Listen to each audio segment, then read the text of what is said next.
Ocean with Jeff Norton on the Paranormal State Radio Network. That is right, Andrew. This is the Midnight Ocean Radio Show and a podcast. I am your host, Jeff Norton. We got a very special show in store for you. We're going to couple things going on tonight. We're going to have Debbie join us here in a few minutes, and she's going to tell us she had actually a nice little visit this weekend with MUFON. So we'll get the updates from her and see how things are going there. The other thing, too, is that we're going to be doing a simulcast. This is going to be interesting. We have partnered up with about 6 other podcasters tonight, and we're going to be bringing you a very special pre-election show. And then, of course, we're going to carry this into tomorrow's election show. It's going to be interesting. What ought to be kind of funny is that I am going to be probably the voice of reason on that show. So it's going to be very interesting. I will warn you ahead of time. Warning. We are going to be joining other podcasts. There probably will be things that will offend you, will upset you, but hopefully will make you think. Now, like I said, don't worry, I'm not going to let people beat each other up. Well, I don't have control over what other people say. This is not censorship. But I will warn you that there are probably going to be, if you got sensitive ears, or if you have children in the room, you probably do not need to be listening to this show tonight. Because I can't control what other people say or do on the air.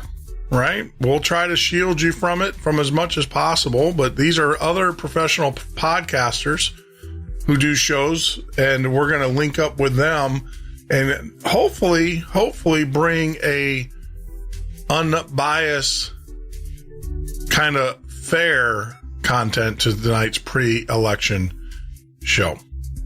Now, if you're watching us on Facebook, I just want to say thank you. There's a very special message down there for you below.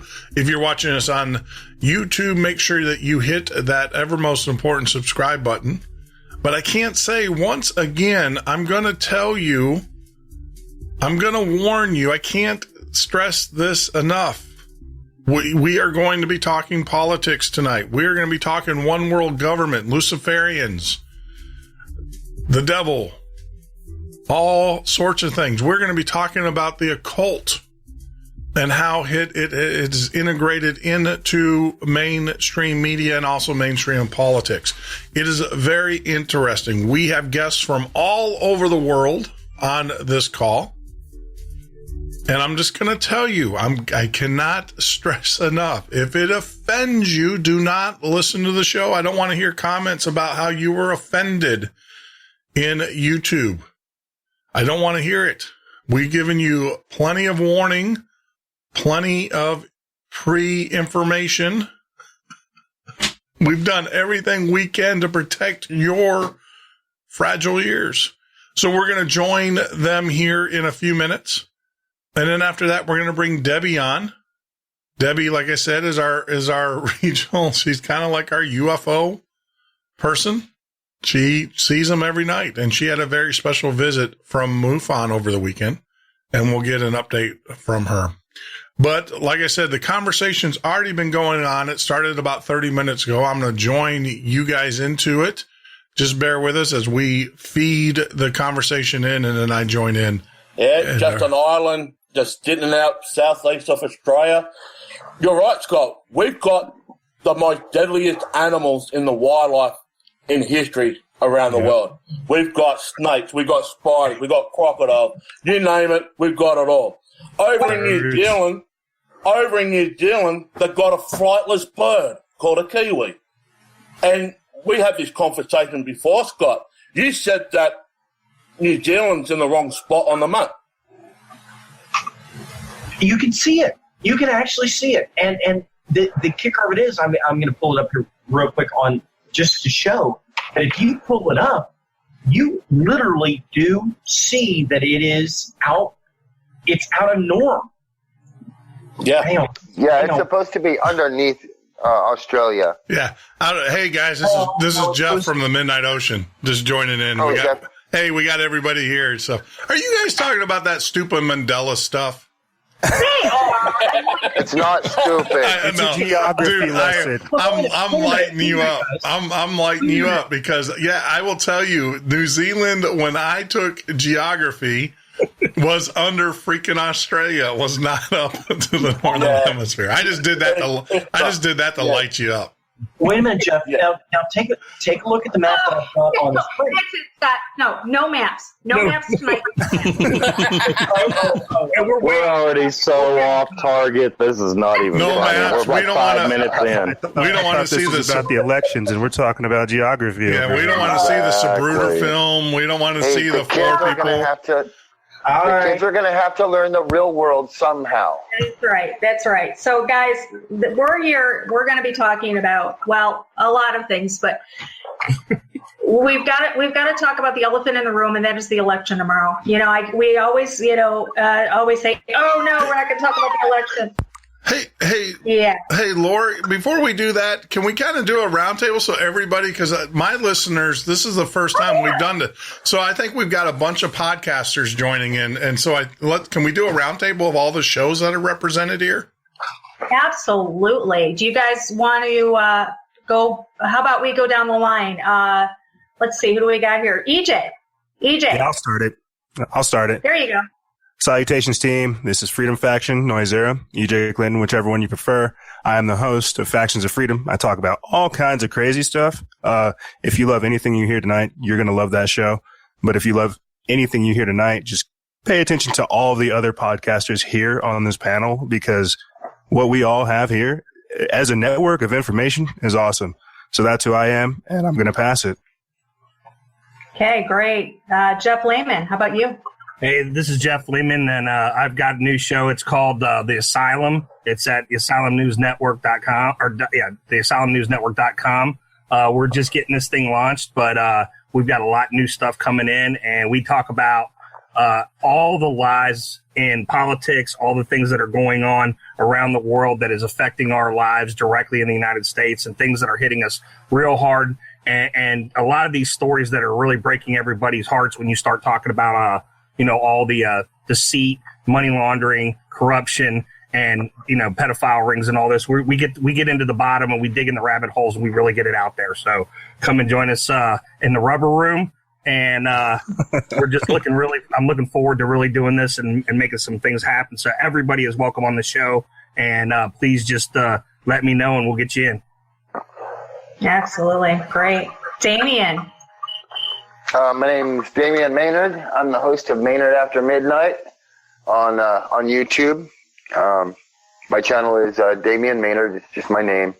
We talk about religious texts, spirituality, world news, past and present, lots of different things. We all work together and do different stuff. So,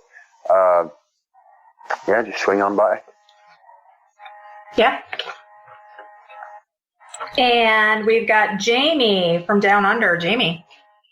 Yeah, I'm Jamie McNichol. I'm a host of Blood, Sweat and Metal. Predominantly, we talk all things rock, punk, and all that. But lately, I've been doing interviews with some people in the band from a political standpoint, how they see what's been going on, not just in America, but around the world, and giving the fans in general the political standpoint on truth, how corrupt some leaders are, and more importantly, here in Australia as well. So I'm all for it. You can check us up on Podomatic, YouTube, TuneIn, and iTunes. So come and subscribe, and you get interviews galore.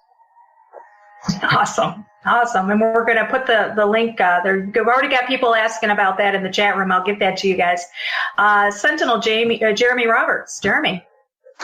The name's Jeremy Roberts. I'm typically over with Eric Spitfire on Spitfire and the Sentinels, or with Miss Lori Alexander right here on the Underground Resistance Network. I apologize. And just cover a little bit of every rabbit hole that you can imagine. Yeah, we do. And everything. We have Scott. everything. And we have Scott Shaler. Scott. Good evening. I'm actually the guy in the back of the house, and I'm the guest. Lori and Jeremy and Jeff and Damien and everybody else pulls out whenever they need a little bit of expert content evaluation. And nothing more, nothing less. They haven't conned me into a show yet, but that is still up in the air. So I'm going to. We didn't have to con you into it, by the way. I'm going to put the ball gag back in my mouth, and Lori, back to you. And my name is Lori Alexander, and I'm the host of 3 Minutes to Midnight right here on the Underground Resistance Network. Turning it back over to you, Jeff. Oh, wow. Well, I'm John Connors, and if you're listening to this message, you're part of the resistance. That's all I got to say. No, I'm for those that don't know, I'm Jeff Norton. I am the host of the Midnight Ocean, and we basically talk about everything esoteric, and we not only talk about it, but we bring on the expert guests, people that you know, people that you love from other late night radio shows. And we kind of bring them here, ask them some questions, conversation style, not interview. And yeah, glad to be here, guys. This is fun. We got an awesome representation. Well, you know, we've all like been covering this intense election fiasco, you know, this dropping of the emails and all of this other stuff. And I just thought that, you know, we would have one roundtable wrap up, getting ready for tomorrow. I'm going to do an 8-hour broadcast tomorrow, giving the results. So this is just kind of to talk about things, what we feel, you know, last minute thoughts and, you know, take on what's going on, and just to cut loose a little bit. Well, the first thing I want to say is, can I come to Australia? Yeah, you certainly can. And I promise I won't ask for Foster's beer. I won't insult you and ask for Foster's while I'm there. All right, guys, everybody's listening to this. Our bug out plan is we're all going to Australia. We're going to rock out with Jamie. We're all going to rock out with Jamie. Yeah. I don't think that's necessarily the wisest plan. Everything in Australia wants to kill you. What did you people do to your animals down there? Wait. That means there's lots of food. Yeah, I was going to say, I mean, there's opportunity to shoot back in Australia here. It's just our government wants to kill us here.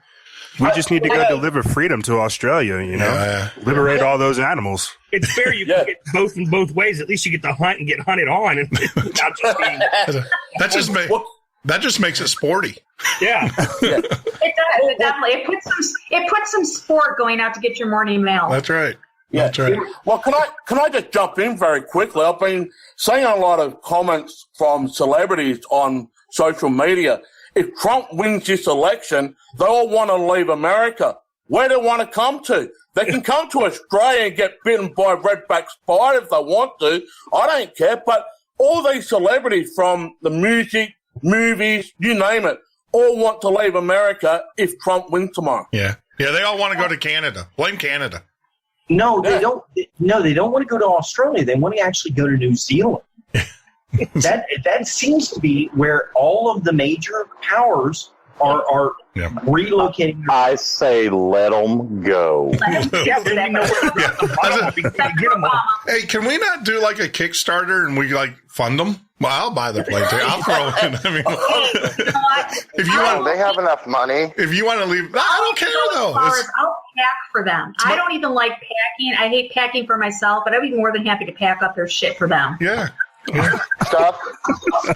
I'd be happy to start a charity for them, and I'll take 90% of the proceeds. Yeah. Well, we'll start a GoFundMe. Oh no, we're not promoting a Clinton Foundation. As I say, we starting another Clinton Foundation here. Hey, it's pay to play, isn't it? You got to pay to escape the country. That sounds like a Clinton kind of foundation thing. Well, actually, guys, you got to pay $25,000 to give up your citizenship, so you do have to pay to leave the country.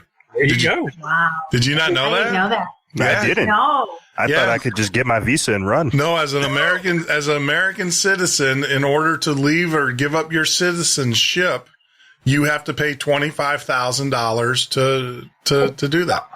Actually, that's in most countries. If you want to be an expatriate, you have to show that you're not going to be a financial strain on their system. Oh, no. This has nothing. This is the government. I looked at actually going to Australia, and I have to say, you had to put, at the time, it was $100,000 in a bank account. You had to show that you had employment, not that you were sponsored by them, but you physically had employment there. Correct. And you had to show that you weren't taking a job away from someone else. So you had to be a professional, in other words. You couldn't be a construction worker or bricklayer or something. You had to be like a lawyer or an accountant, because Australia needs more lawyers, they do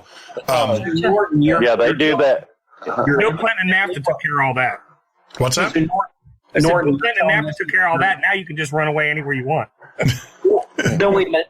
So Layman, so Norton is telling us he's independently wealthy, meaning he's got $100,000 he can put into a bank account. No, I don't. I didn't say that. No, I don't. Needless to say, hey, you didn't. Disc jockeys out there in Australia. Yeah, you didn't hear the thing. I looked into it, and I'm still here in America. I just looked into it. And it cost me money to look into it, and I'm still here, which means yes, I did not have the money, but I did. I looked. It was funny. I was working for a company. I'll tell you who they are. They're the evil empire. They're number 3 on the list. AXA Assistance. And I know the CEO very well. And had the opportunity. So I can tell you, we were looking, they had an office in Australia, their Asian office, and I was looking to go there. And I could have went, but that $100,000 deal was the one that was the kicker. And of course, they're all looking at me in the boardroom, looking at me going, you don't have $100,000 in your bank account? What's wrong with you? Yeah. Sorry, I don't have $100,000. Pay me more and I will. Yeah. The only real snowballs. That's when you should have looked at him and said, "May I have some more, please?" Can I have some more? Here, let me just cash in some of these Cougarons. Yeah. So your best snowball's chance actually of being an expat to about any country to get around some of those financial hurdles is to find somebody from said country, marry them, get dual citizenship, and then you can go back and forth. Yeah, but then the problem is that in my case, the amount of money I'd pay in the divorce and the legal fees. Exactly, true. Yeah, that's a fact, brother. Like I said, there's a reason why I don't have $100,000 in the bank account. Oh, you and me both, brother. I promise you. All you have to do is do what everybody does that comes here. Get your visa, come over, and never leave. Oh, yeah, right. Yeah, right. Yeah. Foreign countries threw your ass out. Right. So, look, let me tell you a story about Jeff Norton sitting in the Canadian immigration office. I go to Canada of all places. I'm there for a meeting. Just a meeting. I'm not there to do any work. I sat with now I'll tell you, they were the nicest cops you'll ever meet. I mean, they were awesome. They bring you Tim Hortons coffee, Danish. They talk to you. Tim Hortons coffee. Yeah, they bring you the coffee and everything. They're very pleasant to you and stuff. But they would not let me. I flew into Toronto. I went through their little immigration check and they said, "What are you here for?" I said, "A business meeting." They said, "Nope, go over here." And I sat for 6 hours until my office had to fax them a PO, had to show them that I was not taking a job, that I was the actual inventor of the product that we were selling, and that I was the only one in the world that could do it. And the whole time, it was, Canada would not know. Absolutely. I was looking at them. They were apologizing. And I'm like, are you kidding me? I am so happy that someone at least in the world's doing this stuff. I wish you guys need to go down to the United States and show them how it's done. Yeah, see, they're so nice in Canada. They actually Bubba RSVPs before he comes to your cell. I was just going to say it's nice that they gave you Timmy's before the anal probe. Yeah, no, they didn't. It's kind of like us. We tell everybody we're going to bomb them hours and weeks before we do. Yeah, no, they were. I've always said though. Guys, I've always said you've got to watch those Canadians because they're sitting up there. They're really quiet. They mind their own business. My mom always told me it's the quiet ones you got to worry about. Yeah, that's a fact. Wait a minute. Okay, they're way too nice. Before this turns into 52-hour podcast like we were going to do with AJ over there. Are we going to talk about what we came on here to talk about?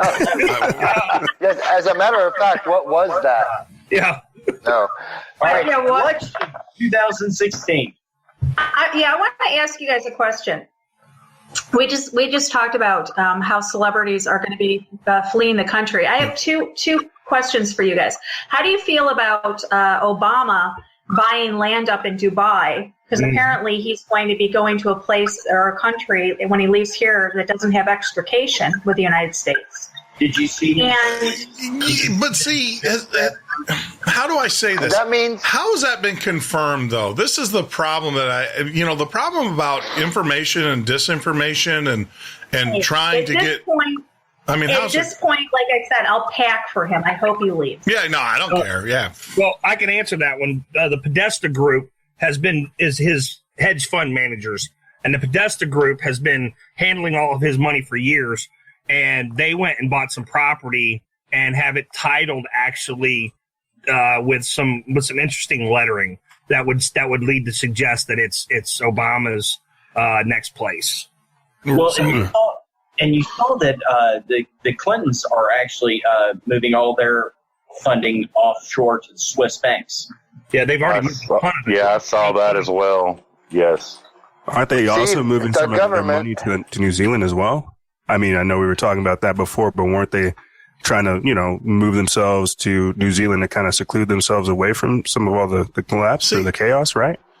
I had heard about the money getting moved to Swiss bank accounts, but I didn't know anything about New Zealand as per the Clintons per se. See, once again, you guys hear this. I mean, I'm not. Please don't think I'm critical of it, but I'm just sitting there going. There's a part in which too much information is information overload, and it confuses people. I mean, the government. I had a guy on here not too long ago who was a specialist as a disinformation agent. I haven't haven't broadcast his show yet because we're still waiting it to go through legal. Believe it or not, it still has to be checked out to make sure we're not going to go to jail for top secret or classified information. Oh, absolutely. This guy was an expert in UFO disinformation, and it was because of him that a famous Bigelow, ended up killing himself. So there's so my thing is that if too much information for the average layman out there is too, when it gets really extreme and stuff, because I'm still waiting for someone to explain. Here's a good example. I'm still waiting for someone to explain how pizza and handkerchief correlates to pedophile ring. Well, that's code words that if you're on, like, say, a narcotics task force, sure, you know that certain words are used for certain drugs. I got you. Well, people that are part of pedo task force know that, and they leaked that was the information as relates to those particular terms. So you're saying that handkerchief and I'm pizza. not saying anything. I'm saying what they leaked that. Okay. See, that's the thing. This is the information that was relayed. Yes, that these words are code words for other words. Okay. Yeah, and I want to ask everybody on the panel. Because we've been working on this. Everybody, who orders walnuts on their peanuts? Or, I'm sorry, walnuts on your pizzas. Who orders walnuts on your hot dogs or pizzas? When you not only that, but this stuff is ridiculous. You really pedos, apparently. Yeah. So I just uploaded a video not an hour ago that kind of explains that. And if you Google handkerchief codes, you'll see that it's real. All right. It is. All right. I'm not. Yeah. I mean, I'm just saying is that because I saw that today and I was like, I'm not doubting it because look, I've hung out on Fisher Island. I know what goes down there. Let alone, so I mean, I've seen it firsthand. So with some of these politicians, not underage people, these were adults. I mean, I've seen money exchanged on Fisher Island I'll just say the FBI can come knocking on my door tomorrow. I don't care. I'll indict I'll testify against the bastards. But I was at Fisher Island with senators and money was being exchanged for girls just to have instant membership because you can't stay on Fisher Island overnight unless you're a member. And these people were filling out membership applications, and these were females they were females. They were there to do business.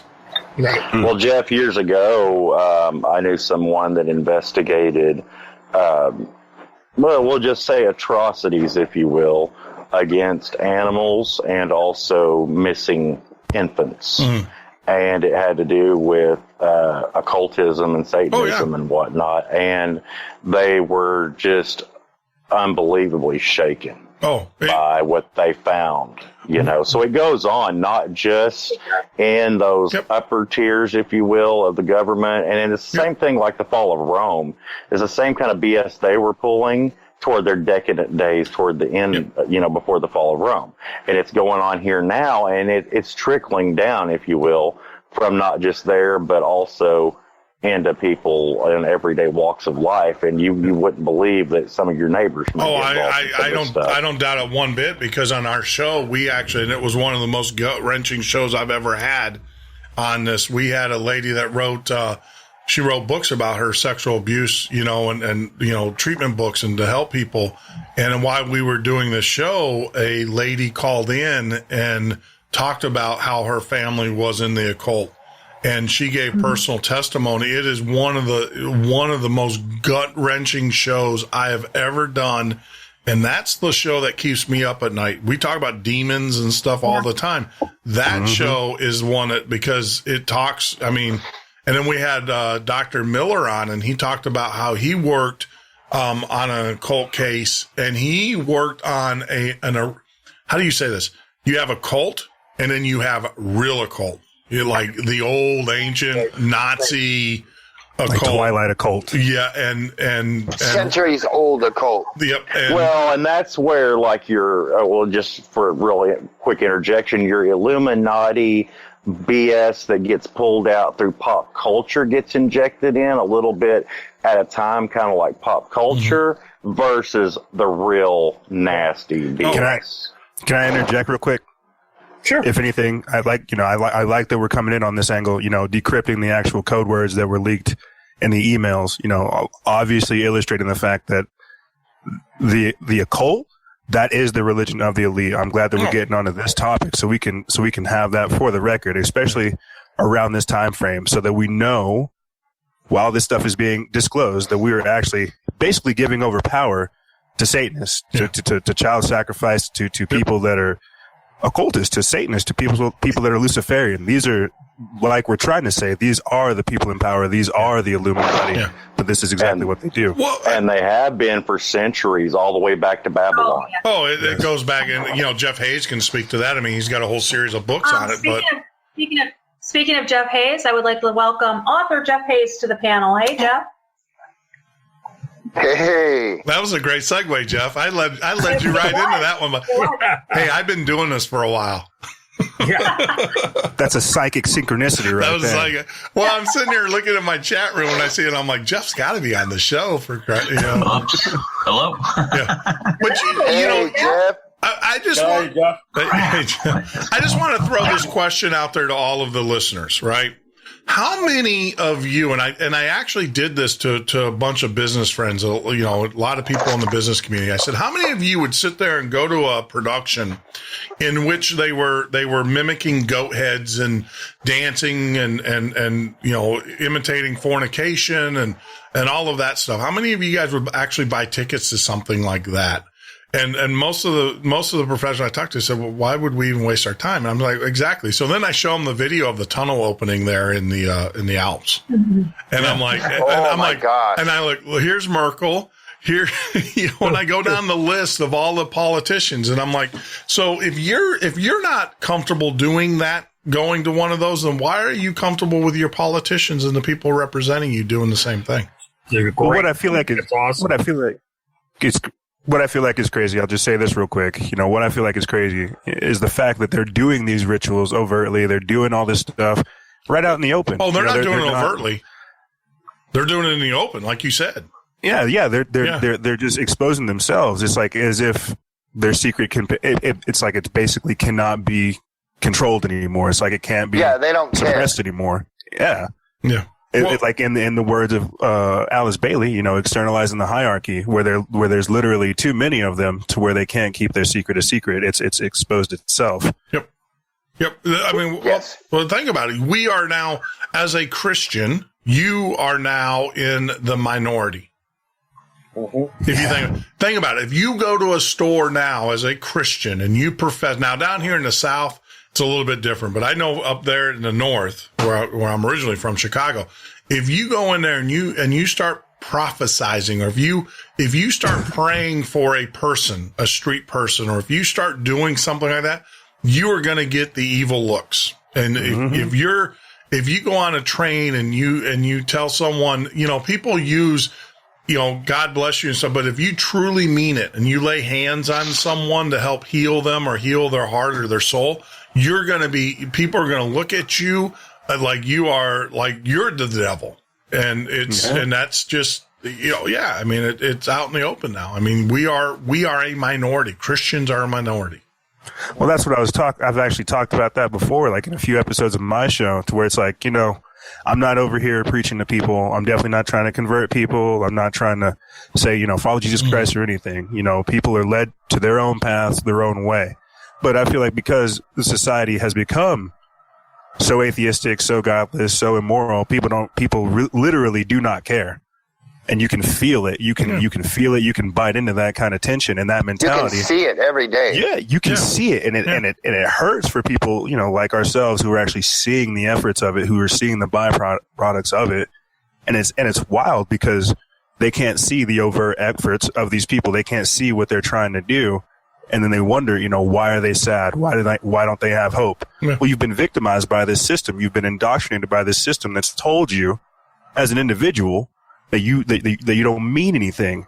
That's right. Versus whenever you read in the Bible or whenever you read anything that empowers you, that tells you the worth that you do have, whenever you buy into this wisdom, this wicked system, it doesn't give you wisdom. And there's a double standard. It just destroys we have a double you. standard in this country. Between those in power and those without the power, we have a double standard. See, if there was any of us had, even committed a petty crime, they'd be at our door arresting us and taking us to jail, and we would sit in jail until our court date. And I just can't understand. They would freeze our accounts. They would take all our stuff. And this is even before we're prosecuted, Mm-hmm. Yep.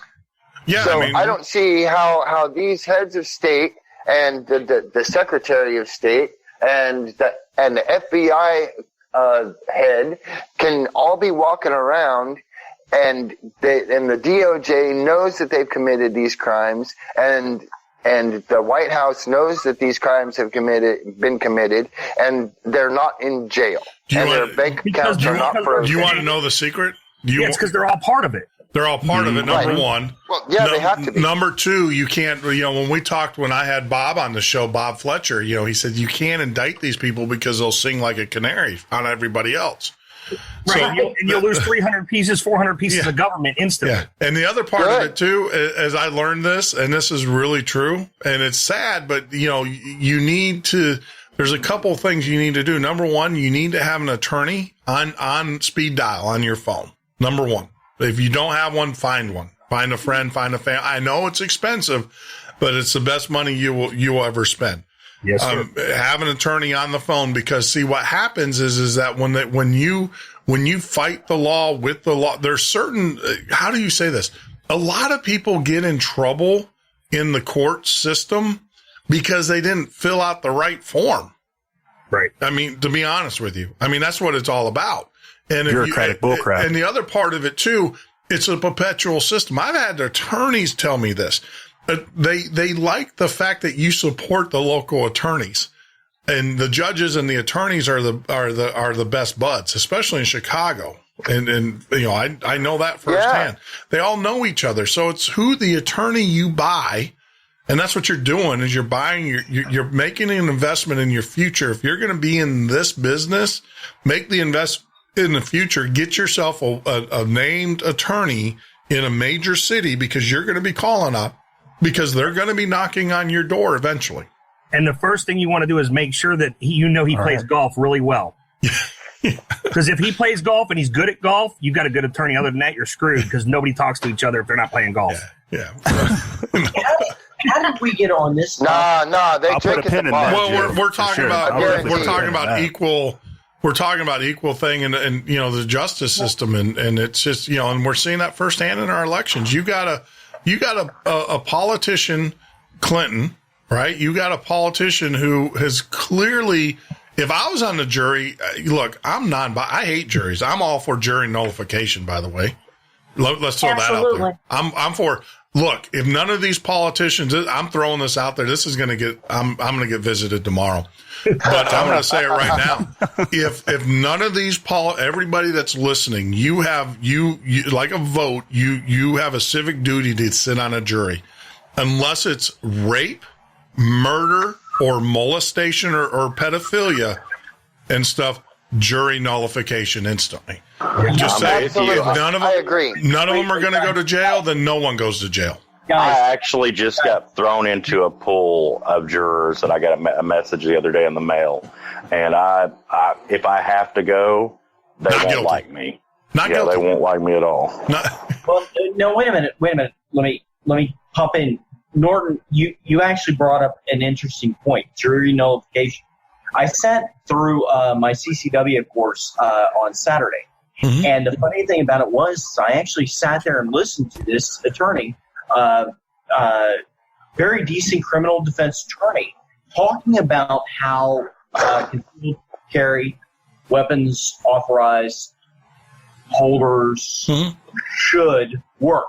But the thing that he got at was actually that he looks straight at us. He goes, I've been a criminal defense attorney for 20 years. I cannot walk in and tell a jury about jury nullification. No, it's illegal. It's illegal. If you're standing, I know this for a fact because I got in trouble for it. If you're standing on the court steps, they call it jury tampering. Out flyers. Correct. It's called jury tampering. But I that's what I'm saying. I'm going to get a visit from an agency here because I just said it again because I've been put on notice. But I'm a firm believer in jury nullification. If no one, if they won't live by the laws that they impose on us, then no one should go to jail for the same Here's laws. the thing. I absolutely agree. They make the attorneys agree and the judges to not even bring it up in court and to try to stifle it if it's brought up. They can't. It is you will get contempt quicker, and a judge, I'm sure there's a contempt order that's, if someone's listening to this in Chicago, because that's where I got in trouble and stuff, there's a contempt order being drafted up right now in the federal courts or tomorrow morning. What's sad, too, though, is people don't even realize that is one of our rights. Yes. That is something we are supposed to know about as a society. Absolutely. Yet they try to stifle it at every turn. Yep. Look it up. Well, that's the same as the rest of the law. They try to stifle it. They don't want you to know the law because they try to pull on the fact that most people don't know the law. Most people don't even know the Constitution. Right. Well, you don't need to know law. Jury nullification. Just not guilty. I don't care what your evidence is. Not guilty.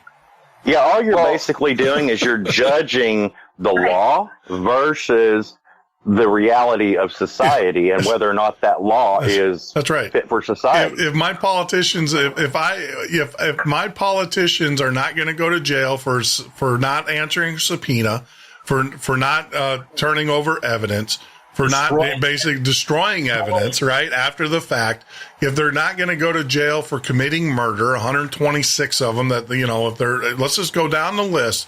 If they're not going to go to jail for that, then why should anybody else in this country go to jail for the same? Agree. Absolutely. I agree 100%. Unless, like you said, it's murder or rape or something like that. I agree. Well, can I just jump in very, very quickly? Well, and then it would depend on those circumstances with a murder. Sure. So wait a minute. So let's get back to the election and let's actually talk about the. Well, hold on. The 15 candidates in front of us. We're just let the conversation flow for a bit.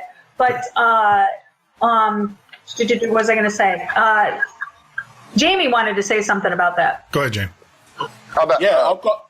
Oh, sorry, Damien or me? No, go ahead. Okay. I've got two things. Now, I'm looking from the outside, looking into America, and I have been following American turmoil right back to when George Bush wanted to invade the Gulf War back in 1990-91 and beyond that. But do you guys now have a constitution, because No. if the government's not getting to prison for breaking the law, now, for all the listeners out there, 83% of America knows that Hillary Clinton and her administration has broken the law. The other 17% are either sitting on the fence or don't give a hoot. They're going to vote for her anyway. Yeah. Why are they voting for her? Because they want free stuff. Yeah. Right. So whoever gets in tomorrow, how are they going to change the Constitution if there's not one deciding right now? Yeah. We're Well, already seeing lawlessness. yeah, you're already you're already seeing people attacked. You're already seeing destruction of property and stuff. And I'll even take it one step further, Jeremy. To your point, 54% of the American people said that they don't care if she's indicted. They're still going to vote for her. It's not, they came out and said 54% of the American people said we don't care, because that's that thug mentality. That's that criminal. That is skewed mainstream polls too. I mean, there's not even 54% of people who are going to vote for her. I know, but you know what though? I know people. Yeah, you're right, but I would have to say that people that I know who are voting for her, I always bring up, but what about the indictments? I bring up the thing, people, I've got friends, look, my show, I cater to the left and to the right and to the center. I cater all over the world with my show. Right. And I'll tell you, when I talk to those people who want to do it, and I'm just curious, I'm not trying to get in their face. That's not the time or the place. My show's not that type of show. But when I ask them, I'm like, what do you think about when she comes in, that she's we're going to have 4 years of battling with Congress. How can you do that? And they're like, we don't care. She's better than Trump. What indictment? What indictment? You just don't but it's not the indictment that darn well for 4 years. That's all we're going to hear about. I mean, Rush Limbaugh and Hannity and all those guys are loving this because it gives them something. 4 years, it gives them work. They're guaranteed a job for the next 4 years. Well, Jeff, part of that whole situation is that mentality of us versus them. My team won.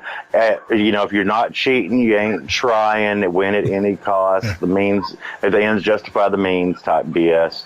And these people, they are amoral. They are at that point where they just do not care how corrupt or how just horrible these people are, as long as, like Jamie said, they get their freebies and they don't get somebody that could mess with the status quo. Status quo could be, what we see on a political scale, or it could be, don't mess with my beer and football. You know what I'm saying? That's actually a great point that you mentioned that about status. I think a lot of Americans don't want the turmoil. They don't want to face. How do you say this? They don't want to do what it takes to be free again. Well, they don't want to. It's kind of like your credit card. You're in debt, and you know what you got to do to get out of debt. You need to quit spending so much, and you need to work more, right? But no one wants to do it. They go home so there's a lot of people that are just doing this, just complacent, and hopefully nothing too bad will happen, and that's sad. Let me throw something out there for you guys to chew on. Yep. Because I kind of had this thought whenever I was trying to put together some notes for this actual episode. What is more important to you? What do you think you have more of an impact with? Yes, I write notes sometimes. You brought notes? Well, I'll explain later. But let me put this to you guys. What do you think is more important, your vote or what you're able to do with this show? What you've been able to do outside of just your vote? Your vote is supposed to represent what you want, your ideas, but you're supposed to have a physical world action outside of that. And what has your show done? What are the actions you've done that represent what your vote would represent? You see, that's what I think people need to start realizing more. And we talked about it at the start of the show, the potential and the power of every individual. And because of, like you guys said, that thug mentality, that mentality of I don't care, I can't have impact, this, that, or the third, that doesn't work. That's the system, like we were saying, talking to you. What do you think you guys have done with your show and voting with your lifestyle and your own dollars outside of just having your vote do it. Well, no, wait a minute. I'd like to throw in my 2 cents on that one. Do you believe that your vote actually matters? Oh, no. I do. That was the point I was going to make. I do because collectively, I'm in Florida. Wait a minute, Damien. So if here's the question, and this is something that I actually truly believe, and I know Eric will back me up on this one. The programs are out there. The programs are out there. The machines are all controlled by 2 companies. So regardless of the amount of paper ballots that are coming in, and it's a landslide for Trump, the fractional voting programs are out there. So regardless of what you and I and this panel believe, regardless of what voters actually go out there and push, is there any choice other than Hillary? All right. So first, you brought up the part about fractional. I saw those videos on fractional math, and I researched. Number one, the conclusion that she came to, it was a mathematically incorrect conclusion. Great production value, great everything. Fractional math is that what are you going to do? You're going to round up 1 point. No. This was actually a documentary that actually showed. I know exactly what documentary you're talking about, and I watched it. And from a mathematics standpoint, you're rounding up. Yes, in a large sampling, there's a sampling pool. But in order for that fractional, for what I can't remember her name, she's very well known. Look for Diebold and I Beverly Harris. Beverly Harris. Now, yes, she has uncovered, what concerns me is when machines leave the building and then come back, that's an issue. But the fractional math issue, when you talk about precision, yes, you can manipulate the numbers, but the problem is that if there's only certain precision points you can go out to based upon your segment. How many people? That when she selected a candidate, it registered the other candidate. Okay, that's not fractional. That's not the fractional math. What the fractional math that she's talking about is because the mathematic is done in doubles and stuff, and so you have the roundings where they can round up districts and things like that and manipulate it that way. Well, maybe our understanding of fractional voting is a bit. Well, I know what you're talking about. Bev Harris did uncover where they did inject a machine and they did change the votes of people instantly. That one, yes, I thoroughly agree. But when you talk about the latest one that just came out, because what it is that you would think one vote, you have one. 2 votes, you have 2, right? 3 votes, you have 3. Yes.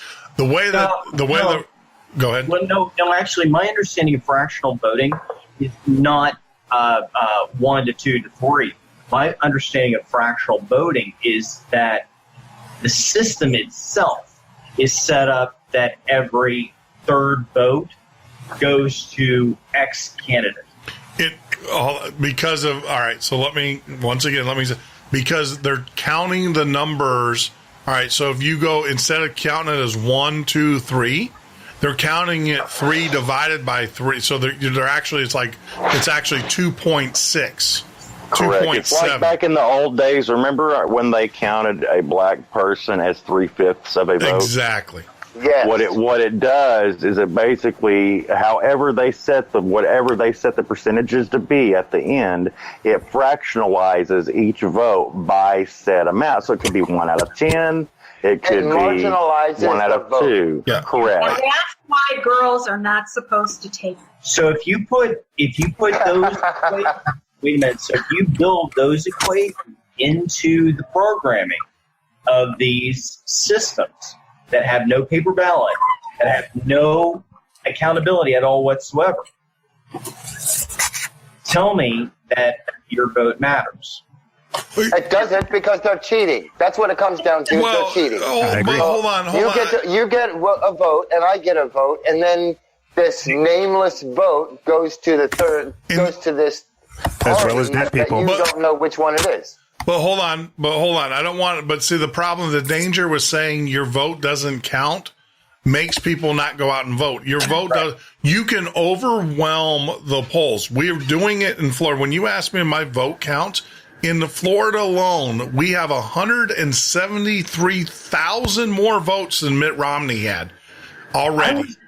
I was in Florida. Okay. How many of those are dead people? Let me address. But what I'm that saying, real no. quick. But what I'm saying is that these are people that are coming out to vote. You know, that are coming out to vote that were not in the poll day, because the poll they kind of like, these guys are arbiters, so they look at what happened last time and the time before. But what I'm saying is that for Trump, it was announced 173,000 exit polls that were conducted. There's 173,000 more people that have voted for Trump than there is Romney. Now, I'm not saying candidate A over B. I'm just saying that you got to overwhelm the system. Landslide is a lot harder to cover up. That's right. Yes, but I want to ask you a second question on top of that, okay? Sure. And it comes down to this. Does that overwhelming popular vote even matter to the person in the electoral college that's going to go to vote? It does. It does, because you have never had a case except with Taft where someone voted against the popular vote, number one.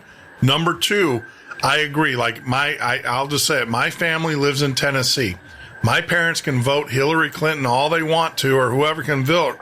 Tennessee is going to go red. It doesn't matter. A state like ours, like Florida, though, Florida's on the cusp. If he carries Florida, if we overwhelm the vote for Trump tomorrow, which 80% of the Republican, which is promising because 80% of the people that vote, Republican vote happens on the day of election here in the state of Florida. So we haven't even gotten into the majority of the Republicans yet, and we're already up. But the thing is that when you overwhelm it and stuff, the Electoral College, they can't go against it. They can't, because you have so many numbers.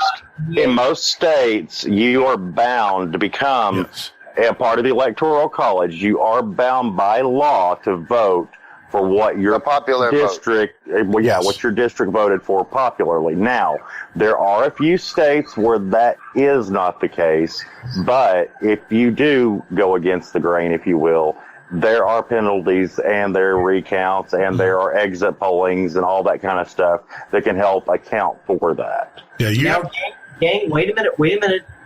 You're ignoring one of a very important aspect. Which is? Me. No, I'm the people that are going to storm the United States Capitol, Hillary is found to be the president. Well, you know what though? I'll tell you this though. I don't think Republicans or conservatives are going to do that.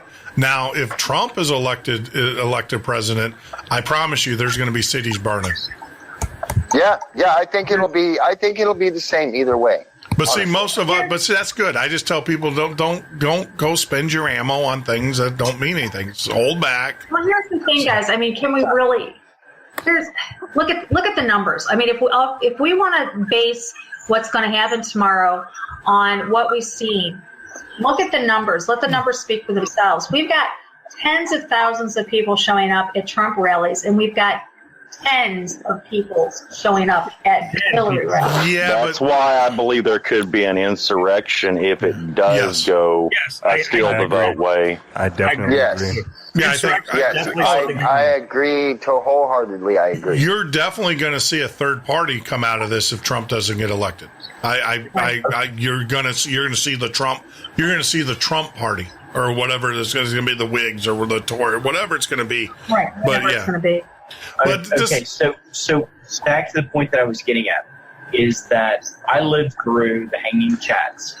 Jeff, I was in Chicago laughing at you guys. I was like, I lived in Chicago. I lived in Chicago where your vote didn't count. It was like vote early, vote often. Yes, absolutely. What I'm getting at is literally with a digital system with no freaking accountability is that you have key states like Arizona, like Florida, that there is no accountability. So if one party or the other challenges that tally, where are they going? They may have to do a re-election if exit polling and things like that. Anything outside of a 2% margin is considered fraud. Period. Yeah, you can. And here too, how many of those paper ballots that were sent in for Trump were destroyed? Because we know a lot were destroyed, thousands. Oh yeah. Well, then ask yourself the other question: when you guys get into the heart of it all, you start digging, right?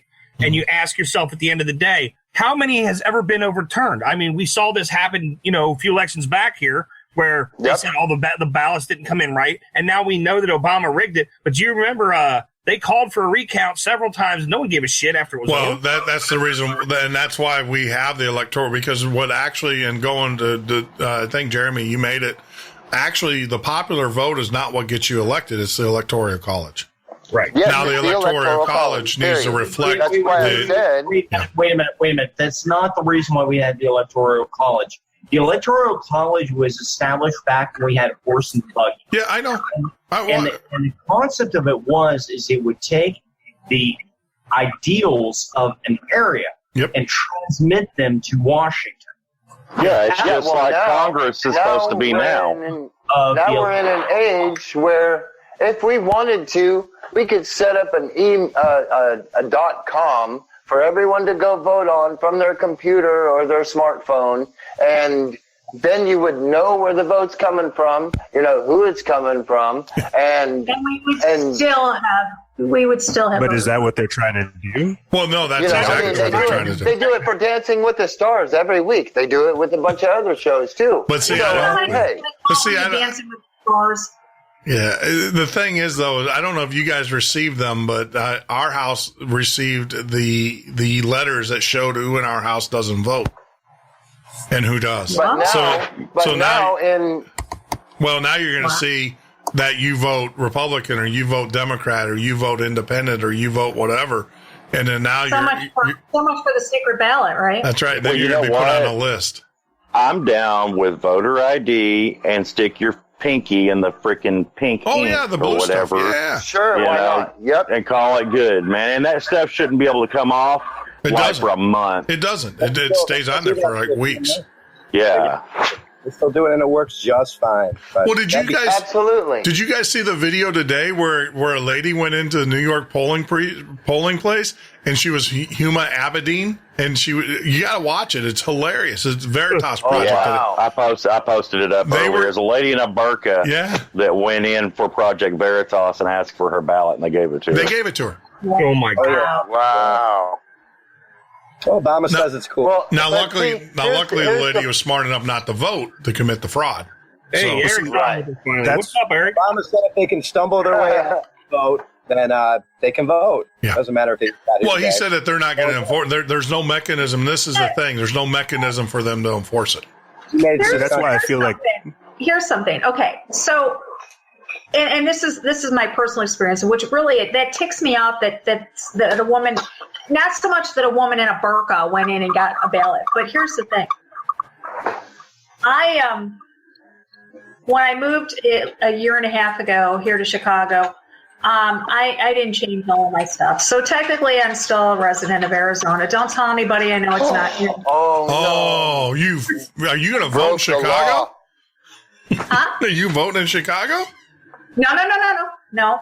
But I was going to go get my everything switched over so I could, but I waited to the last minute. Yeah. But I have the house for you. You're welcome to move into the house in front of me. Yeah. But listen, so what I did is I called 2 weeks ago. I called up Arizona. I told them that I was going to be out of state for a while, and that I was I needed an absentee ballot. So that's how I'm going to be voting this year. But here's the thing: is I had to jump through hoops to get that ballot. Yep. If somebody walks in and just asks for a ballot and just that really ticks me off, because here I am, a citizen. I've registered to vote. I've exercised my right a couple of times. And I have to jump through hoops, whereas these people can just walk in and say, hey, I'm here to vote 16, 17, 5,000 times and get away with it. Well, right. This is the thing, is that this is the problem with our modern voting. See, so what happens is, and I couldn't figure this out either, because here in the state of Florida, you have to produce an ID to vote, and you're in a register now. That's the way it should be. If you don't produce, kind of like what happened in New York, if you don't produce an ID and stuff, what they do is you have to fill out a long form, which is a form. A provisional ballot. You have a provisional ballot, but you sign and you attest. Those ballots actually get counted only if there is I believe they don't get, unless there's like a close margin. A tie or something, yeah. Yeah, if there's a close margin within an X amount of percent, then those will get counted in.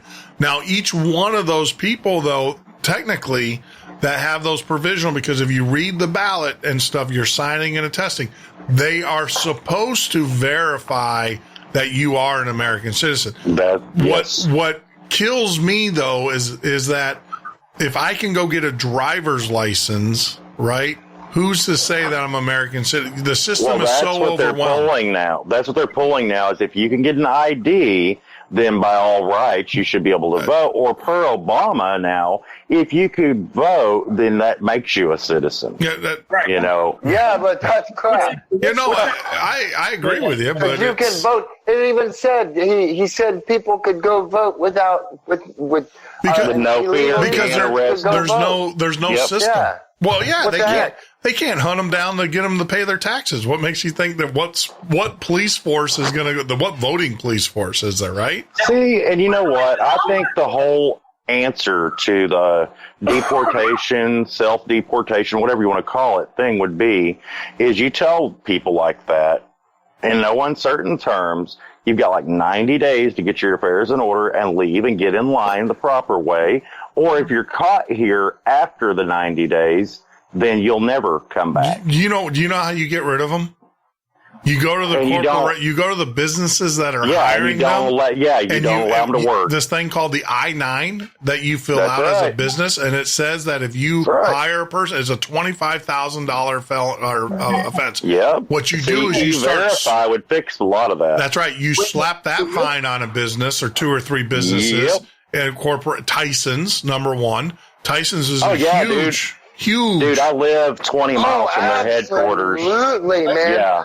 I actually lived in California. I had several friends of mine that were illegal immigrants. They were undocumented. They had no papers, and that's where they worked. They worked at Tyson. You walk in there, You walk in there, and you just $25,000 per. And I guarantee you will get rid of the immigration problem in the United States. Oh, dude, if you go in any chicken plant in this area and you yell La Migra, you'd be amazing how fast people scatter. I'm sorry. Just disappear into the rollers. Oh, yeah. Can we actually address this whole concept of ID versus voting and say that, hey, on the panel, those individuals on the panel right now, raise your hand and verbally say, who would not be willing to have their tax dollars go to providing free ID for individuals who can't afford it? Free what? What? IDs for what? What? I don't understand.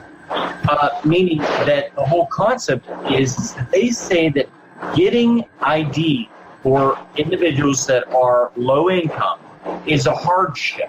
Oh, yeah, they've addressed that in several states that have wanted voter ID laws, and they've even provided rides. They provided money. They provided everything. Show me, so nobody could You can get a free ID in almost any state if you go through the proper channel. That's right. Correct. Show me a poor person that doesn't have a cell phone. Right. Exactly. And now let me ask you a question. If that really mattered, let me ask you this. Then how did the governor of Virginia release 60,000 That's where I'm going. Did anybody see this 60,000 felons? I saw it. Isn't so they that could vote insane? Hillary. They can't get their voting that's rights. exactly what I was just going to say, because I knew, Jeff, I knew you were chewing on razor blades over there. Go ahead, talk about yeah. This prick who is friends with Oh, we can't say that. Yeah, you can. There's 7 words we can't say. No, you can't say the F one. And I have the delay, so you're all right. You're all good. Yeah, Terry McAuliffe, the governor of Virginia. Go right ahead. Who's under investigation, by the way. Correct. He's not even under investigation. He just said he didn't care when they told him his policy wouldn't work. He said, I don't care, and signed these people out. 60,000 felons have been released. He went to court, Jeff. He went to court, and the court even told him no, and he still did. And he did it anyways. Yep. He's gonna get into the serious stuff. Well, he's the same guy that funneled money to McCabe's wife. McCabe is the head of the email investigation. He's under indictment right now. Yeah, he's the head of the email investigation for Hillary. But the other part of that is a lot of America. I didn't know this. I didn't know this until I actually became a firearms dealer. I have an FFL. That the felony part that you can't vote as a felon and you can't own a firearm as a felon. Those are actually state laws. Right. How they get around that? Right. We don't have that law in South Carolina. Yeah. But don't you have to petition? Don't you have to wait a year after release and petition the court to get your rights back to get that? Depends on the state. Yeah. No, in South Carolina, as long as you're out of prison and you're not on parole or probation, your rights are automatically reinstated. Really? See, each state's different. Some states it's 5 years, some states it's 7 years, some states it's not at all. Wow. Okay. Don't they? Yeah. Because the reason being, the reason why I say it, I mean, I love the guy. I mean, you got and I didn't know this, but I found out through the ATF because I actually filed a complaint.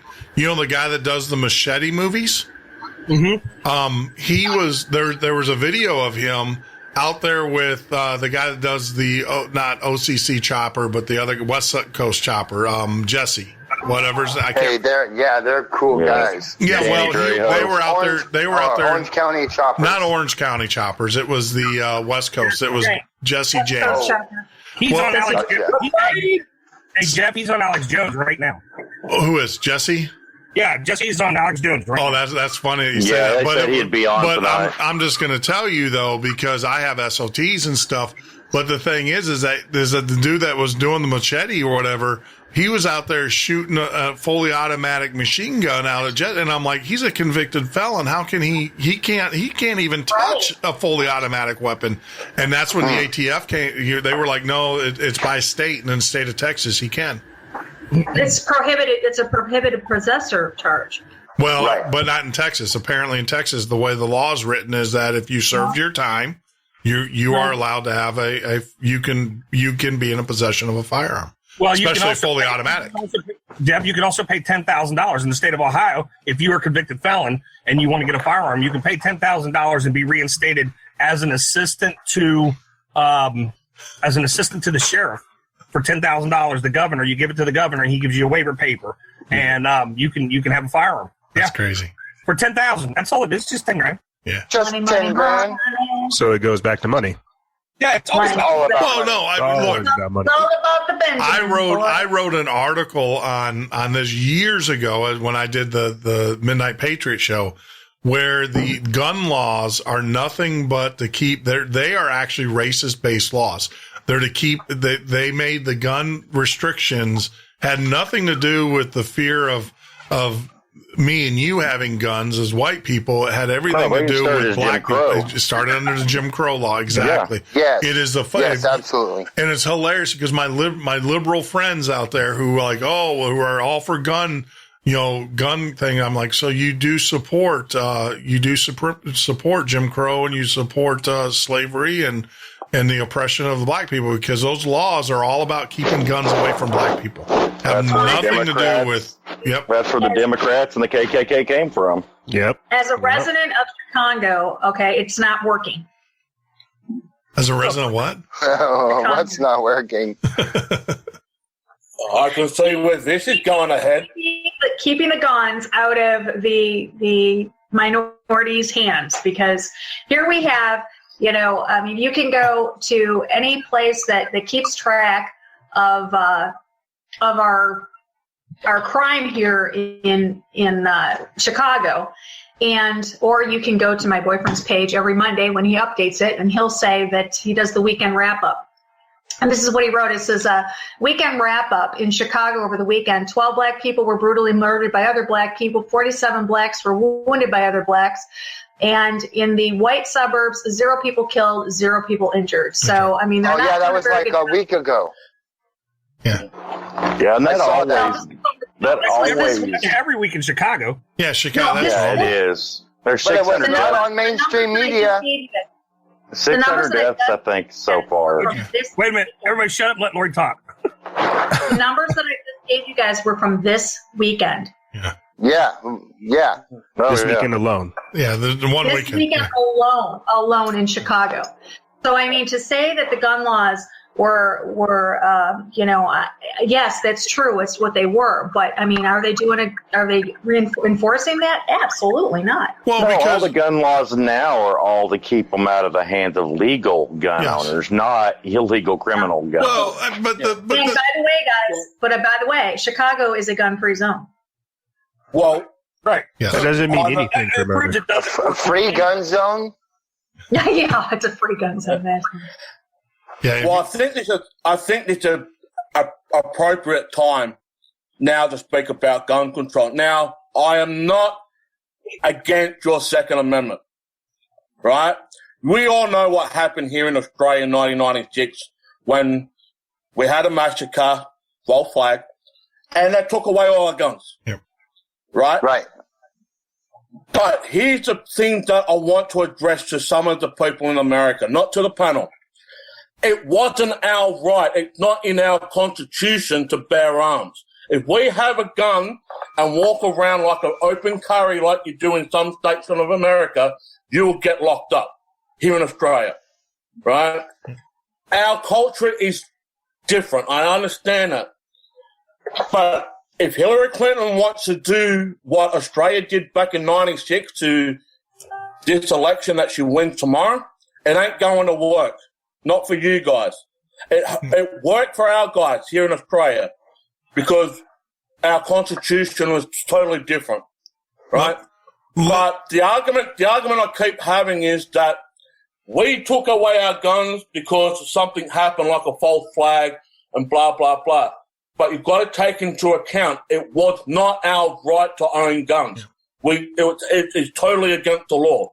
The only people that can carry guns here in Australia are the law enforcement, the military, and people who are into the sporting gaming sector who go and shoot wild animals for their farming and that. And you they're the only people. Let me tell you how Hillary's not, because there isn't a sheriff in the land that's going to put their officers in jeopardy going door to door to get guns. I can already tell you that right now. Nope. Yeah. What Hillary's going to do as an FFL dealer, I already know what they're going to do. And I was also I actually machined AR-15s as a manufacturer. I still have about 200 lower receivers that once Hillary becomes president, I'm going to sell for a fortune and make a lot of money and retire and then move to Australia. But the thing is what she is going to do is that she is going to allow prosecution of manufacturers, number one. Number two, she's going to allow prosecution of the dealer, of the gun dealer, the store that sold the firearm, and anybody that was along the thing. So it's the same mentality that they have with bars, right, in the United States. If you're a bar and you have a patron that gets drunk and hits someone in a car wreck, you're liable as well. If you overserved them, correct. Well, same thing with a gun. They're going to allow to do it. Now, the merit of the case, and this is the thing that's going to run a lot of gun businesses out of, and you're only going then what's going to happen? See, a lot of people don't know this. George Soros owns some of the largest gun manufacturers in the United States and distributors. If you look at stock in a lot of them. Yes, and what they're going to do is they're going to run the mom and pop gun stores out of business because they can't afford the insurance for the liability. They can't, so they're going to run it out, and she's going to run it to her cronies George Soros and those guys, and that's the play. Well, I mean, that's exactly what they've done to the mom and pop stores with Walmart. Yes. I mean, Yeah. it's the same thing. They just changed the narrative. Have you heard the latest? Have you heard the latest, though? The Clintons. Hi, Robbie. Robbie D. Yeah, right, guys. Oh. Hey, woohoo. The Clintons have transferred all their money to Switzerland. They're going to do a runner. The writing's on the wall. They know the writing's on the wall. But I don't know. I mean, I'm not going to tell you where I got my money, but you're an idiot if you got money in American banks. I would not put my money in a bank to save my life. Money. We ain't got no money. You're a fool. You're a They're fool. going to do a runner. They're going to do a runner. They're going to do a runner in the morning, tomorrow, day after tomorrow, with President-elect Trump is going to come after them. He's going to shove his gun right up where their sun don't shine. They're on their way out. They are leaving. Yeah. So I'm going to. They're one or two more emails away from getting on a plane and fucking off. Yeah, I want to ask this question of the panel here, and this is something that I'm having a really hard time with because I am an American. I love this country. Yeah. If Russia goes because Hillary gets elected, right? God forbid Hillary gets elected, right?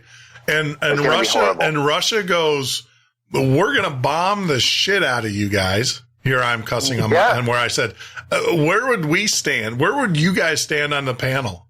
I don't know if I'm going to give them like coordinates. I'm going to be like, well, here, start here. I mean, I don't know. Hey, start with that 10 mile square piece of land over there. Yeah, here's the coordinates. Here, let me give you some coordinates. Cubby, you got to get out of there. But see, it's funny you say that, Jeff, because our nuke silos are like 1970s designed at this point. See, I don't think he's going to be. They want the real look. The Chinese and the Russians want the real estate. So, I mean, if they come in here with that intention, all hell's going to break loose, and I'll be the first one on the front lines. But if they come in here and if Putin says, "Look, we just want honest people. We're going to help you drain the swamp, right? We're going to help you blow up the beaver dams." And I'll be like, "Okay, whatever."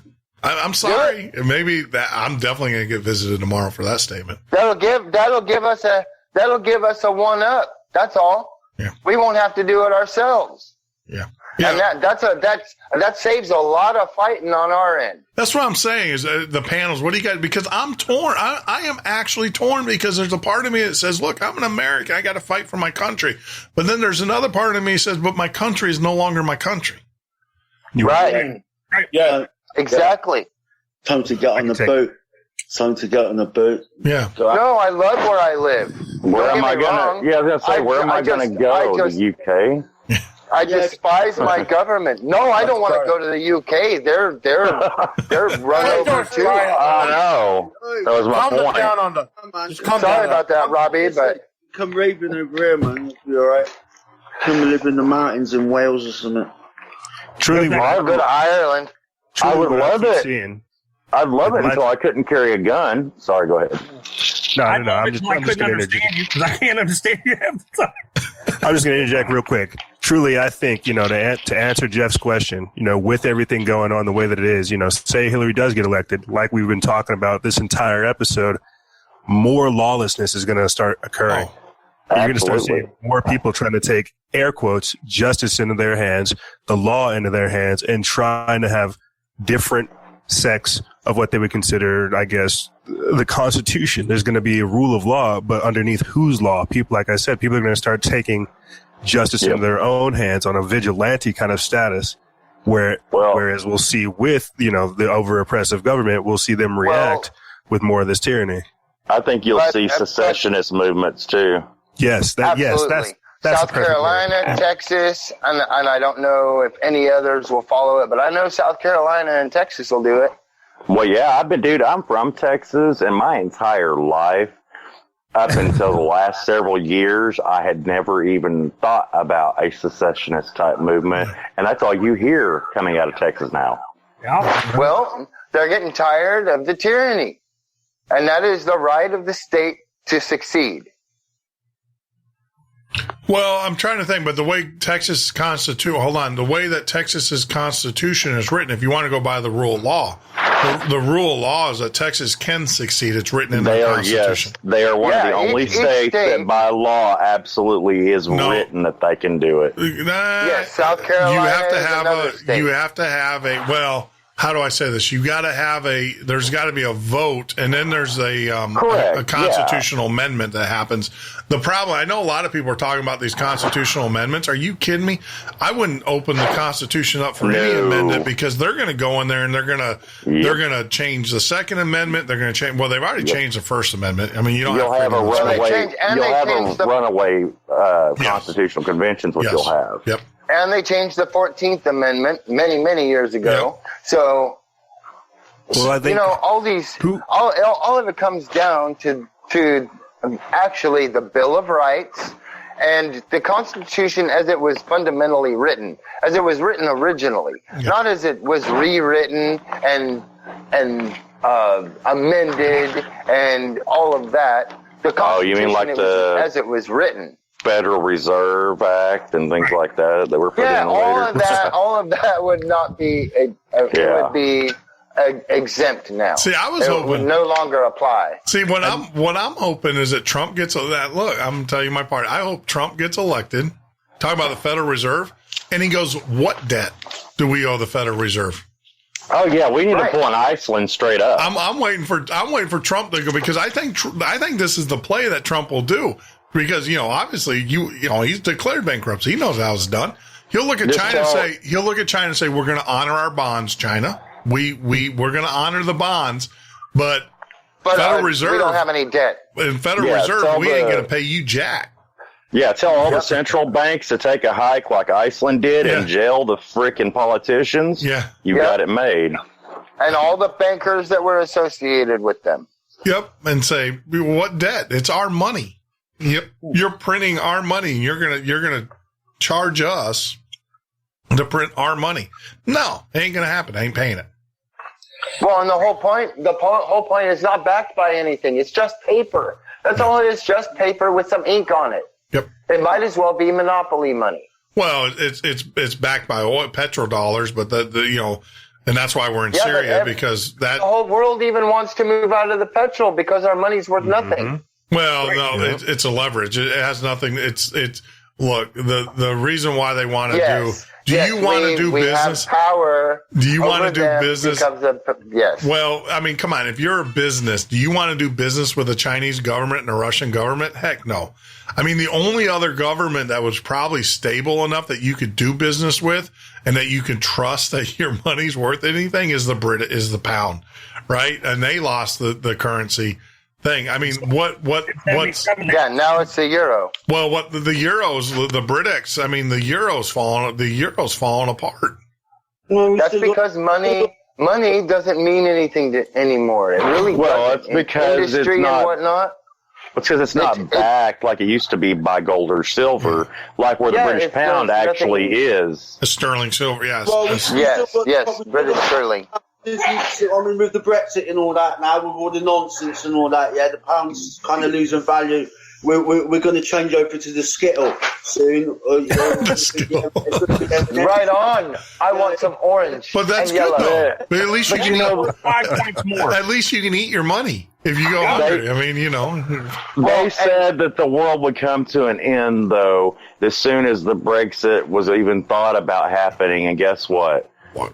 Britain's actually doing better in the markets than they had been. Yes. The pound did not lose as badly as they said it was going to with all the fear-mongering over there. It's just like Iceland. They've been doing great ever since they told the central banks to take a flying hike. Well, the world's supposed to come to an end. Go ahead.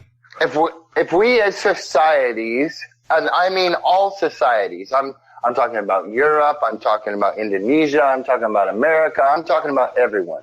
If we all went back to a trade and barter system through sales and goods or goods and services, then everything would work and it would work flawlessly. Mm-hmm. Capitalism, not crony capitalism, but capitalism. Absolutely, yes. Through goods and services. Not money, not this stuff we hand people that doesn't mean anything. Goods and services. Yep. Well, if you're not doing that now, I mean, you need to get your friends now and have that going on. I am doing that. Yeah. I've been doing that for 10 years. Yeah. That and or a flat tax, because if you hit everybody with a flat tax, everybody pays.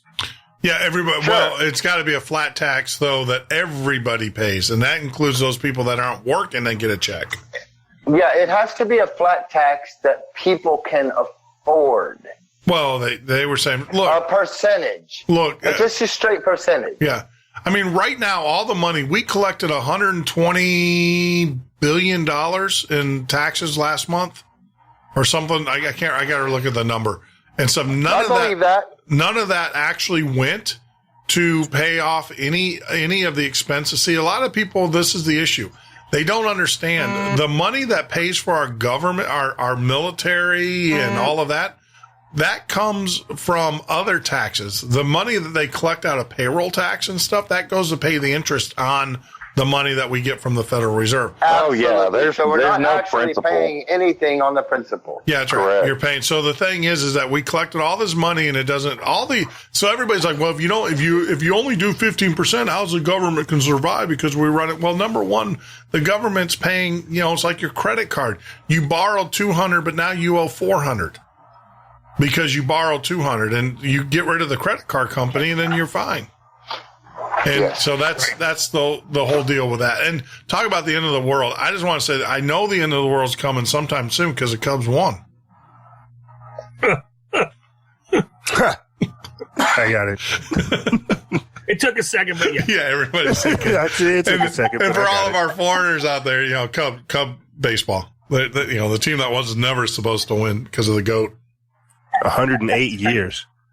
108 years in the making. They slaughtered. I heard they slaughtered a goat. Did you hear about that? Where they actually did a sacrifice?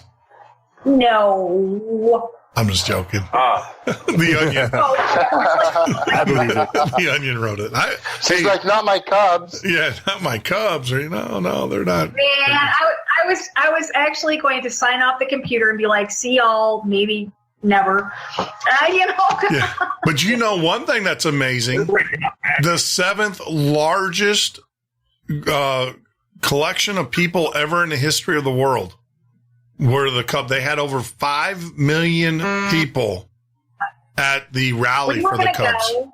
We were going to go to the rally on Saturday. Yeah. It was, but we're old, okay, and we like to sleep in on Saturday. Yeah. So we got up about 9:00 and we decided to go out to breakfast. And as we were going in to sit down at breakfast, they had the TVs on and we saw the gang. I mean, just the people. And we're looking at each other going, yeah, we went home. We climbed back into bed after breakfast and we watched it from our TV. 5 million people. Guys, you got to understand there's only 8 million people in the whole city of Chicago. Yeah, that's that is huge. Yeah, 5 million people. They said it's the 7th largest gathering of people ever in the history of the world. History, I know. Yeah, 5 million people is a lot of people. Yeah, it is. So, And it was very peaceful. There was no riots that broke out. Nobody was murdered or shot. So I mean, because it's Cub fans, they're all Northsiders. If it was the Sox, if it was the South Side, they would be shooting each other. Where was for their Nikes? I mean, Hillary's been a lifelong fan of the Cubs, except when she. She pulled that. You know what? She pulled that crap when she was first running for Senate. There was, they were looking at living, and she did that. She was looking at running for political office in Illinois, and they ran her butt out of there. Yeah. They're going to be running her butt out in America tomorrow. She's a big trouble mind in the polls. She's they're not turning out for her like they thought they were. Like she thought they were. She's in trouble. Then again, she's having trouble filling a bucket, let alone filling a stadium. Yeah, no, look. I mean, like I said, is that Hillary? I mean, you get back to the elections. I don't have a problem telling. I mean, my candidate's not even going to show up. He's probably going to be smoking pot.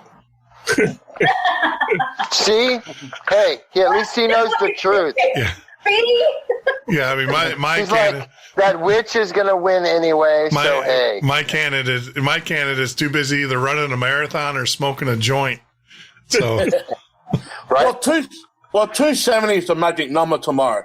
Whoever gets 270 or more is elected into president. Now, the question I have is, what happens if that number doesn't even get nowhere near? Say, whoever gets like 250, 260, but they don't get the cutoff point to be selected in. Because I know here in Australia, our second last election, second last election, not the one that we had earlier this year, but one previously, it was the hung parliament. Now, what means that is that we needed 76. 76 is the magic number in our election. If no one gets 76, it goes to a hung parliament, then it goes to the independent MPs. They decide. But then this election we had this year, we had what we call a double dissolution. Not only are you voting for the House of Representatives, but you're also voting for the House of Senate. The guy that got in this year doesn't have control of the Senate. His political party does not hold the majority power in the Senate. So the question I want to ask, what is the worst case scenario for that happening? Because it can happen. I don't think by numeral, by the value, you're going to have, I guess you could split it. You'd have a tie. If we had a split in the electoral college, and neither one of them made it to 270, then it would go to the popular vote. They would count the popular vote. I'm not talking about like the House of Representatives. I'm saying the control of the Senate. You can't have it. You're gonna because you only have 538 electoral votes. So if you split that in half, it's 269. So at 270, you're there.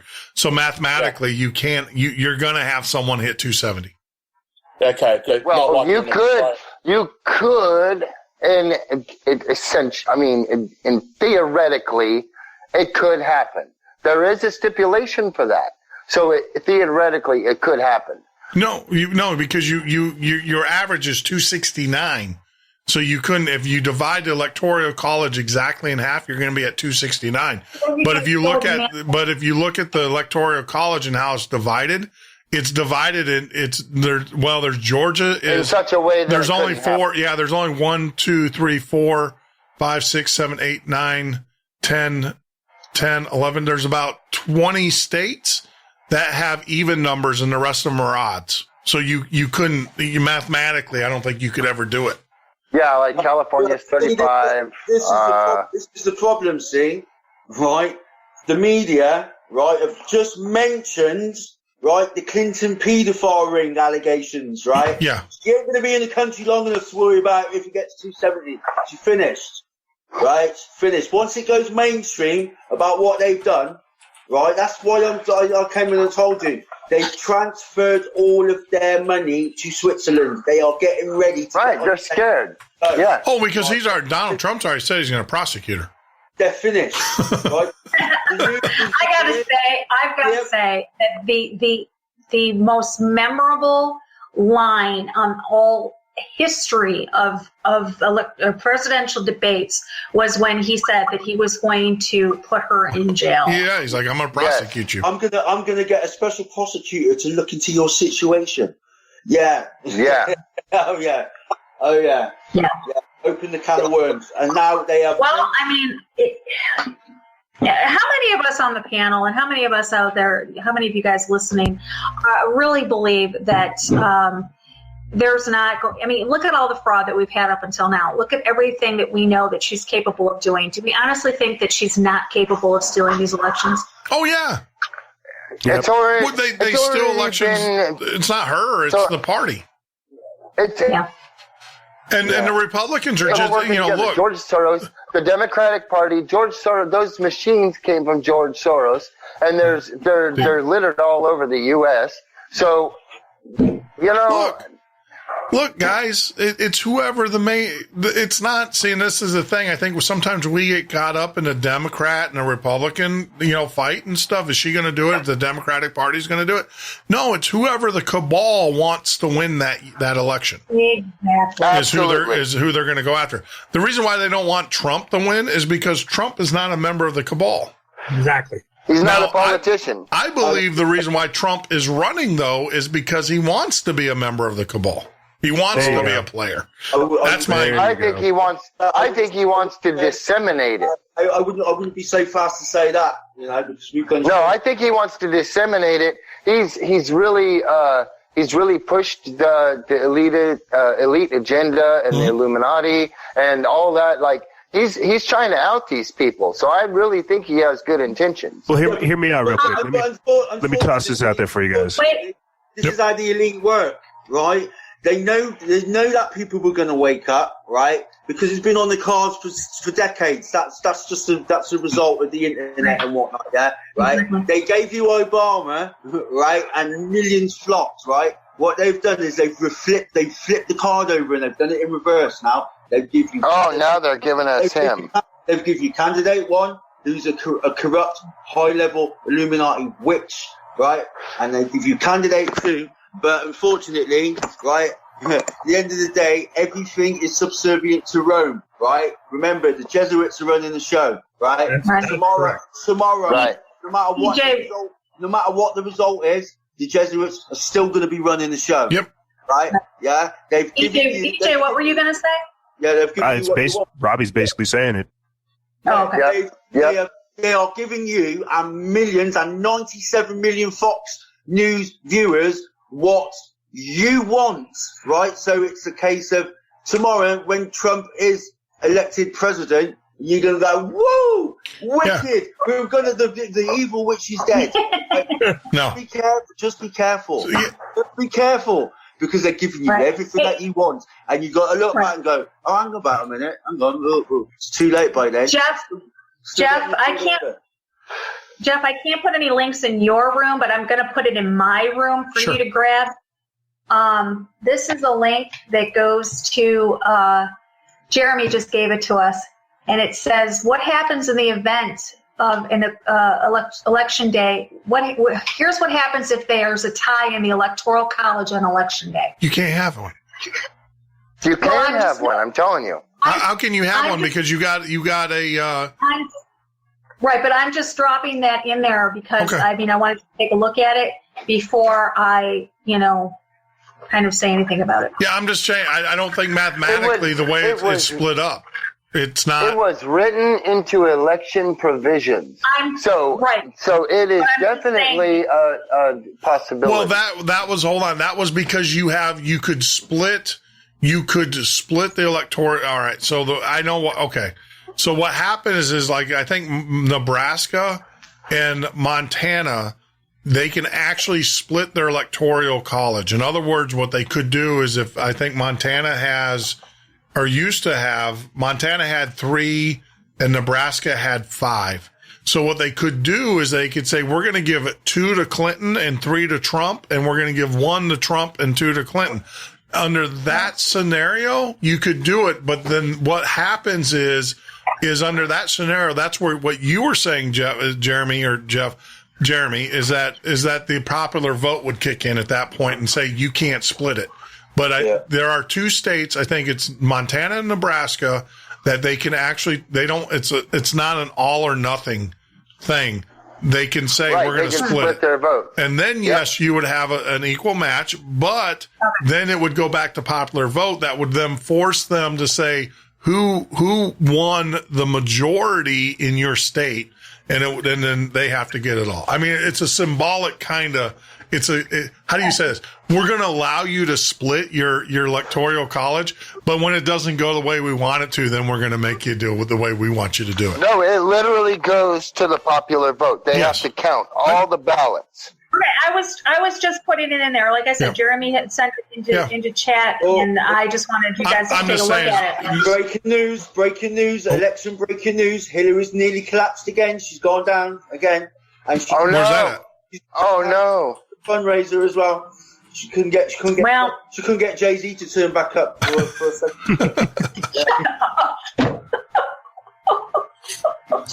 That was a horrible concert, by the way. Can you believe that? She paid $62 million for Jay-Z and Beyonce, right? And I believe that. As soon as they finished singing, everybody left. The crowd fucked up. Yeah, everybody left. Yeah, they left. They were like, later. Yeah. That's priceless. You can't. No amount of money can pay for that. Yeah, no. There's a video. Actually, there's a video of this. If you go to Drudge, there's a video of Bill Clinton helping Hillary into the car. Yeah, I saw that earlier today. Yeah. The video that they're going to put out of him doing what he was doing with all them what's it called? Yeah, that's Anonymous are going to be dropping that one in the next few hours. Guaranteed. Well, I thought Assange was going to release another video today if Hillary didn't drop out. Assange had his internet messed with again. Yeah, I was going to say, very interesting story that just happened. And Anonymous was releasing one. Anonymous hit 103,000 live feed views, and all of a sudden their feed, while we were watching it, it got cut a quarter of the way into the show. Assange had his internet service cut. They're doing a DDoS denial service return block, and what they're doing is they're feeding 10 million. They're taking all the cell phones and all the devices, and they're using them to feed into a direct access program and jamming the hell out of it and blowing the internet up. Wow! It's called a DDoS attack. I know. Yes, I'm aware of what you're talking about. What you do is you take all the energy from all of those and focus it towards one source, and it takes it out basically. Well, it's a simple you're using all those devices.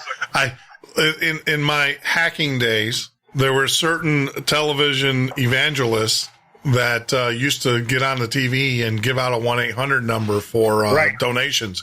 And basically what you do is you get 100 of your buddies or 200 of your buddies in the high school that don't believe in religion, that ask panders for money, and you have them all call at the same time and tie up their phone lines. So that's basically what a denial service attack. Even the greatest servers, even with CDNs and stuff, they do have a limit of how many things. But see, what they do is they use your infected computer, and your computer, instead of sending out a full packet, sends out half packets and things like that. And so it's hard to trace. And you would be surprised how many, and that goes back to my whole argument about stay off the freaking porn sites, because that's where you're getting all that stuff is off the porn sites. And yeah, it's not, I love how they say, oh, denial, these hackers. It's like, these are not hackers. These are script kiddies. That. Yeah, a hacker's the guy that got into your system, rooted it, and has all of your files, and then wants to sell it back to you for a couple $100,000. So I can go to Australia. I have protection against that. Yeah. Well, yeah, everybody does. But see, that's the problem with all these back doors that the government's putting into these systems and stuff, is because that's how the hackers. Look, that's how they're getting into the system. I remember traveling with the 5th CST, listening. We called it a game. It's called cell phone bingo. And we used to travel on the road. This was with the military. We used to travel on the road in our radio truck, and we would listen to people's cell phones for keywords. Remember the old game as a kid when you saw a cow or a fence or whatever? You would flip it down as you're traveling across the country. We called it cell phone bingo. So when we heard certain words on the phone, we would mark it off, and then whoever won the beer for the night whenever we got wherever we were going. And it's all back doors. That's the reason why, if you really want a secure cell phone, the best place to go get one, believe it or not, is in China. If you got friends in China, get a Chinese cell phone, and because they don't have technology in the United States to hack a Chinese cell phone. Have you got an address? Now so the Chinese, why they were. Now the Chinese. All you got to do. Now the Chinese will hack the crap out of it. Go to New York City. Go go down the boulevard, go into one of those shops, and all of those places sell Chinese cell phones. Right. Get a Chinese, because let me tell you, I don't care if the Chinese are listening to my conversation, because they're not going to act on it. Because but the reality, get yourself a Chinese cell phone, because they're designed so that they can't be looked at. But the American phones, they have chips in them that unlocks the cell phone. Go to Hope, you guys can Google Hope Conference, so you can see every cell phone can be turned into a receiver for another cell phone. All you need to know is the PIN. I mean, I posted, I think on our web, I did it. I posted to show that your cell phone's going to the Department, my phone's going to the Department of Defense. My American the one in phone. Denver, the new place in Denver, right? No, it's going to Ohio. Yeah. Oh, Ohio. Yeah, go to the Midnight Ocean. If you own I don't know how to do it on an Android yet. Right. But if you own an iPhone, go to the midnightocean.com, type in NSA in the thing, and there's instructions there for your iPhone, how for you to tell if your phone is being routed to the DoD.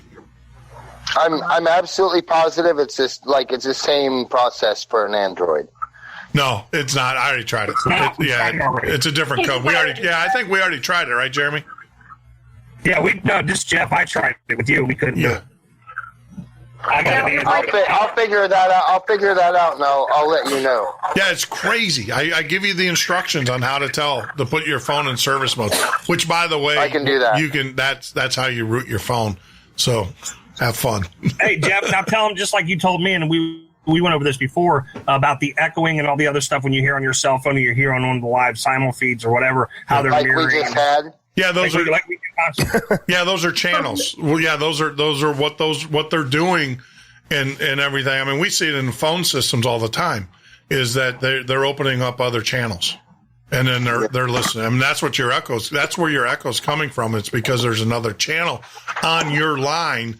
So what happens? There's this thing called jitter, and there's talkback. And so jitter is the signaling. The signaling.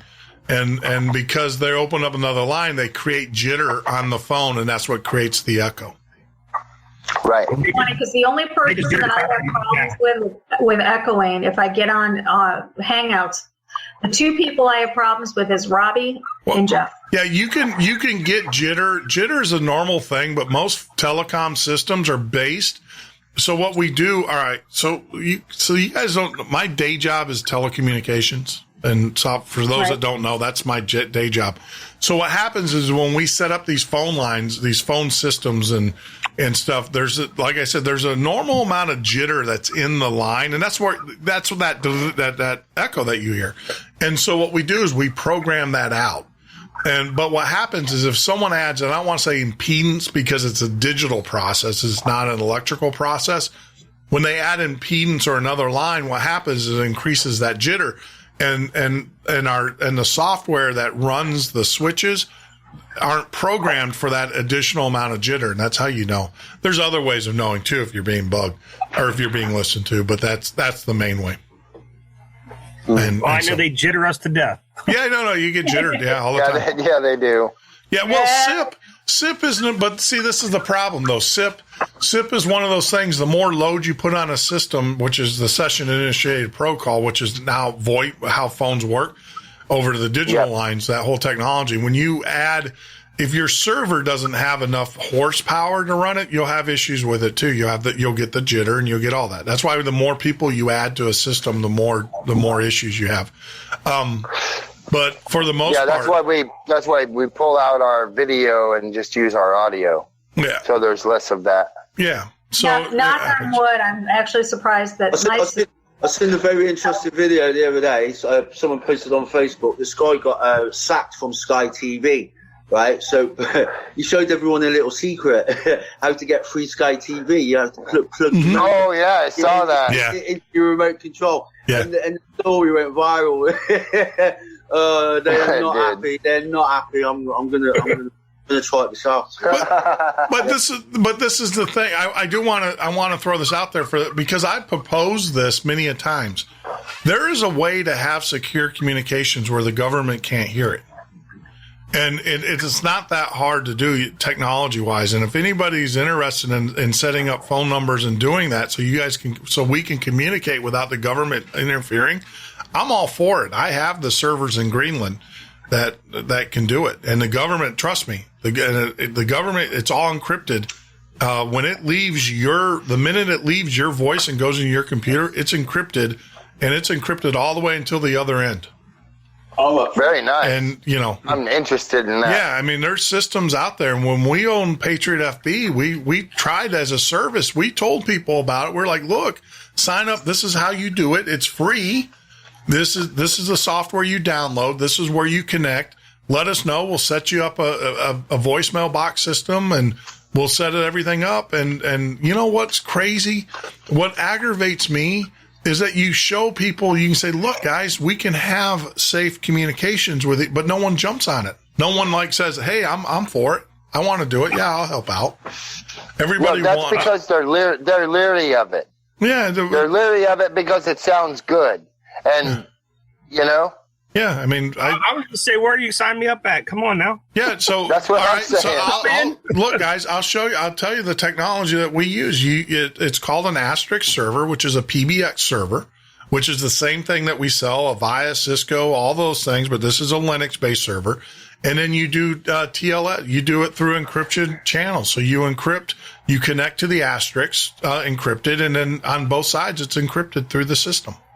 Do you have to be using Linux in order to use it? No, awesome. There's Windows-based clients that you use. You can download. There's a bunch of Linux-based, and basically what it is it's a service.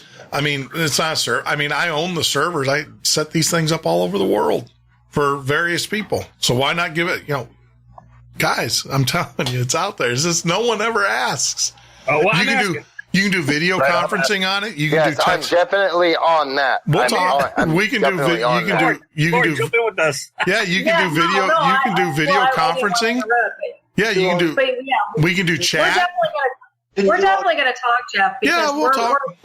We might just have to have you set up a whole server network for the whole. I can do it. The whole network we have. All right, so let me tell you what is. Let me give hope out there.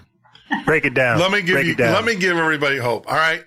There is a group of programmers, network engineers, and people that are in this business that are just as pissed off and just as fed up as you are. We are tired about all the regulations, all the dirty crap that we have to do in order to do our business to make a living. So a lot of us have come together and we're building mesh networks. We're building a virtual internet outside of the internet. And it's not dark web. Everybody thinks it's dark web. And so it is a private network of people who are alike, who we can vouch for. And we all know, and the way that it works is that I know Jeff, I know Laura, I know whoever. So it's a vouch system. And in order to get on this network, you have to know someone, and it's not like, hey, I'm just an acquaintance with you in Facebook. It's like, no, I know this guy, and if he or she or whatever is a traitor, then I would know that as well. And but I will tell you, there are networks that are springing up all over the world. And so now let me ask you, Jeff, if would this counteract if the kill switch were to interrupt our internet service here in the U.S.? It wouldn't on a local level, but it would because you got to interlink. We don't on the mesh on the network. We don't have enough outside. Gotcha. But if you had enough on the network from a local level, like I can pipe out right now, I can pipe out internet or people within about 100 to 150 miles of me can communicate now because I'm also, I'm now getting into the ham radio stuff. So we're going to be doing some other stuff here down the road. That's the reason why I'm getting into ham radio is so we can do a broader, because I want to get this out. But say if you get like myself and you get someone in Tampa and you get someone in Orlando, and this is just Florida, get someone in Orlando You get someone in Miami, and you build this mesh network. Yeah, they can take the network down all they want to. We'll talk to each other through radio wave.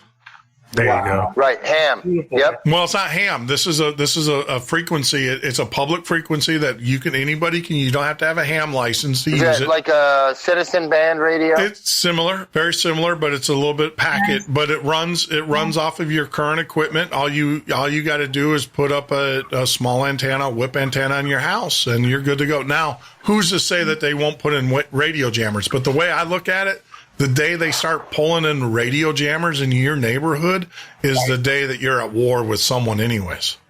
Yeah. True. Going down the radio shack ain't really going to do no good, really, on that day.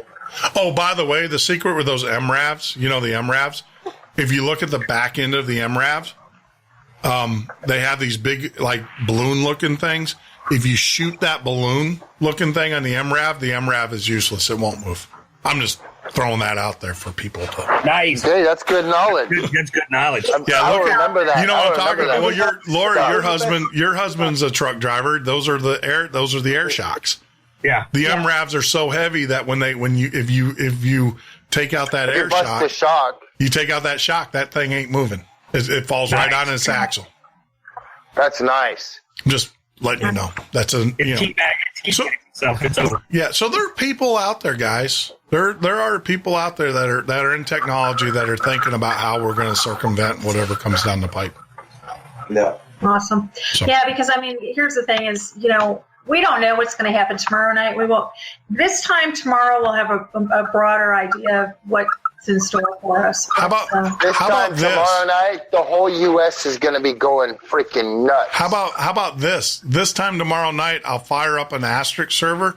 I'll send out the instructions to you, Lori. You can pass it around, and we can connect, and we can talk. We can have this show on that server. Yes. I just got the yes. I'm in on that one. I just got a sneaky suspicion that the NYPD are going to be chasing Hillary off the tarmac. Yeah. I've just got that. I don't think they're going to let her get away. Oh, Jeff, you're breaking up, hon. No, I don't think so either. You know what? Hillary's days are numbered. Where are you guys seeing? Way. Where are you guys seeing this? This is the part that gets me is that I want to make sure that there's a. Where are you guys seeing that where is she at right now? Well, she collapsed coming off the plane tonight. They got video of that, and they managed to catch her before she fell off the floor. And she cancelled one of her mega gigs tonight. So she's having a breakdown. We're doing a breakdown at the minute because it's not like she doesn't deserve it, to be honest.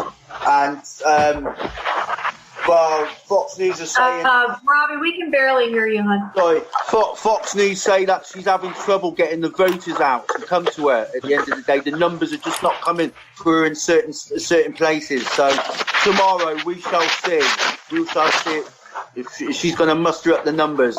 You know? Well, I don't believe that the true numbers will reflect what they want. No. I think Trump is going to get the overwhelming popular vote, but I honestly believe that Hillary will get the majority of the electoral college just because that's the agenda. Well, she's going to carry Chicago, she's going to carry New York, she's going to carry California.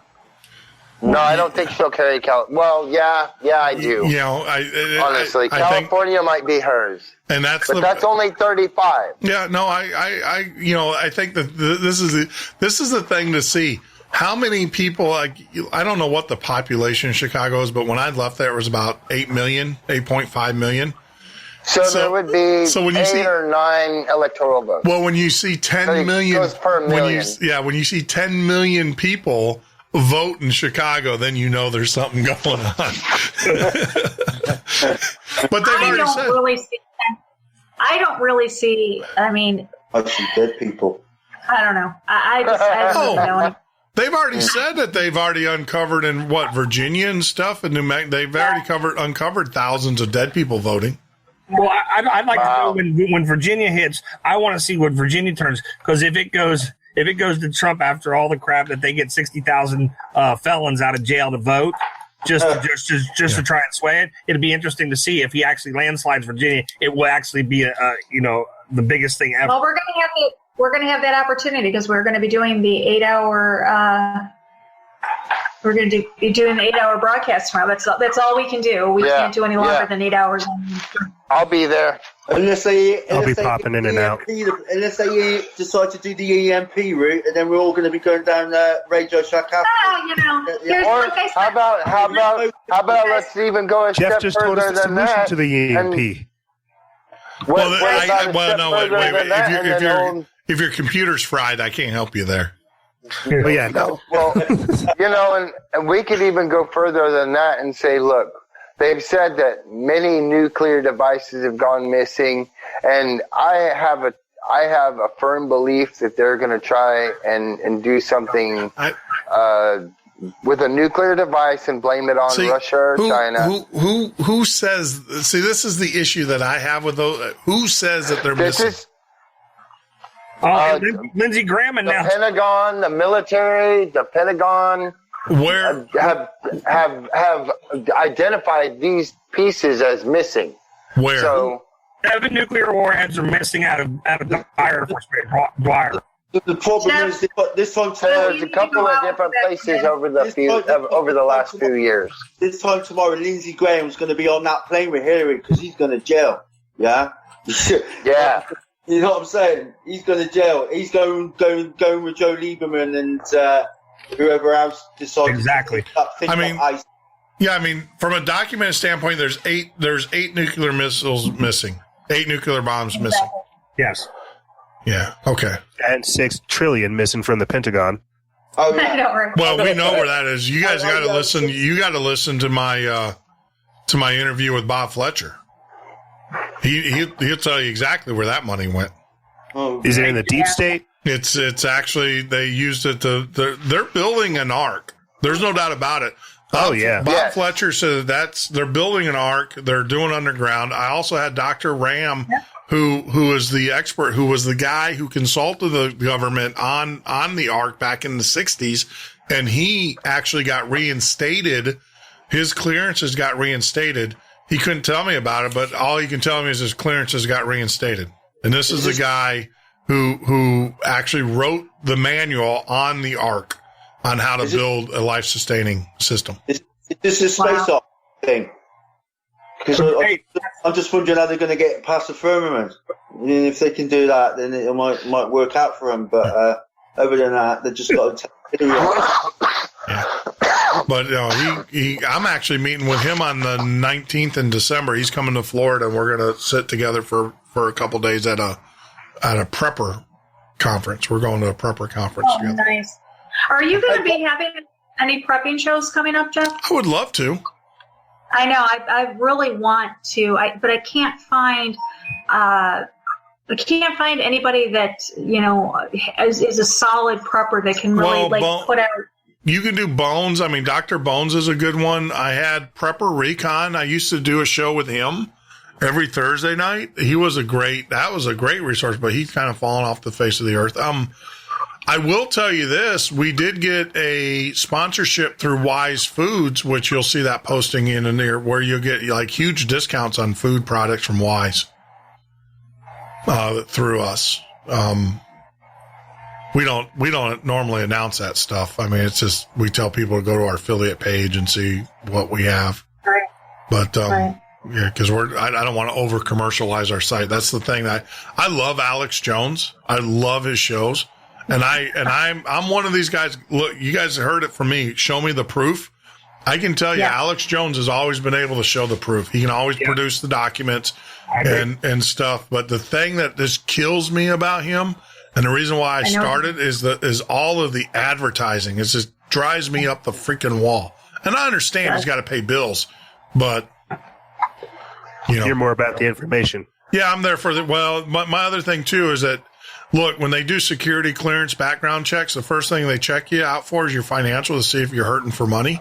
And if you ever put yourself, when I started to do the Patriot show and then I did this show, I made sure that I wasn't hurting for money. I mean, I'm hurting for money because I'm not doing as much of my other business because the government's all jacked up.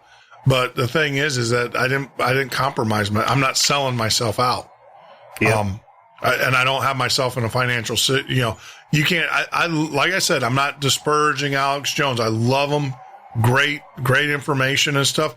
But when you're looking at having an $8 million payroll or whatever, sometimes that's a hard pressure for anybody with integrity to fight off, and I'm not inferring anything. So don't read into this and don't flame me. I'm just saying that's just a lot of money. Yeah. He's got a huge payroll now that he never had. And it's like, and that's why he's selling all the advertising he's doing. And, every 5 minutes is nutraceuticals or whatever it is. He has to. Well, I mean, he's taking the independent media very serious, and it's working for him. It's revolutionizing, what we look at as radio, what we look at as video, what we think of as like actually newsworthy content. So I definitely agree with you. Yeah, the only problem I do see, and the same problem that I had, and you guys are running into it, you're preaching to the choir. It's the same people night in and out. That's why and I'm not trying to, our purpose, because my show caters to everybody. But, you guys, everybody on the air knows exactly. We talk about everything, too. Yeah, but you guys know exactly where I stand on stuff. And the way I look at it is that if I'm going to backdoor them into waking up, I don't care as long as I get them woken up. Right. If I teach people how to search their freaking inner feelings and wake them up, then, hey, God bless you.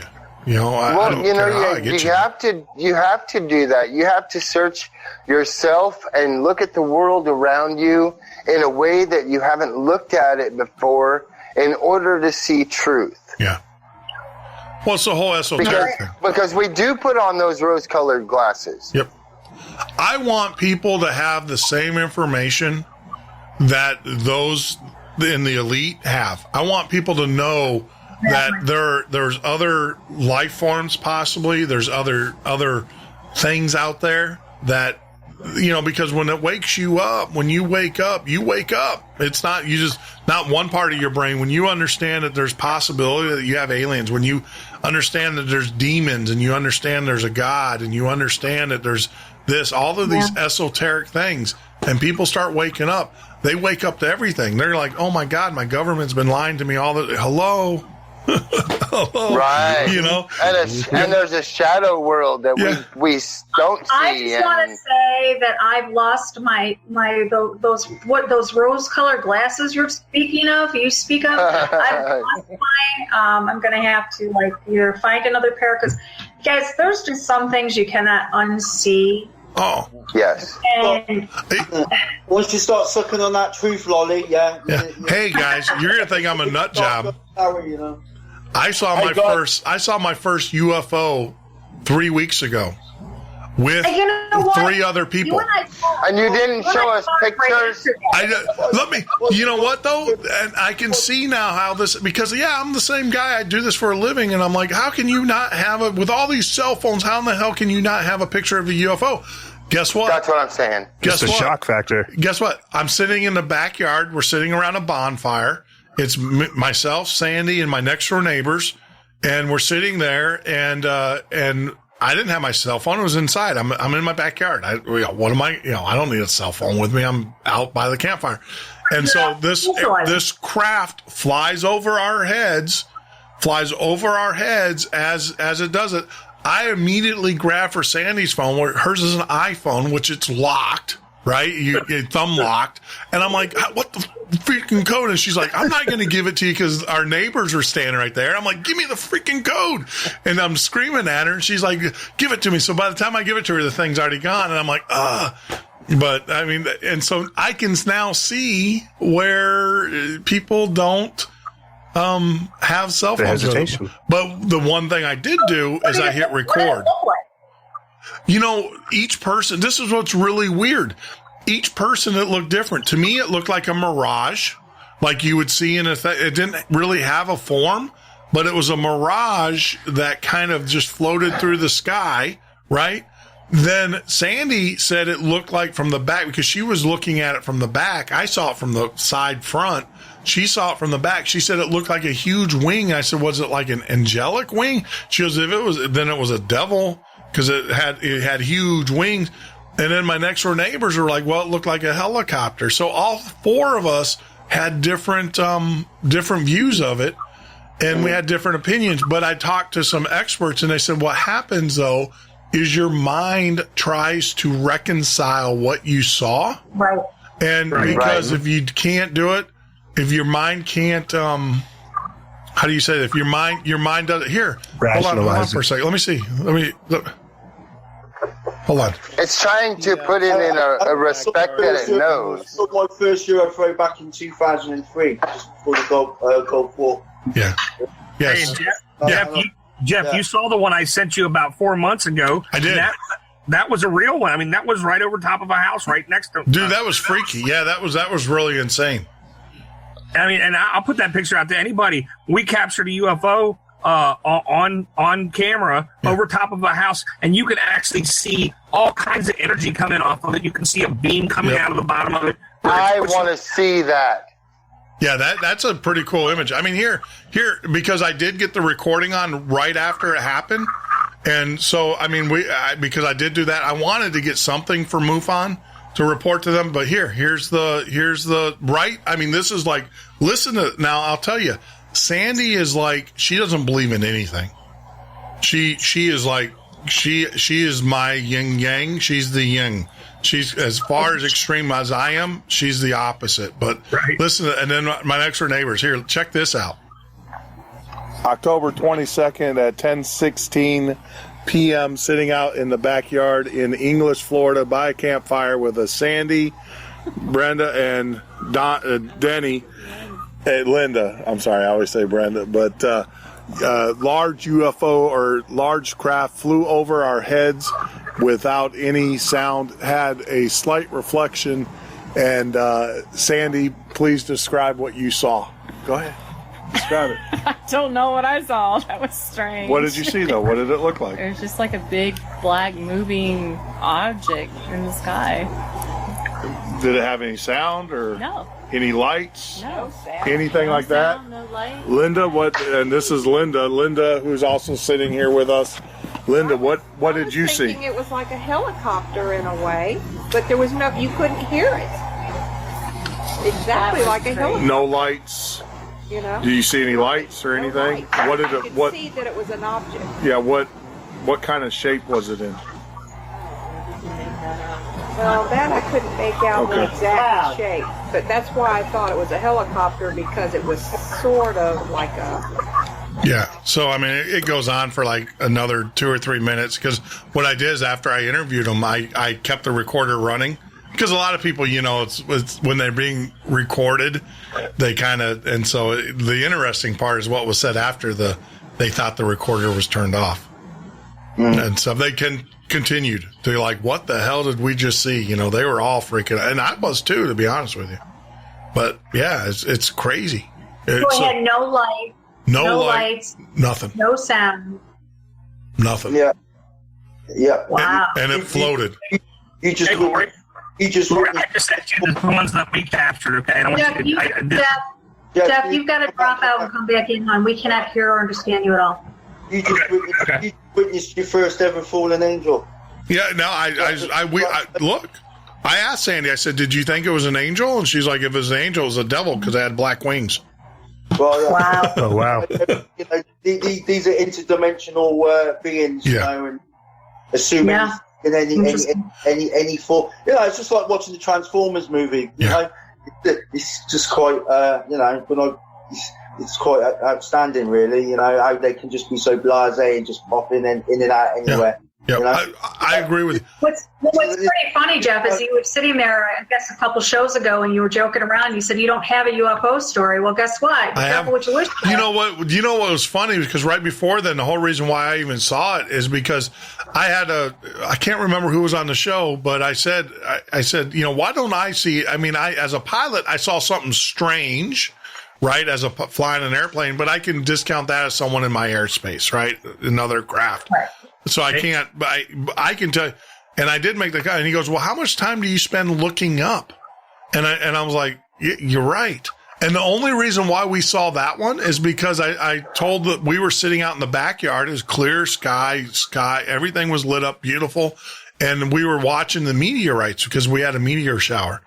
And I told him, I said, hey guys, look up because we're going to see, there's some, I think Leonids or there's some meteor shower going on right now. Leonid. Yeah, the Leonid. Yeah, we're going on. Meteor shower. Yeah, and that's when we were all looking up and boom, we were all like, what the heck? Lori, you've got the pics I sent you over. See if you can post them up. Yeah, those are incredible. I wanted to get the originals off your phone. I can get them for you anytime you want them. Yeah, I'll send you an email. Actually, tomorrow, we'll set up that secure. Oh, that's the other thing. When we set up the system tomorrow, we'll be able to send stuff securely and encrypted to each other. Oh, beautiful. Very nice. Come in, love. Okay, hold on a second. Let me, I've got to come back in with my other account here. When I was, let's do this. Who did I send it to? No, so let's get back. What are you guys' feelings on getting back to the election or the theme of the night? I mean, obviously, I think we all feel what we feel about Hillary. I think we're all in belief on that one. What do you guys think about Donald? From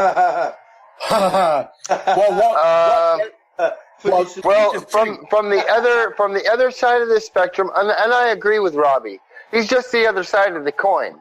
That's all. But here's the point.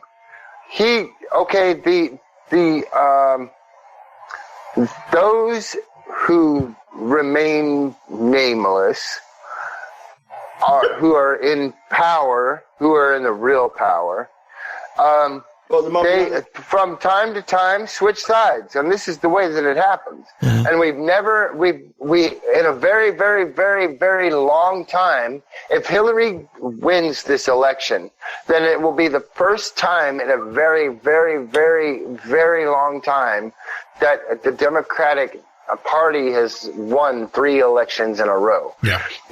Because it flip-flops. It goes two terms for a Democrat, 2 terms for a Republican, 2 terms for a Democrat, 2 terms for a Republican, so that we have an even balance within society.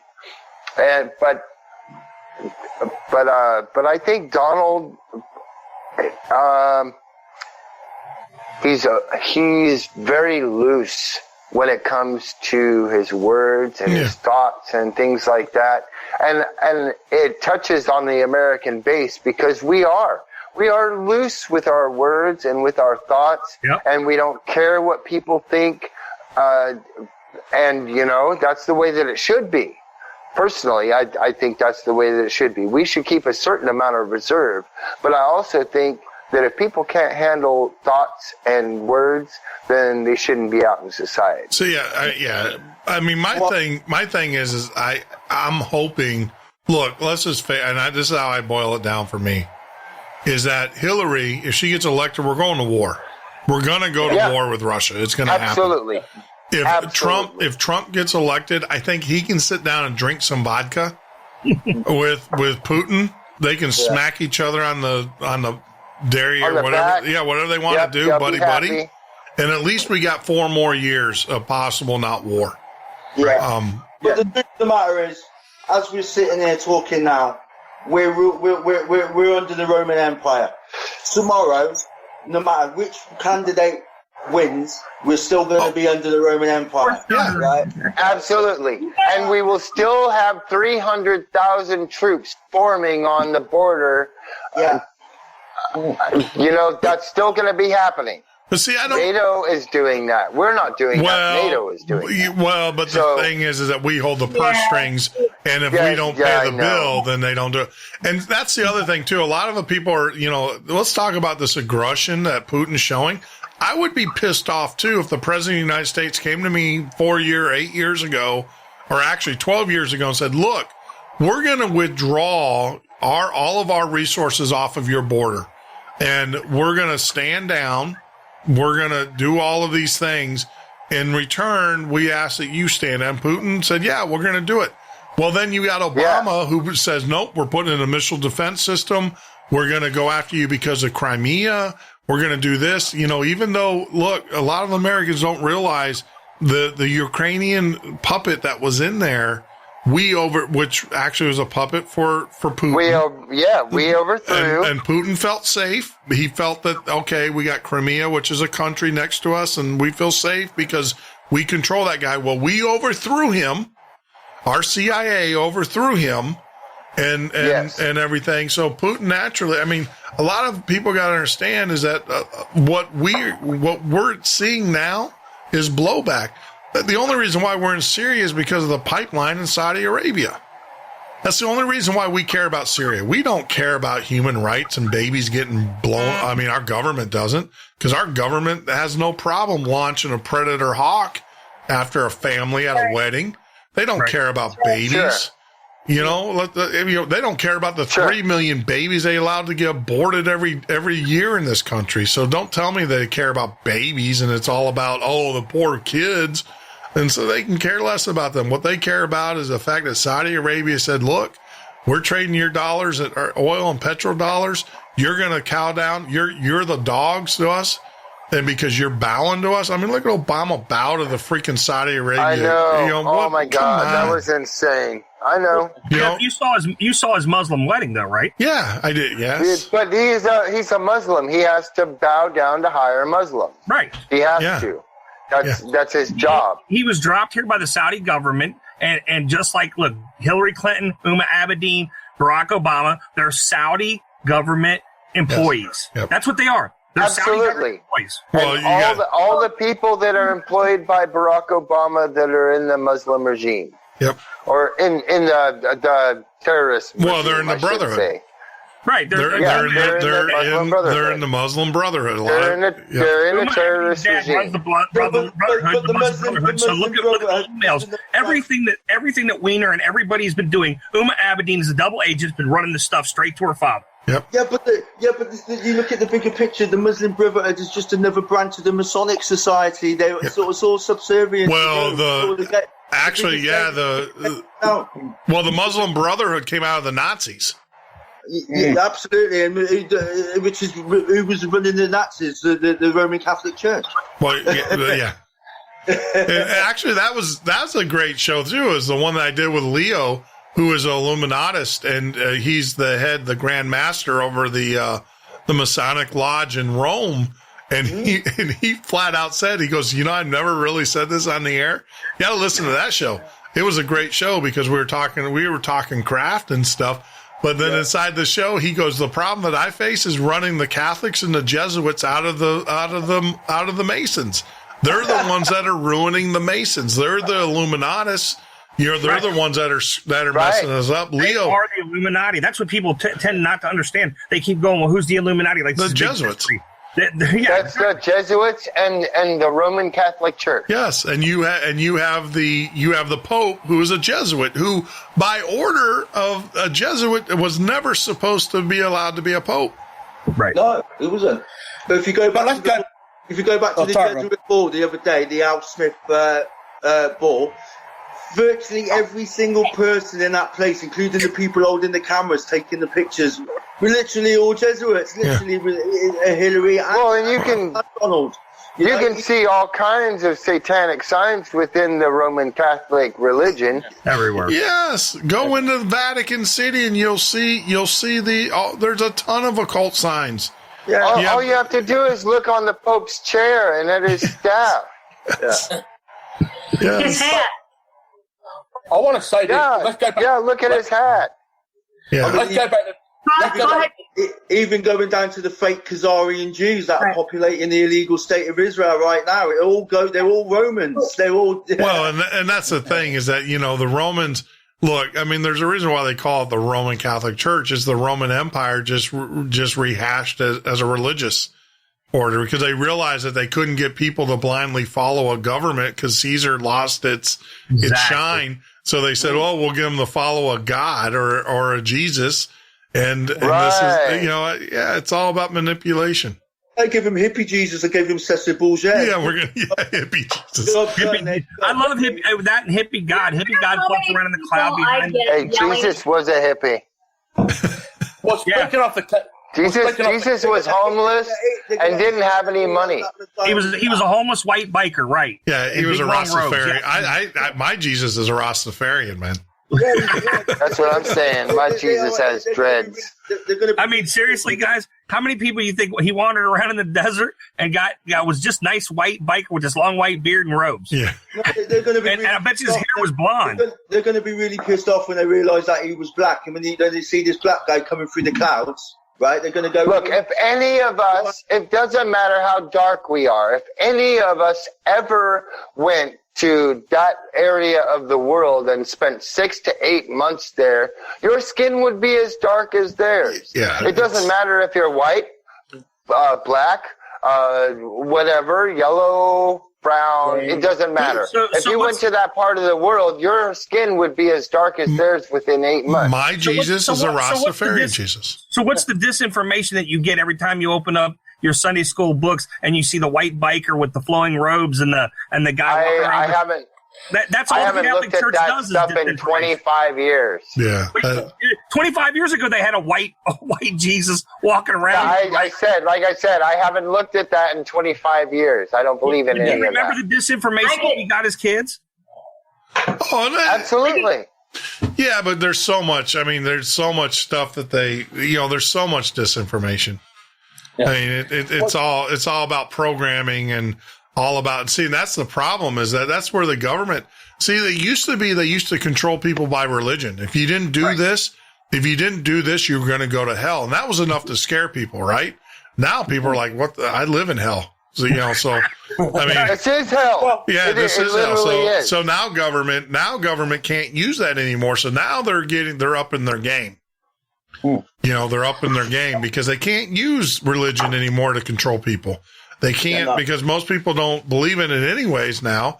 And the people that do believe in a religion they're awake and they're like, you're going to tell me how this works? You Satanist Luciferian, and so it's one of those things where now that's what is concerning is they're up in their game. They're, if you can't get them by hook, get them by crook. Well, this is the whole thing. See, this is what we talk about on the show. I mean, we've got the Ultimate Hebrew Israelite Awakening page, which gives a lot of. Yes, that's an awesome page, by the way. Mm-hmm. Thank you. The fact of the matter is, we're living in a false created reality. They've created this reality for us, right? And we know that. As the Bible says, that all the nations in the confederacy of the nations will conspire together, and this is what they're doing. So when you got countries like China and Russia that are now the bad guys, in reality, they're all on the same side. They're all working for the same cabal for the whole thing. So all this, they're all working for the unification of the world into a new world order. We know this. Absolutely. This is what they're going for. Here's the thing, guys. Getting back to the Trump and Hillary. Everybody says Trump is against the New World Order. He's putting out that he's going to fight the New World Order. I'm sorry, but did you guys hear him the night of that Jesuit live, whatever we saw? I don't even. I don't know. Well, he in no uncertain terms, was pushing for a one world government, a new world order. He didn't say it, but toward the end of his speech, he definitely was condoning it. He was not. Well, 18 months ago here in Australia, I think I can speak for everyone, when Trump was running in the primaries and he was going for the Republican Party, most people went, what the? Is this a joke? Because he was talking about it back in the early 90s when Bill Clinton was running, but he didn't want that extra step. 18 months ago, especially here in Australia, and it was a joke fest that Donald Trump was running for the Republican candidate. But fast forward to now, is it really a joke now? I don't think. Listen. Yeah. There's something that a lot of people don't know about Trump, and I'm going to go ahead and bust them in the head with it tonight, okay? And everybody can say what they want, but I got friends of mine that do direct talk to him, okay? And I get the skinny on a lot of things. There's some things that happened when he was younger His father took him to a William Cooper meeting, okay? And they met William Cooper, and they listened to what he said, and they understood some things. And the reason why this all happened was there was some investment dealing going on, and they were trying to figure out a way to get it done. And when Donald Trump's father announced that he was converting from Freemasonry to Catholicism, he was blackballed by the elite, okay? So his father started listening to the whack job, William Cooper, and started realizing that he wasn't so crazy.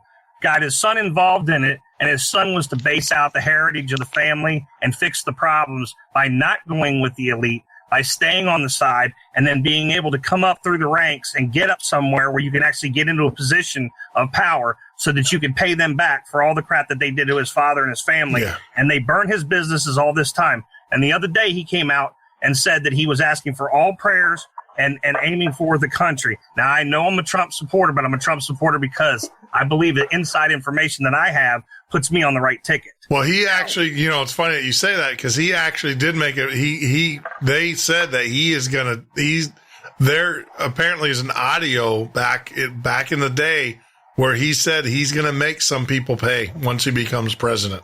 And that's exactly what happened. Yeah. A lot of people don't also know, Donald Trump's uncle was the guy who went in when Nikola Tesla died, was the guy that went in and looted Nikola Tesla's, all of his files for the government. 119 pages have been missing. Yeah. He was the guy. So you can't tell me that it goes back to what you were saying. You can't tell me you don't get that job unless you're connected. Yeah. And see, all Freemasons have run the presidency all these terms, and this is his opportunity to really stick them in the mouth and say, you know what, we can change things. This is the overthrow of Rome. This is exactly what we've been talking about. And you know what's sickening to me? All the people that hear him stand up there and say that he wants to drop the TPP, he wants to get rid of NAFTA, he wants to take and audit the Fed. What is it he's saying that nobody can listen to other than some bull crap? It's just like Bill and the blowjob deal. Yeah. You can listen to this bull crap or you can understand the system. You have to play the game to get up top. And once you get up top, you have to be able to say something. Yeah. So what do? You get through it all. You kind of smile, you grin. And when you're up on top and you're standing on top of the mountain, that's when you unleash all the stuff you're trying to get done. Then again, I got a video of JFK having his head blown off. That might so JFK was never going to do that. He just announced it. He announced it, got his head blown off. This man stood up there and called out shill media. This man has called out everything that you could possibly imagine, called out George Soros. He's still standing. See, I wish Trump would take Soros and extradite his butt to Russia. There is an active warrant for Soros in Russia. Yes, there is an active warrant for Soros. And I'm telling you, that's coming. If Trump gets in, he's going to bust the elites in the head. He wants to change the path of this country. And I'm telling you from inside sources, these are guys that ride around in his chopper. When they told me he converted to Christianity and started asking for prayers, he means every word of it because he's tired of the elite and the satanic orders running the system. See, I'm hoping that is actually the case, but I have to be skeptical. But I am hoping that is the case because, it's just... Yeah, I mean, I'm hoping that, but But you got to understand, in this world, in this reality that they've created for us, there are no heroes, right? Well, they'll just sit back, what does someone say? We're playing checkers, they're playing chess. They'll just wait 4 more years, or they'll just wait 8 more years. Yeah, or they'll just execute them, or they'll do something that we have to respond to.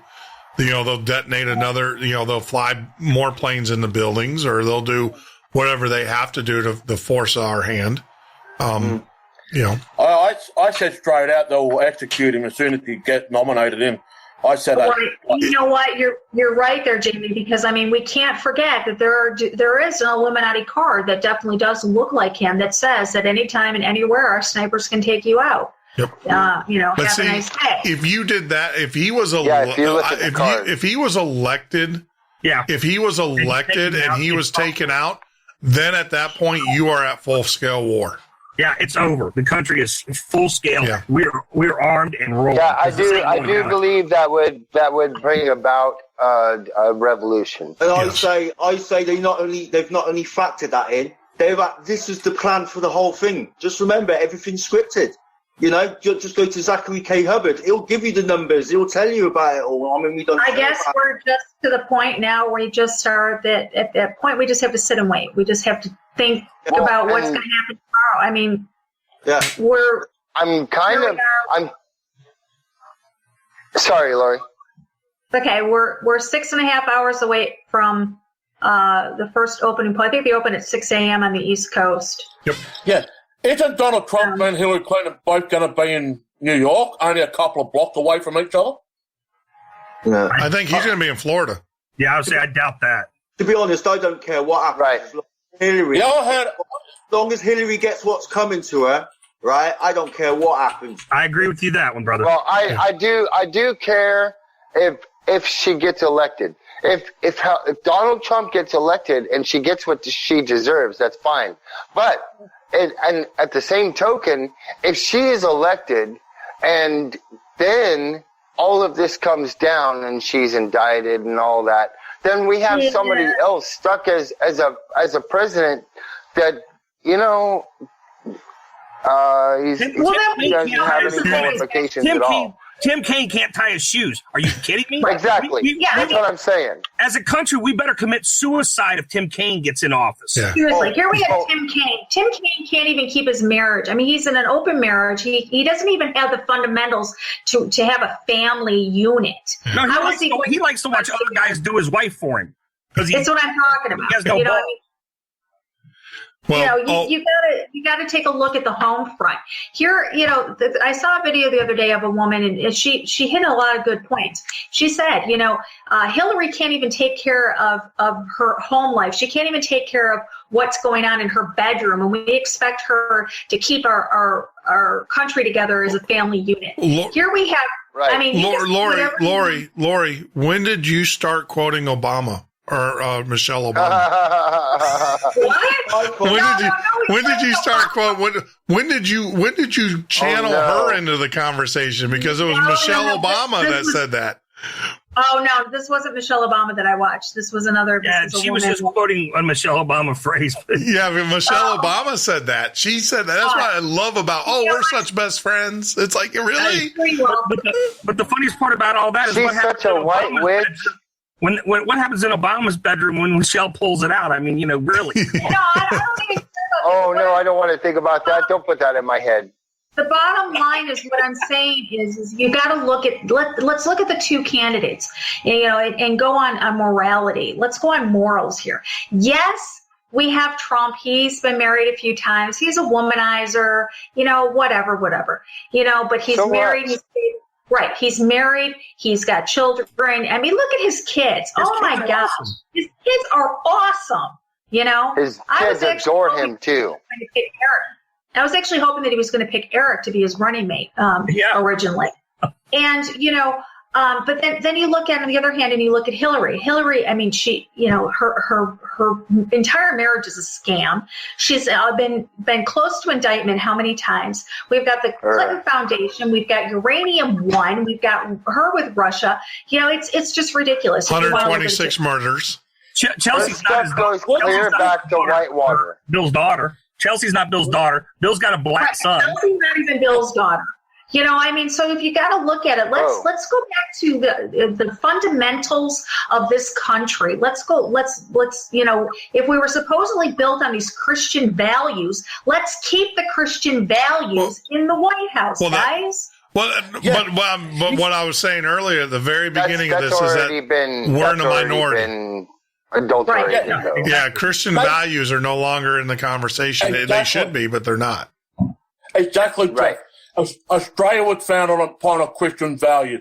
We can't use Christianity in our schools because if we did, it would offend the non-Christian people like the Muslims. That's tough shit. That sounds familiar. Yeah, exactly. You can't do that here. You can't do that in the United States anymore. Exactly. Australia was founded upon by this Danish satellite. He didn't set foot on Australia. He proclaimed Australia and New Zealand as the great southland of the Holy Spirit. That is biblical. We are founded by Christian principles, the same as America. But here's the thing. With all this political correctness, with all these bull crap with so many different religions trying to fight over the same God and offending people. We are in the minority. I've been to Bible college where you have to be a Christian, Catholic to take communion. Where does in the Bible say you have to be a Catholic to take communion? The Bible also said, you shall not call anybody else Father, for me alone I am the Father, the great high God. In the book of Romans. I walked up to a cardinal here in Australia called Cardinal George Pell, who is known to cover up pedophilia, child rape here in Australia, right? To cover up. I said to him, why do you have to be a Catholic to take communion? And secondly, why do I have to call you Father when the Bible says I don't have to? Right. We're in a minority. There's only one Father. Exactly. For there's only one Father in heaven, say God Almighty. It's in the New Testament. I quote these scriptures left, right, and center. But here's the thing. People get offended way too much. Whether it's their skin, whether it's their skin, the race, the color, the religion. Like I said, that's just tough. Exactly. They need to buy a bag of cement and harden up. They really do. I mean, if you look back 20, 30 years ago, you can play in the street. You can play stickball, racquetball, tennis for Australia. You can play all that down the road. Now you can't even walk 5 meters from your own house before someone calls the police on you. Yeah. You can't do this anymore. Yeah. You can't even drive your car. Well, here's the thing. You can't even drive your car out of your own carport and get picked up by the police for speeding. Wow. See, that's almost as bad as it is here. Yeah, that's called government control and what we give them. Yeah. We allow them oligarchy because we're all brain dead anymore. Well, and exactly. Like I said, jury nullification. Hey, let them write you those tickets. But if no one gets convicted on them all, it's like, okay, guys. Well, hey, Jeff, I wanted to ask you a question. I've been wanting to ask you this for a while. I'm going to throw it out there because I think it's got some relative to this entire situation. Sure. What do you know about Leo Wanta and the $27.5 trillion Reagan slush fund? Oh. Was that for Jeff Hayes? No, just for, well, it's for either one, but you, Jeff, because I know you probably know a lot about this, don't you? No, tell me about it. Give me some background. Well, what happened is in the 1980, Ronald Reagan sent Leo Emilio Wanta with $1.5 billion in an account to Russia and to European countries, and to start getting investors into a new currency and a new way to run things, and trying to set all this up. It was basically a shell game that Reagan figured out. He said, listen, I don't want the country to ever be a third world country. I don't ever want this country to be lower on standard. So we have to bankrupt Russia. And the way we get the Berlin Wall down is we go in there and we loot, riot, take it all, but we do it all legally. Yeah. So okay. Now I know exactly what happened. So what they did, it's currency manipulation. The Great Russian Ruble scheme. Yep. So what they did, because there was a time where the CIA, a lot of people don't realize, but the CIA during the Russian administration during the Reagan administration was hiring accountants and financial experts, and no one could figure it right out of college. And no one could figure out why the CIA was hiring all of these financial people. So what he did is he literally dumped billions of rubles and basically just completely devalued their money, created a sense of inflation, a hyperinflation. There's a point in which, you devalue so much that a loaf of bread costs you 1,000 rubles. I mean, it's the same thing. The reason why he got that idea, though, is we didn't do it, but they saw what hyperinflation did to the sterling before the United States became the monetary fund or the core currency. And Reagan. Yep, you're right. They were using the sterling to back the dollar, and then they added 14% that was not backed by sterling. Yep. And as soon as they did, everybody fell out of faith with them and said, you can't have currency that doesn't exist. Yeah. And so if you're going to put 14% on the books, we're not going to follow you. And they dumped the sterling and picked up the U.S. dollar. It was all set up. Okay. Yeah. But this is the problem. During that little raid on the Russian ruble, okay, and this is history that's so hidden into the dark part of this. Ronald Reagan and Leo Wanta set up a fund and started doing business with foreign countries, getting all this together to bankrupt them, and they collected, and this number is going to blow your mind, $27.5 trillion in 1984. Yeah. Okay. Wow.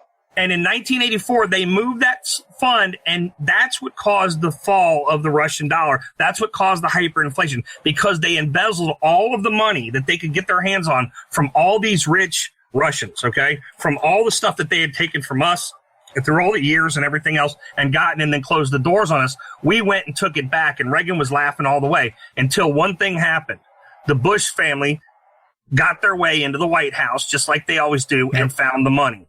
And once the Bushes found the money, it launched the complete cabal and got them going. And it was all done by Ronald Reagan, and it was an accident. It definitely was not planned, because he was giving it to the United States to start setting up the first monorail train system and start having the bullet train run all the way across the country, try and open up the economy. But they kept it in a slush fund. Leo Wanta went and tried to go get his percent of the money, which was $9.4 trillion.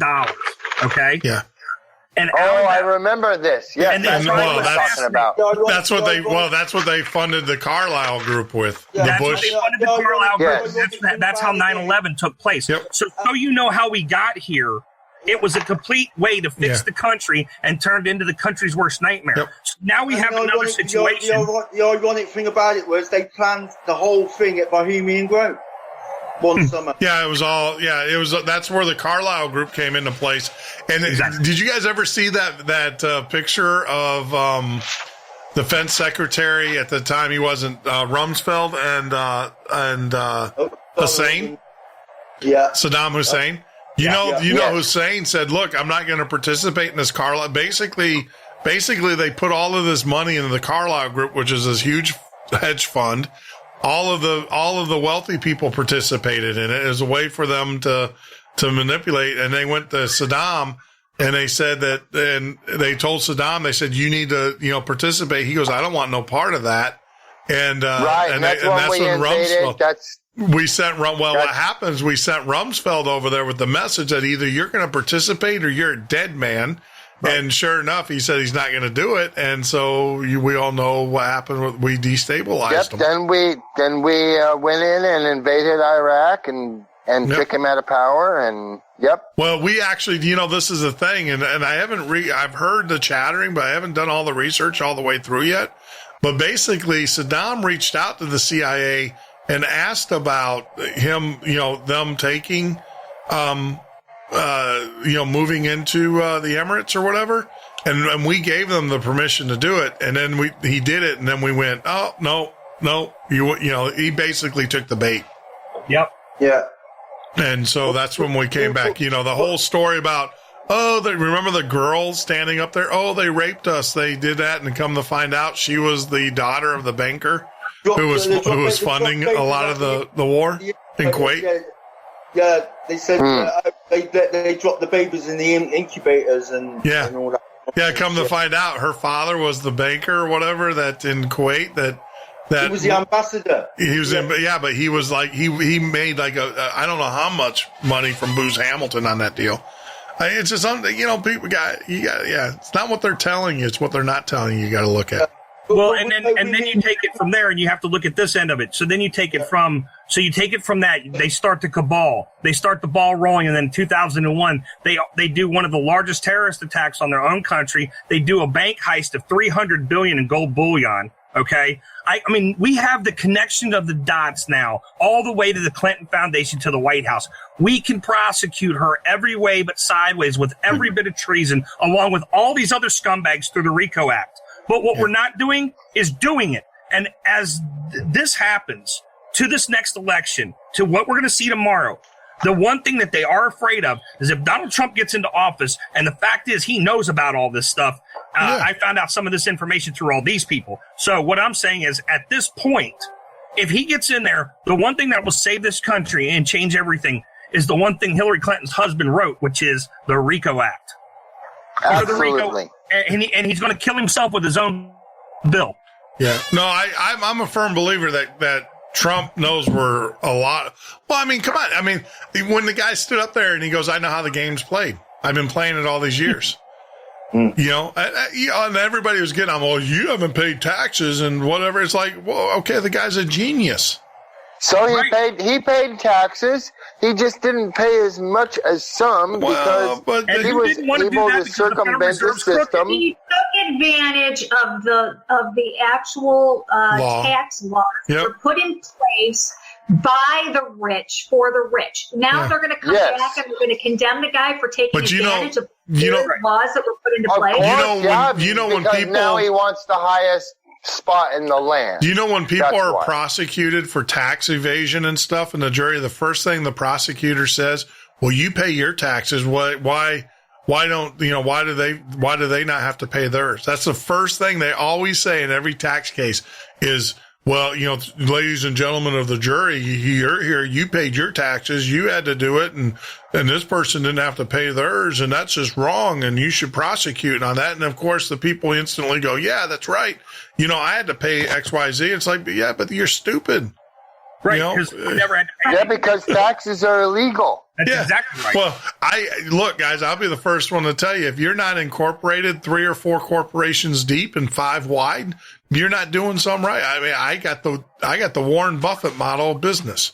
Well, and exactly, Jeff. Well, as a matter of fact, didn't if you had the opportunity to take advantage of the laws that are set up, and when I say the laws, they're the laws. Look, if the laws tell you everybody drives 55, but if you get this little sticker and put it on your car and you can do 70, and you know it's the law and you can pay for it, we'll rock on. Okay, it costs $5,000 a year for you to do 70, so you pay it, get your sticker, then you get to do 70. That's what everybody else wishes they could do. Well, and that's the thing is that, I'm doing nothing different than what Warren Buffett does. I mean, I read his books, and, Warren Buffett remember the whole thing about net jets? They came down hard on Warren Buffett because he did net jets as a business expense when he rented the jets. So what does he do? He goes out and buys the corporation, said, no, now it's a business expense because I own the corporation. What's funny is Trump even called Clinton out on it during the debate, and he told her, he's like, I'm just using the laws that you put into place. Yeah, but the sheeple out there like, I paid my $13,000 or $1,300 in taxes, like whatever it is, and I'm more barely than $1,300. Yeah, well, let's talk about the billions of dollars that your bank's buddies over at Goldman Sachs and stuff didn't have to pay because why don't you attack them and the Western, or what is it, all the banks? I mean, we were joking about that the other day, is that I'm Richard Chase sent me a nasty letter. I got on the phone with them and everything, and I told them that I said, I'm richer than you, and they're like, what do you mean? I said, I had to pay taxes last year. How much did you pay? And they're like, 0. I said, because you had negative income. So I'm richer than you. So who do you think you're talking? Maybe I should give you a loan. I mean, just to be a smart ass with them. But it's the truth, because based upon their tax returns, they said they didn't make any money. So if you have $1 in your wallet, you're richer than they are. You're rich. I tell everybody every day, you're richer than the United States government, because the government doesn't make anything. They zero income. They have zero income, and they're $20 trillion in debt.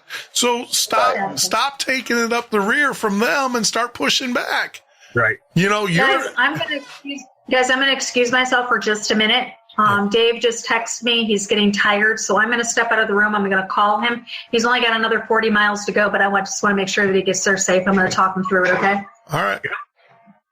So go ahead. Keep it chatting. Yeah. Hey, Jeff. So at this point, Jeff, go ahead. Go ahead, Jim. Yeah. I was thinking about along the lines here, like Donald Trump wants to stop the immigration program from the illegal immigrants, like the Syrian refugees coming to America and all that. Well and truly good. What I like to see more of Trump is speaking about the homeless crisis in America. I know the state of Nevada, especially in Las Vegas, they've got a high number of homeless people. You got a homeless problem because you got people that can't find jobs. Exactly. You got a homeless problem because we've got immigrants coming in here across the border because we have no closed border. Yeah, the safety nets that most Americans, look, I don't think I've met an American yet or a person yet that I've talked to that says that we shouldn't take care of our elderly and our young and the people that can't take care of themselves. The problem is all the money that we have put aside for that is going for these bastards. I mean, let's face it. I was watching a video, and you can YouTube it, where there's a Syrian or a refugee who's ripping off the food stamps, and he gets indicted in Michigan, and his freaking hijab wearing wives and girlfriends are walking out of the court saying, fuck America. Excuse me, I just got in trouble. F America. Their video's there. Hey, I'm like you guys. It's same here in Australia. We going to a regime like you guys. We're going to get some Syrian immigrants here as well, very, very shortly, and the refugees. We've got a homeless problem here as well. Yeah. But the thing is, they come over here, they take our job. Myself and some of our people here in Australia, we can't even get an Australian job. Yeah. Because they're not here. Because they come.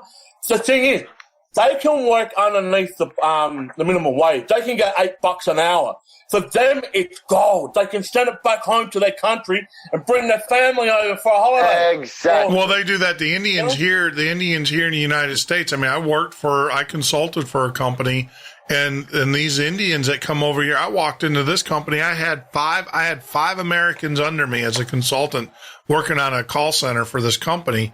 And by the time I was done, they were all gone, and there was 25 Indians, and they were all living in 2 apartments. He had 25 Indians living in 2 apartments. Go figure. Yeah, Jeff, they've got them here, and they buy. They always work, and they go buy gas stations, and then what they do they got 10 years of free taxes. So they'll buy a gas station, they'll run it for 9 years and 4 months. Yep. And then they'll move their cousin here who's got the same exact name, and all they do is change the Social Security card that they get or whatever bullshit green card that they get onto the form and say that they sold the business to their brother. They get tax money back for never paying a dime in taxes. Yeah, well, they get all of their Medicare back.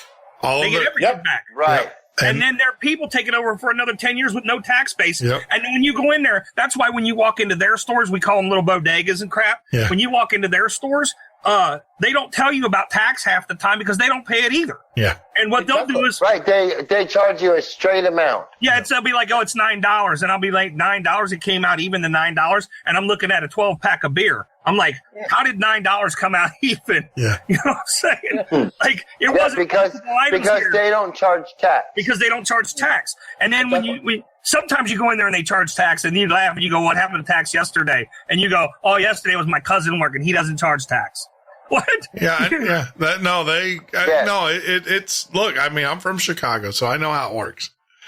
I mean, everywhere you go in Chicago, it's that way. And they you're have those absolutely in right. all big cities across the United States. Yeah. On a lot of small cities too. Yeah. Well, do you know what's really, now I'm going to tell you this. I live in Redneck, Florida. I'm on the Gulf side. I am not racist at all. Right. And if you call me a racist, I'll get a plane ticket, meet you somewhere and beat your ass. I'll be flat out telling you. I agree with you. I am not a racist. I believe that all people are equal. I look at you as a person, and I don't give a rat's butt about your color. But I will tell you, in my town, I was sitting here the other day, and I've lived here 2.5 years since moving from Chicago. I saw my first black person in my town. And I'm sitting there going, well, and I look at Sandy, and I'm like, he's not from here, because we know everybody. And sure enough, he was from Virginia. And I literally followed him, and I think he might have thought that I was following him because I'm a redneck. I was following him for his safety. Crazy redneck. Yeah, you just seen your second black person. I was afraid of him. I saw yeah. There you go. There you go. I know, man. But it's funny because if the police would have stopped him, would you have recorded them? Yes, would you absolutely, have recorded that absolutely. Account? I would have actually. Good. I know the sheriff. I know the police very well. I would have went up there and said, why are you pulling them over? I would have interjected and said, I would have jumped in immediately and let the sheriff, they know me and they know my, and I would have not only recorded, I would have stopped, because the guy wasn't doing anything wrong. But yeah, I mean, I live in Redneckville and, when I first came here, I'm actually on the codes commission for our city. And they sat out and flat out told me, don't be bringing your Yankee ways here. I mean, that's what they told me in a public meeting and stuff. And so no, this is Redneckville here. And it's very well known. And like I said, I followed the guy just because of his safety until he left the city limits. Because because there were people looking at him like, what are you doing here? Yeah. I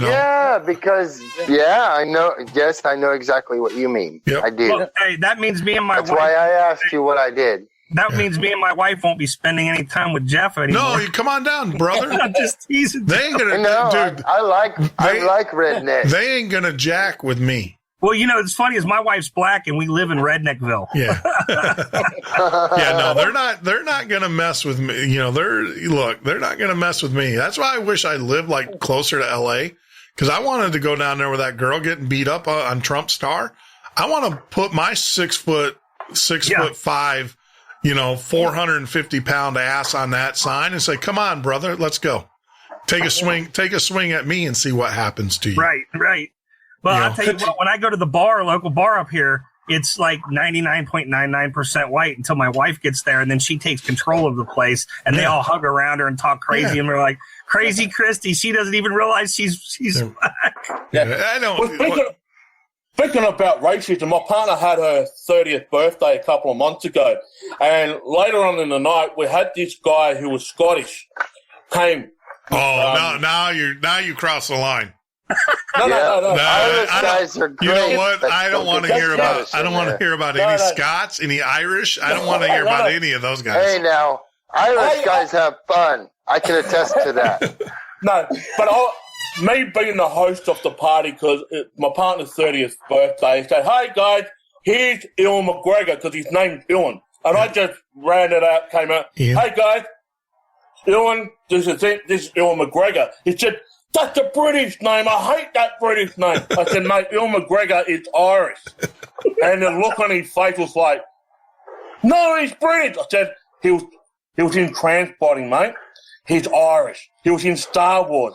He's Irish. He's not British. That's right. It's funny that you said my real last name is McManical.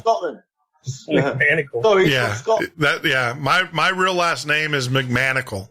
My grandfather, when he came to the country with him and his sister, were raised by his aunt and uncle Norton, out of Pennsylvania. And so, no, my last name, my Irish name is McManical. My grandmother was an O'Neill. And so, I'm Welsh. So, I'm a McNichol. I'm Scottish. There you go. You're McNichol. There you go. Yeah. I'd just like to interject and say that Ewan McGregor he's from Scotland. Trainspotting 2's coming out.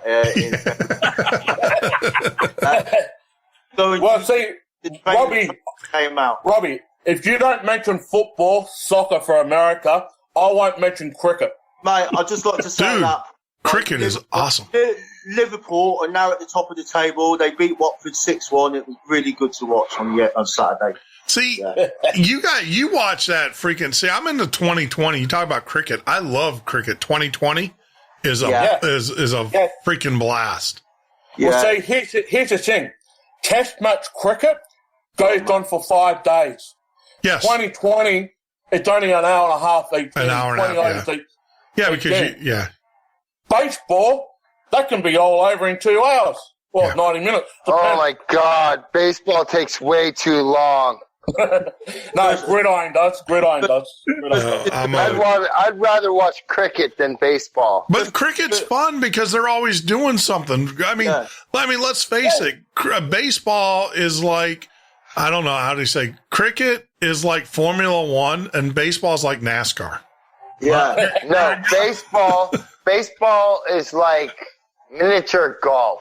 How is it that America's dominated the World Series all these years? Are they going to let anyone out? I don't know. No. but I am not one of those subscribers. I don't subscribe to that. Yeah, I love how, I also love how they, in football, the Super Bowl, and it's like, but they are talking about opening up a London, I think they're going to do a London franchise. And what I also don't like about sports, look, I think that guys that get pummeled by other 350, 400-pound guys should get paid more than guys that hit a ball and run around a diamond. Or a golf club or whatever. Speaking about getting hit by 200, 300-pound blokes, you guys wear pads and helmets. We've got a game here, yes, almost identical, and we don't wear any padding or helmets. You call us crazy. Yeah, that's a man's game. Yeah, rugby. I like rugby. Exactly. Rugby is the stuff, man. I'm toning down like highlighted tennis. my language. Who's it is? Rugby's like highlighted tennis, guys. The other one you got to watch is highlight, man. That's some crazy crap. Highlight, they kill they kill each other. Yeah. Good. That's a man's game. Sports, you go watch highlight matches. Yeah, they're throwing that ball, that wicket or whatever, at like 300 miles. And I mean, there's guys, when you get hit by that, you're dead. Yeah, that's awesome.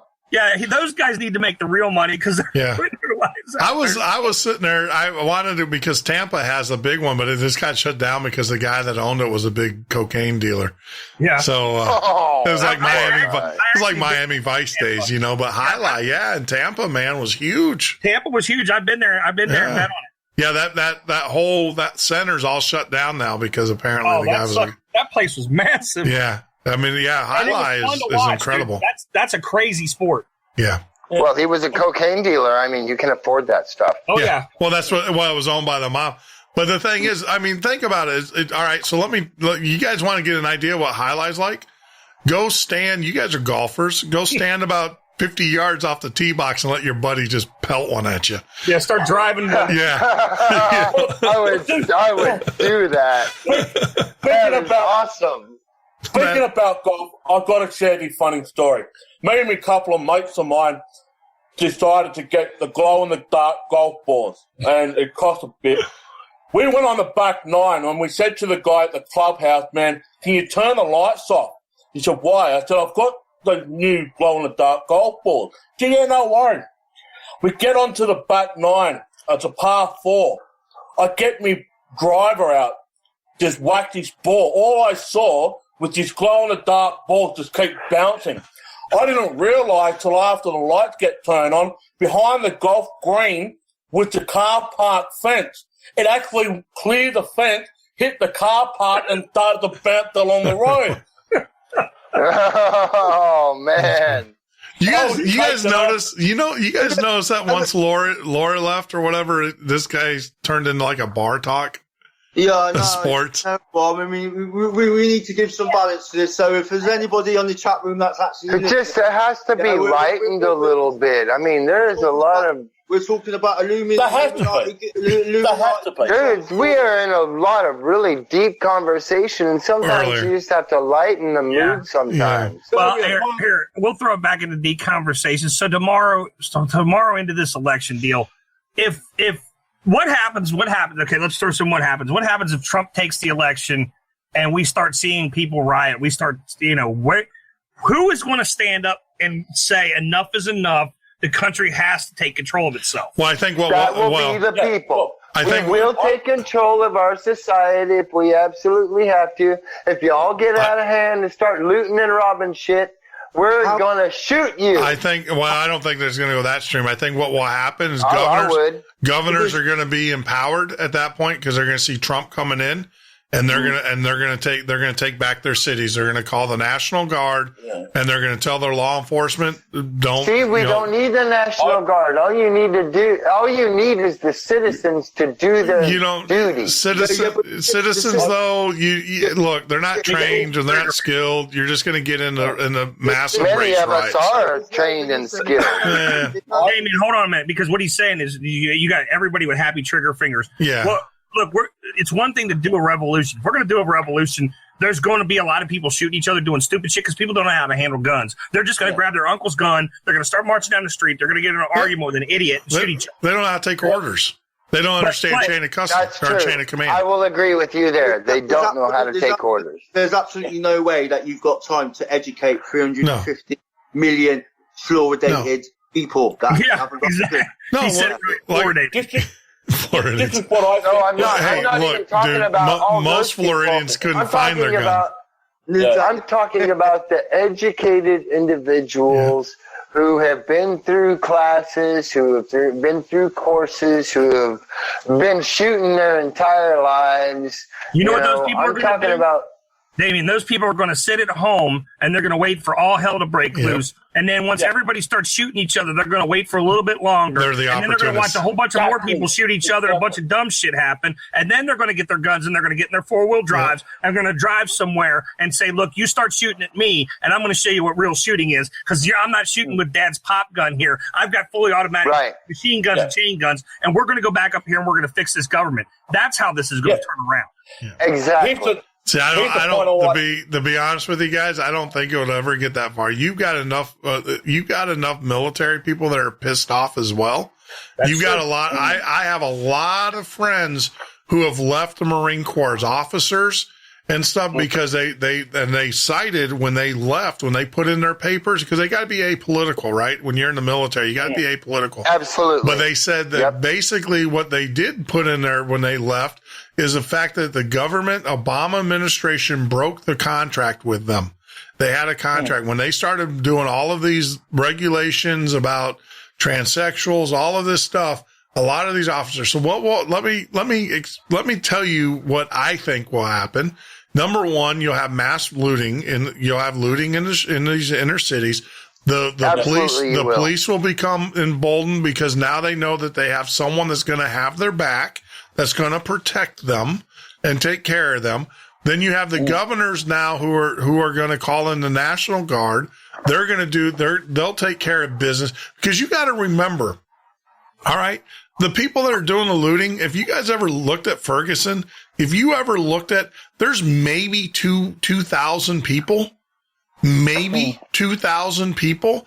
That's less than 0.00006% of the populace. Do the math. You know, they could shut that down. In Ferguson alone? Yeah. Or are you talking about in Ferguson alone? Well, just when they had these mass demonstrations with these cop killings, at the most they had 2,000 people.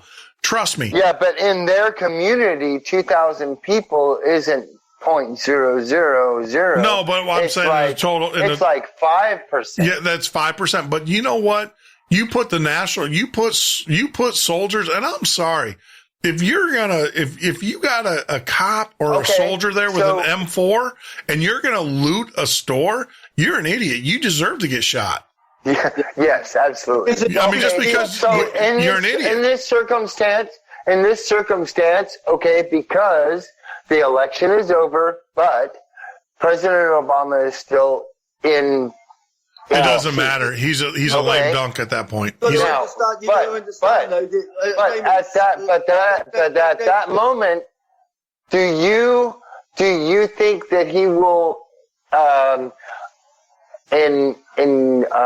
enact martial law? He can't. Do you think that he can't enact martial law? He doesn't. Everybody's talking about the president of the United States enacting martial law.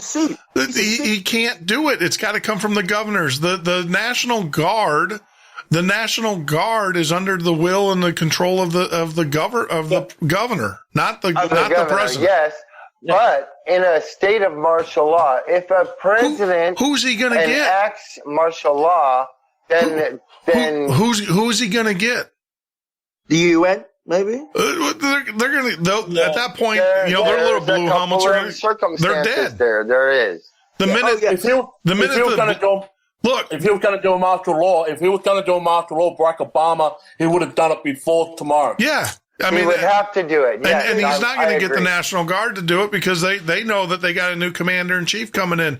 The standing army, they're so spread so thin that they would probably, they might do the order, but then the problem is then you got soldier fighting on soldier. United Nations, if you had guys in blue helmets at that point, yeah, I'm going to tell you guys, come on over. I've got some rounds that we got buried. We need to dig up, and I've got a bunch of ARs we need to start building. Yep. You know, because these are occupying forces, and at that point, the I go United to war. Nations has absolutely no business in our country. It's at some point there's going to be some kind of breakdown, right? You know. I agree. Damien, put your bag of shush out a minute, yeah, right?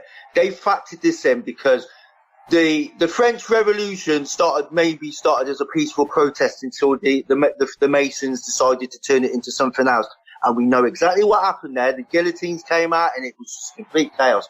We know at some point, right, there's going to be some kind of breakdown, right, in your country where it is going to be so chaotic, right, that, you know, all hell's going to break loose, right? All sides are going to be going at each other, right? The thing is, the elite are counting on it, yeah? They've been counting on it for so long, right? They've got a thing that they call helter-skelter, right? And it's the occult, right? You got to remember, we're not just dealing with the elite, we're dealing with the occult, right?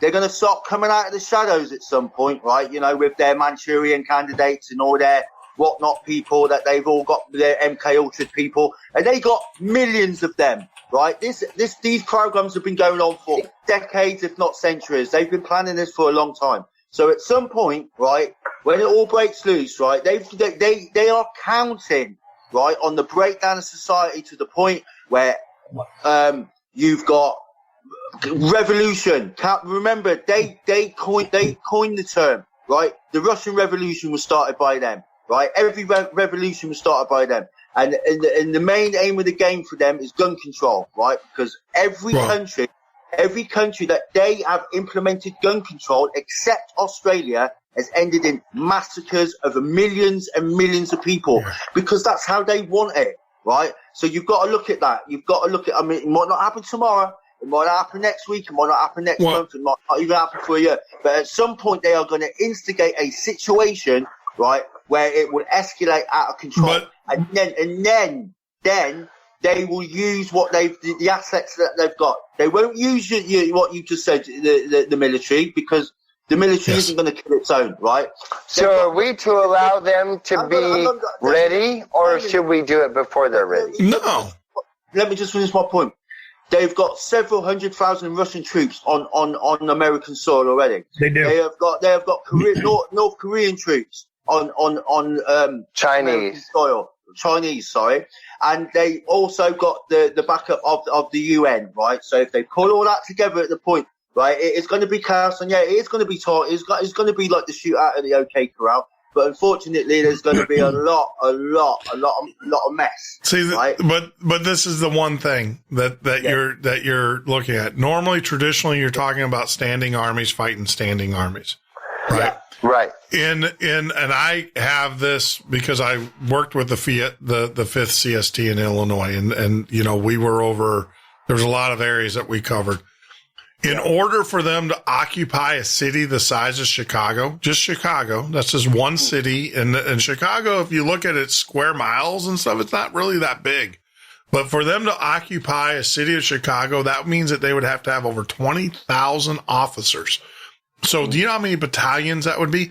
There's only 200,000 soldiers in the whole United States military. So if you add your other 100,000, you add your Chinese, they might be able to take over cities like Chicago, New York and stuff, but they ain't going to get into the heartland. I love the Charlie Daniels song when he was talking about ISIS and he was talking about, you know, Saddam. He's like, you ain't met the trucker. You ain't met the fisherman. Right. You ain't met the house. You might met you met the hunter. Yeah. You haven't met the American. You met the, you know, I mean, it's incredible. But that's why they got the ace up their sleeve that they got in the background, which is the threat of World War III. But they're not going to do. You can't look. They say World War III. They're not going to do World War III because it's a land grab. You can't. What you're gonna blow up a country and then you can't occupy it for 100,000 years. Here's the point. Here's the point. Threat of it. The actual threat of World War III. Just a moment. A moment, okay?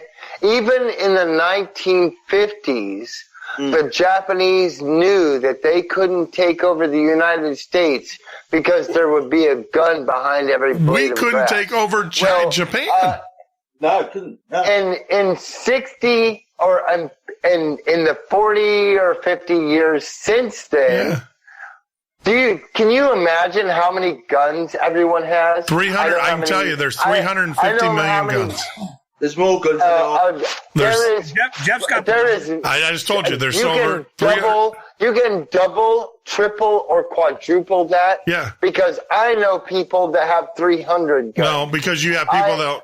Yeah, but that's on average. You got 3. I can tell you how many guns were sold. I know how many I have. Well, I can tell you. I can tell you from the FBI records. I have more than one. Damien, let Jeff talk a minute. Yeah, there's 300. There's over 350 million guns in America right now. On average, now they haven't done a count in the last 2 years because the FBI doesn't want it to get out. But they're saying that each month they're selling over another additional 200,000 firearms a month nationwide. Sure. Thank you, Obama. And that's for the last 2 years. So you have 350, and then you go 250 times 12 times 2. And you know George Soros is part of Smith & Wesson, right? And he owns a lot of the gun manufacturers. But here, I love this commercial. I'm just going to play it because, this is America. I'm sorry. I love this. Listen up. You might have met our fresh-faced flower child president and his weak-kneed Ivy League friends. But you haven't met America. You haven't met the heartland, where the people will defend this nation with their bloody, calloused, bare hands. That's what it takes. You haven't met the steel workers and the hard rock miners or the swamp folks in Cajun country who can wrestle a full-grown gator out of the water. You haven't met the farmers, the cowboys, the loggers, and the truck drivers. You don't know the mountain men who live off the land or the brave cops who fight the good fight in the urban war zones. No, you've never met America. And you ought to pray you never do. I'm the National Rifle Association. I love that commercial. And that's so true. That is absolutely beautiful. You ain't never met America until you met these rednecks. Yes. Dude, absolutely. I got girls in lifted pickup trucks that scare the crap out of me. These girls get out of these trucks, these coon trucks. They're running their coon dogs and stuff. You don't want to be messing with these girls. They will rip your heart out and hand it to you. It will eat you up. Yeah. Yes. They know more about tactical woods trainings. They can go out. They could go out and bury themselves like a tick in the side of a mountain. Yep. And come back out and be fresh as the daisy. Going what? Yeah, exactly. I'm not. Like I said, I'm not. Look, I mean, we can't be afraid of what ain't going to happen. I mean, look, they can try and they can scheme and stuff, but what they're going to do is they're going to slow kill us. I mean, they're doing it right now. Chemtrails. They're going to weed us out. Our kids are becoming soft. Now, our kids are becoming soft. They're brainwashing them. I mean, in the American educate, but this generation, as long as I'm alive and you guys are alive, they're going to try, but it ain't going to happen. Hey, so I got to tell you a quick story, Jeff. Check this out. My son, he goes to West Harrison High School, and he said, Dad, my teacher has been listening to your show, and she started supporting Trump. And I said, really? Good for you. He said, yeah, I told everybody about Trump. He said, I made these little flyers, and I put Trump's Lamborghini on it with his face on the front, and all the kids started loving the Lamborghini. So they had a vote today in the school, and he's been sticking flyers up with the other kids showing Trump's Lamborghini and showing how cool Trump is. They got a 635 vote to 135 to Clinton. Yeah. They got 2 votes for the off candidate one, and they got 4 votes for one of the other off candidates. So he got the school Now, we're talking about a school that's mostly liberal parents. And he's got 3 of the teachers converted to Trump votes, and he's got 600 kids in the school voting for Trump because they believe that Trump's telling the truth because of my son. Yeah.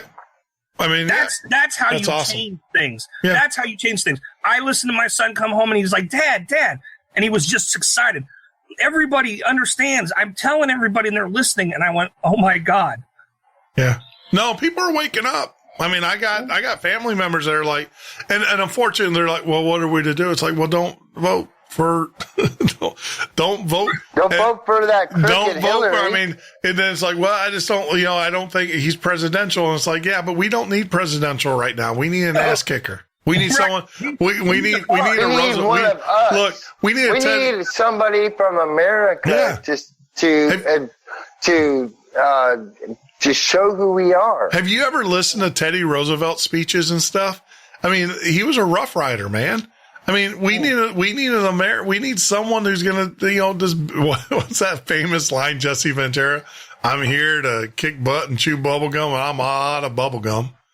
I mean, I love that. Right. I love that scene. And that's that's the thing. We need someone to, who cares? Trump is probably only going to be in office 4 years. We need someone to set us straight and then let him back out.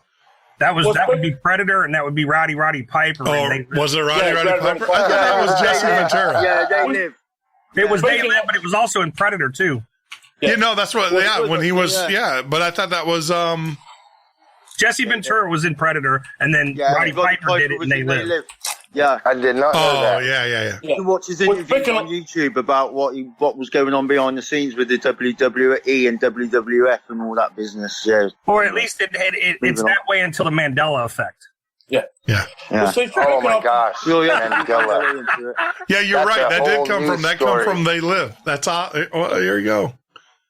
Well, speaking of tomorrow's outcome, I don't think, here's just my input. I don't think the American people are going to be that radical. Yes, there's going to be a lot of upset people on both sides of the party.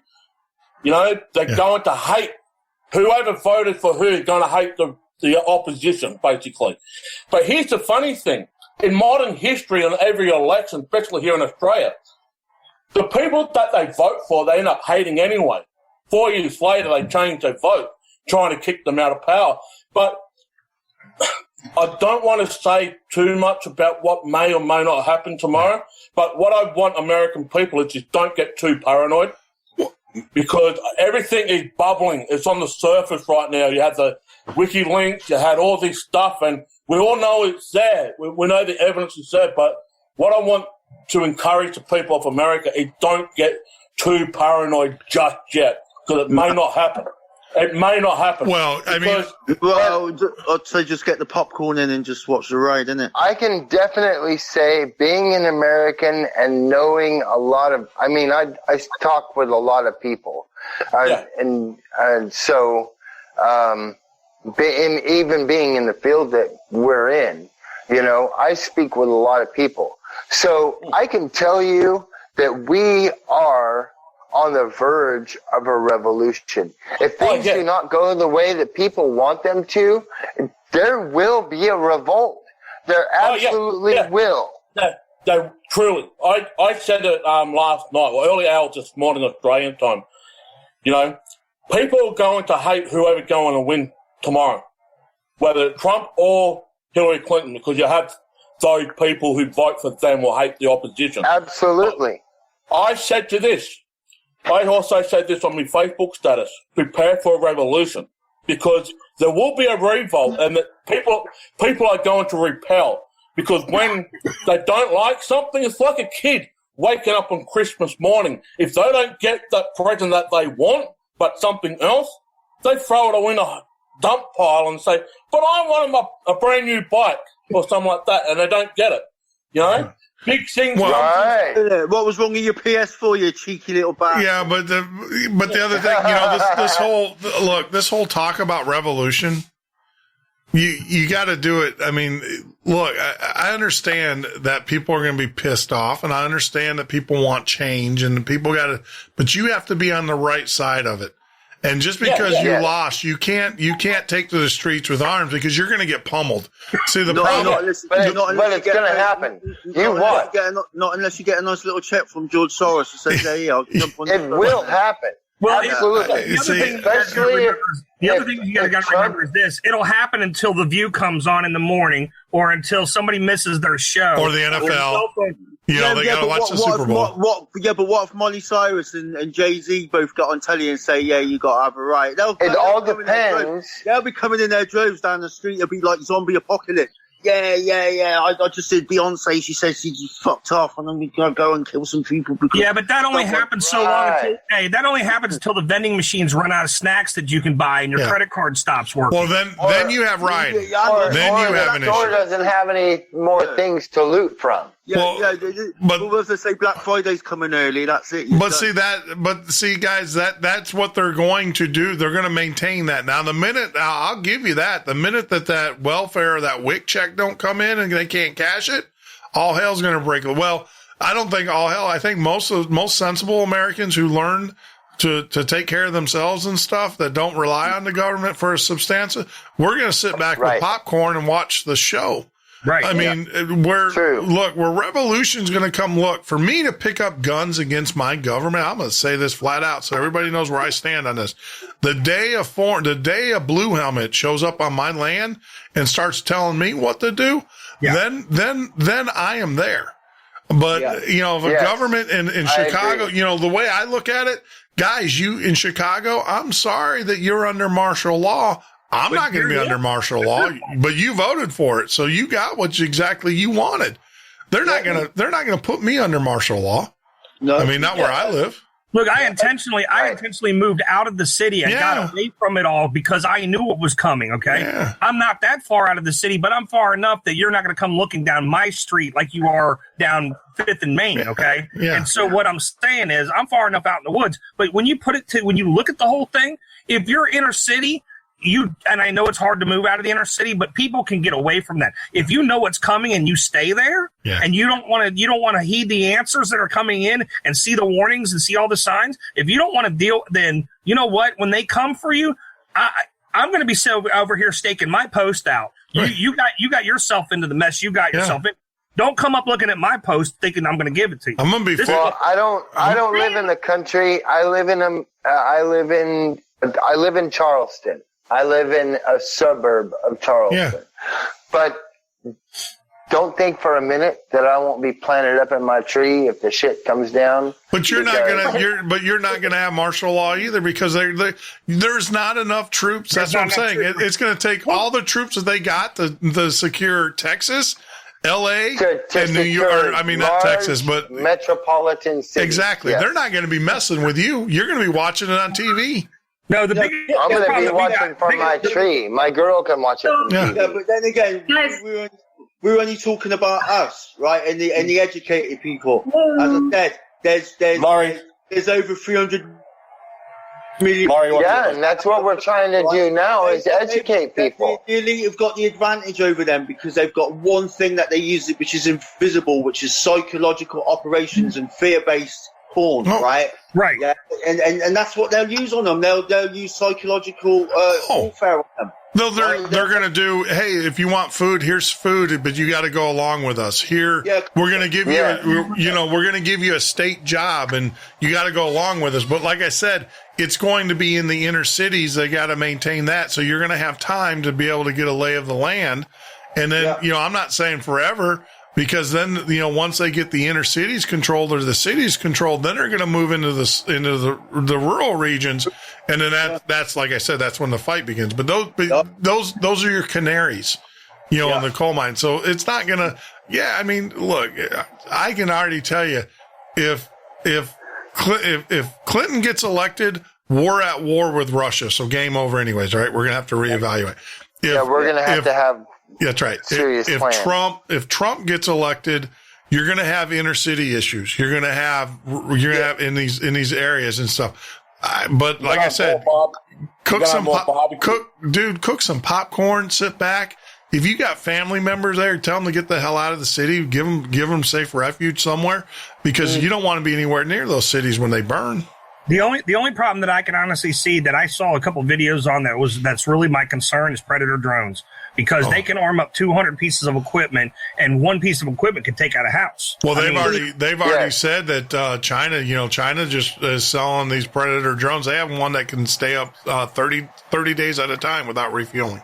Right. It's funny to say that because there's somewhere in America where a police department have actually been authorized. Well, they asked for authorization. That's authorization to have armed drones. So they're actually putting it out there for you now. Yeah, that's what you got to worry about. That's what you got to worry about. My 12 gauge, my 12 gauge will take that sucker out.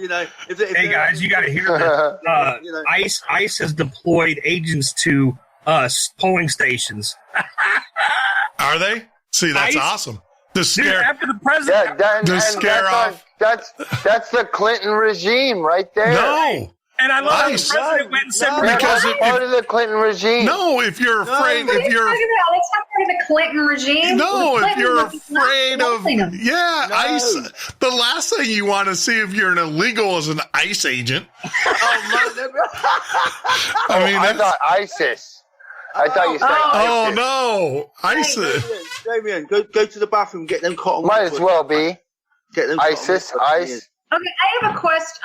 There's a couple of things. I've been watching the chat room. There's a couple of things that the chatters are asking. One of them is about EMPs. Now we know that we do know that Rumsfeld last year said that gave us a warning about a possible EMP attack.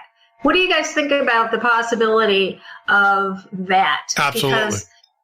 Because, here's another thing: is supposedly tomorrow we have a solar flare hitting the Earth. Yeah. So I like that. Awesome. Let's just say EMP. What magnitude, though? That's what matters. They said that the one off the sun is supposed to be a massive one. Yeah. Well, wait. No. A solar flare. I see that stuff all the time, and they see like magnitude 2 or magnitude 3, and that's not really that big. The problem is with the bill that Obama signed about weather modification problems and about the deep space weather problems. Space weather weapon problems. Okay, when you read that, there's some really weird words in there, and the words say that they're going to start an exercise drill starting the 7th or the 8th, and they're going to start using HARP and some other weather technology things to make events happen. And so that's the one thing that hold on. Let me add some science here. Come on with it. All right. Number one, a solar flare will be here within 8 seconds of the time that it flares. Okay, yes. Okay. Then what is it? It's one that's going to be taking its time, and it's going to be here tomorrow. Yeah. I don't know how you can have a solar flare within the firmament. It's just a solar flare would actually reach the Earth in 8 seconds. You have a pulse. You have a pulse, but that's not. EMP didn't sound right to me though. Yeah, that's not. Solar wind and solar flares move at different speeds. Well, the solar winds are what bring the ionosphere and charge that's what gives you the northern lights. But a solar flare, which is what would knock out our electronics and stuff, would have already been here. It happens within about 8 minutes from the time it happens. All right. Now, the other thing, too, is I will tell you without a doubt, HARP is turned down. HARP is not running. HARP is running on a skeleton crew right now. But there's a reason why they didn't care about that HARP. They've got 5 battleships, and they've got a whole bunch of places in the deserts where they've got these domes set up already that don't need all the HARP antennas. You got to hold on. In order to charge the ionosphere to the point in which it will heat the ionosphere, and in which it will make the thing, you got to have massive amounts of power. The reason why HARP is up in Alaska, because they had unlimited natural gas coming out of the fields there, and they used that gas to build basically the same amount of power that they use at you're talking, kilojoule or I forgot the actual term, but the massive amount of power that it takes in order to light up the ionosphere. So, and I agree with you, but did you see that they've got a couple of nuclear ships now? They can't, still not enough power. You're even if we believe that the Benison report, the Benison papers are real, even the Benison papers tell us that HARP is on a skeleton crew. Yep. Yeah, they're actually trying to sell it. They didn't even put HARP into one of the real. Well, they put it into one of the scenarios, but they even stated that it's useless because there's nobody there to power it up. Actually, yeah, they said HARP facility is going to be transferred. They're in bankruptcy. They're going to be transferred to the University of Alaska. Now, I want to ask you guys. Here's something that I was thinking about today. I was going to put it up on the show earlier, but I decided to run it past the panel tonight. Now, scenario of what if tomorrow night we find out that Hillary Clinton is voted in as our next POTUS? Realistically, what are the possibilities if somebody were to start a petition to pressure the FBI? Would that be a possibility if we, the people, stood up and put forward and told them that this is, we get 5 million signatures? Because that all of the Trumpers are going to jump on that. Doesn't They're matter. Going to sign it. I'm telling you, guys, the best way to wake the Department of Justice up is throw a clog in the Department of Justice. The best way to do that is every case that's in front of them, not guilty. Yeah, or no contest. We've got breaking news from the Next News Network. U.S. hacks Russian electric and communications grid ahead of Election Day. Just in. Where'd that come from? Robbie, are you vetting these? Are you vetting this before you tell us? I've just sent it you. You could actually play it now and see what they're saying. It's probably only about a couple of minutes long. It's the Next News Network, and they're pretty accurate. Yeah. Very, very, yes. I look at them too. They're good, reliable sources. Yeah, they're pretty accurate. So the video's just come up now. Literally, I've just sent, you've got it. I've got it, but I'm looking at the Norse map. I've been having it up. I've been looking at it, and I'm not even seeing anything coming. That's actually Gary Frenchie's. I know Gary real well. He's there in Illinois. I'll introduce you to him. Yeah, he's a good guy. Yeah. I know Gary really well. I watch it. When I get up in the morning, I have two things that I check. I check the Norse map that I keep up kind of on the other computer, and I watch it periodically throughout the day. And I watch the RSOE EDIS website for anything breaking also. Here. So, is it a possibility Here you go. It's a possibility also. Rochelle This is Gary French. Independent reports that U.S. officials are reportedly very concerned that a cyber breach could cause mass confusion and spread fake information about a rigged system on November 8th. The U.S. government has reportedly penetrated Russia's telecommunications networks and electric grid to be ready to hit back in case Russian intelligence agencies carry out a cyber attack on Election Day. So we haven't hit them yet. We just got our hooks into them, so we can turn them off. Right. Well, that's easy though. I mean, they make this stuff sound so difficult. You got Atlantic fiber that comes in Virginia, and it comes into North Carolina, and you also have one that comes up through Canada, through Nova Scotia. All that stuff comes in. Just turn the freaking switch so you can't get anything. Just absolutely. It's not that hard to do. System right there is just a switch. Yeah, and you guys don't think that they haven't thought of this already? Just block the IPs. Well, I know they thought of it. I mean, I know they have, but I'm just saying it's not. They make it sound like, it's like they just go in there and I can run a command on a Cisco router and block half of America. But the whole thing is that they're telling ahead of time that they're planning to do it. Well, they're saying yeah. That's always a red flag for me is when they tell us something in advance. I mean, a good soldier doesn't tell you in advance what his plans are. Well, what I was going to ask you is, why can't they just beam the signal here? I mean, we were on the moon and we beamed the video signal in 1967 all the way back from the moon to the Earth through the atmosphere and through the Van Allen belt. So why can't they just get one from across the ocean to us? Well, no, I mean, look, you got VPNs, you got people that are logging in that are remote. Chicago's a huge VPN spot. where you have a lot of foreigners. But even that traffic, though, of the government, like I said, they can block it because they know where that traffic's coming from. Those IP addresses. See, that's the problem when we gave up the DNS and the whole ICANN thing. That's the IP. That's the master IP. So when those IPs are issued, those are all issued through the ICANN network. So we know that 192.1 throughout whatever is Russia, because that's what's been assigned to them. But the problem is now I can now go into the ICANN system as a government, infiltrate that system and change all the IP addresses around so you don't know where they're coming from. And that's, look, it's like I said, but don't worry. Smarter people are ahead of the game. Well, going back on what Laurie said earlier about getting signatures to indict the FBI to get Hillary Clinton, the best scenario for tomorrow is Donald Trump wins, clean out the whole board. Drain the swamp. Drain the swamp. And get a brand new Department of Justice. It might take a few months, might take a year. Who knows? But I don't think it will.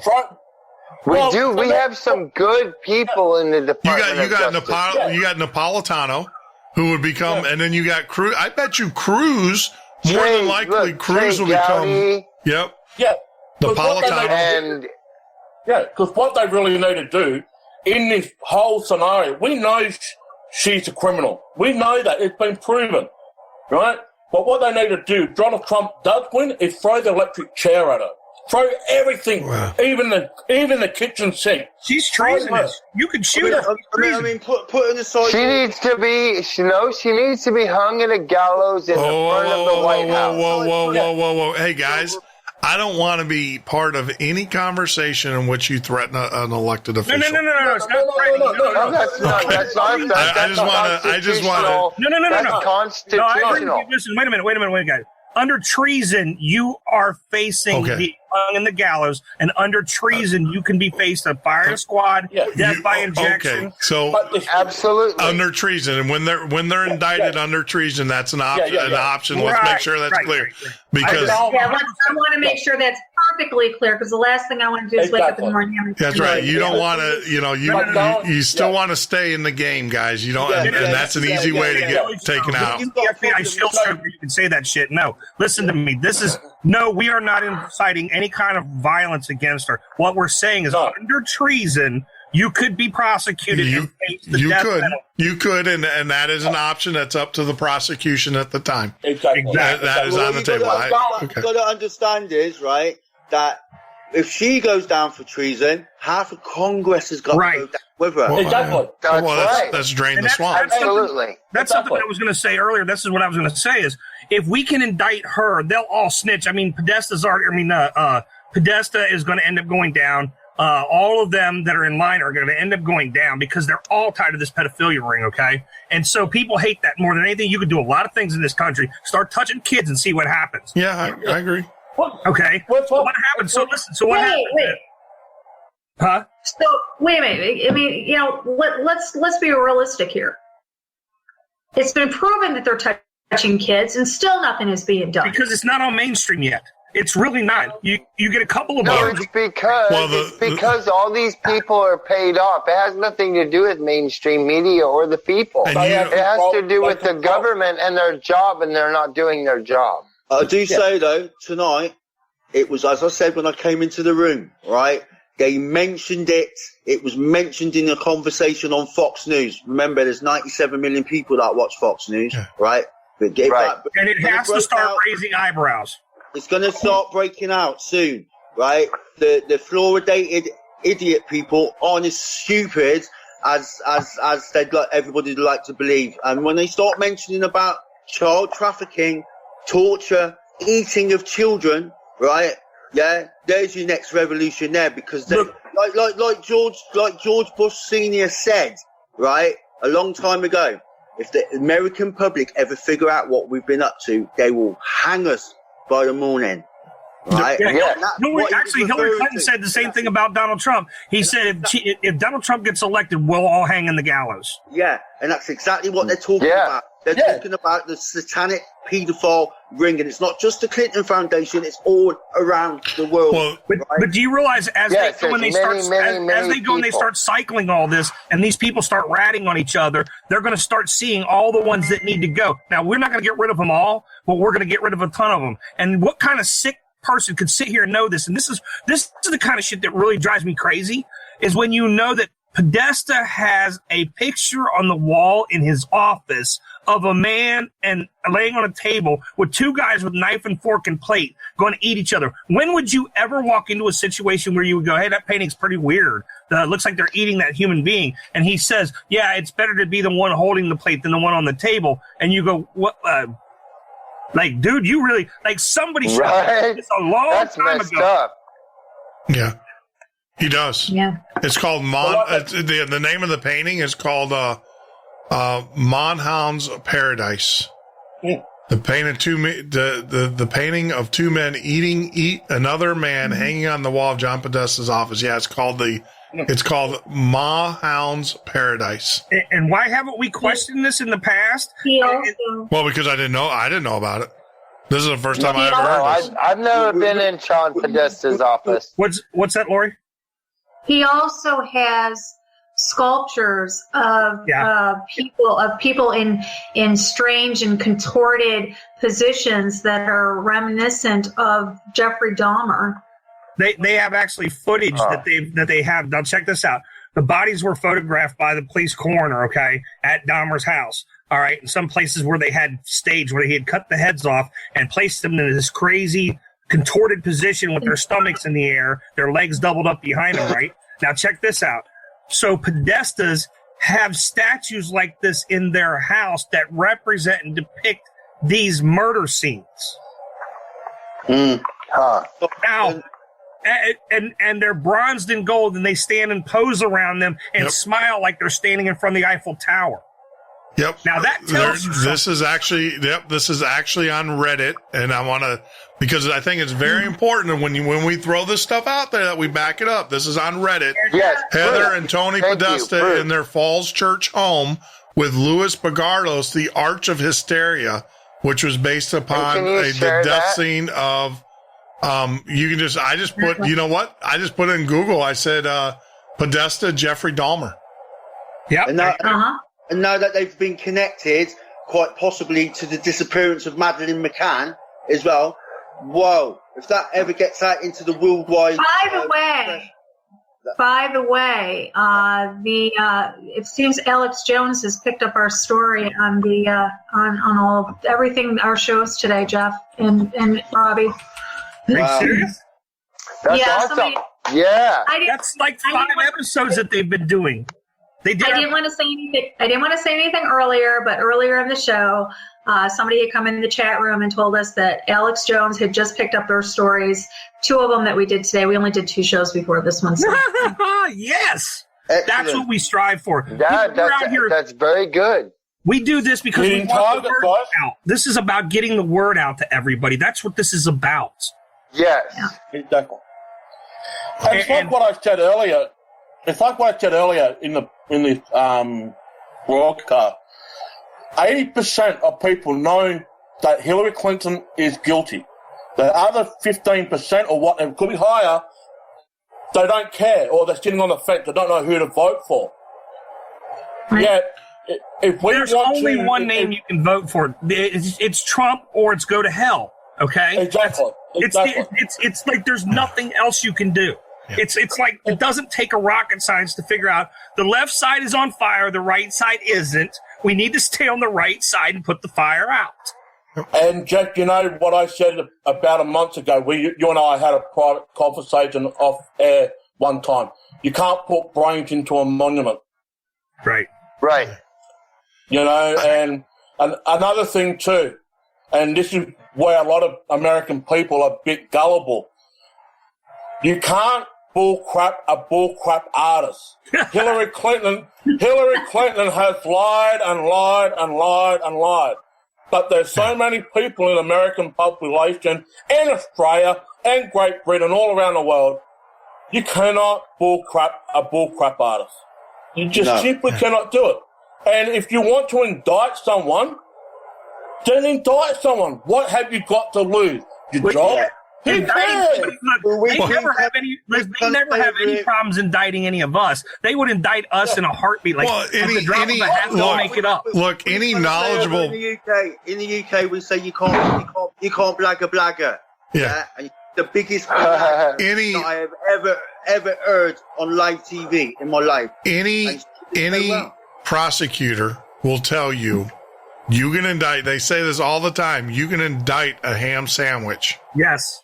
And the fact that you can't indict Clinton and you can't indict, I mean, they can indict anybody on anything because because the laws are written in such a way that if you stood up and faced the North on a Thursday in some city, you're probably committing a crime. Exactly. If you eat lobster across state lines, you're probably committing a crime. So they can indict anybody they want to on a ham sandwich. So when they say that it's not an indictable offense, what they're actually saying, especially on a political level, we can't indict that because the house of cards comes tumbling down on top of us. Exactly. That's what. And I can't believe that somebody hasn't seen this. How mainstream media can sit here and keep selling this lie when you can't get Hillary to tell the same story at every one of the debates. She said something else versus what she said the other time. And if you go back and look at anything she said, none of her. She has lied on top of lies so much she doesn't even know what she's told now. Well, this is what kills me. Just look at how she acted in front of the House. You know. Yeah, what difference does it make? But this is the thing this is why it's very important that we make sure that we don't perpetuate misinformation, because what happens is the average person out there is so overloaded with all this stuff. Number one, it's hard to believe in the wildest dreams that this stuff is going on. But the other thing, too, is that when you got 5 or 6, 7 sites saying Hillary Clinton has been arrested and she's in handcuffs and she's being see what that does is it makes us all look like a house of fools. Right. So it's very important that we say this, and you know what the story like here, this whole spirit cooking thing where people are saying, that they sacrifice and stuff. The problem is that Podesta, he was involved in this spirit cooking thing. They came out and they were like, oh, it was just chocolate. So it was no big, it was art. It was just chocolate. The problem is because of all the other crap, it got lost in the thing because an intelligent person say, what the hell are you doing eating chocolate off of a naked body? In a pool of fake blood. Let's for a second say and give them the benefit of the doubt and say, yes, that it is chocolate. Then you got to ask yourself, why? Well, that's what I'm saying. Why would you even do that? Why? I mean, guys, I'm a guy. I love sushi. Mm-hmm. I can honestly tell you, I've never eaten sushi off a naked woman. And that's a big thing in Japan. Oh, yeah. But that's not. And then why do you go get a Wiccan priest, a Wiccan witch, and you have her do a sacrificial blood ceremony in your house and paint on the walls while you carve chunks out of your fingers? They got pictures of his fingers with the cuts on them, and they've got the markings on the wall. All I'm saying is, some if this is all weird sayings on the wall too. If this is all fake, then why are you doing all of this? What kind of pleasure are you getting out of this weird shit? Yeah. The pictures that we see that they release, the pictures that are, that is just, there's, guys, go to the video that I put up earlier. Underneath them, there's 2 of them that we did. One is of a show, and the other one is just the video. But underneath the show that we did, you'll see that I did put in links, and I did tell you guys that it's pretty graphic. But here's the thing: as graphic as it is, that is what they put out publicly. Yeah. What they do behind closed doors, and they say it in the article. Different story. And Lori, they said it in the article. They said this was a public display, but this is not what usually occurs behind closed doors.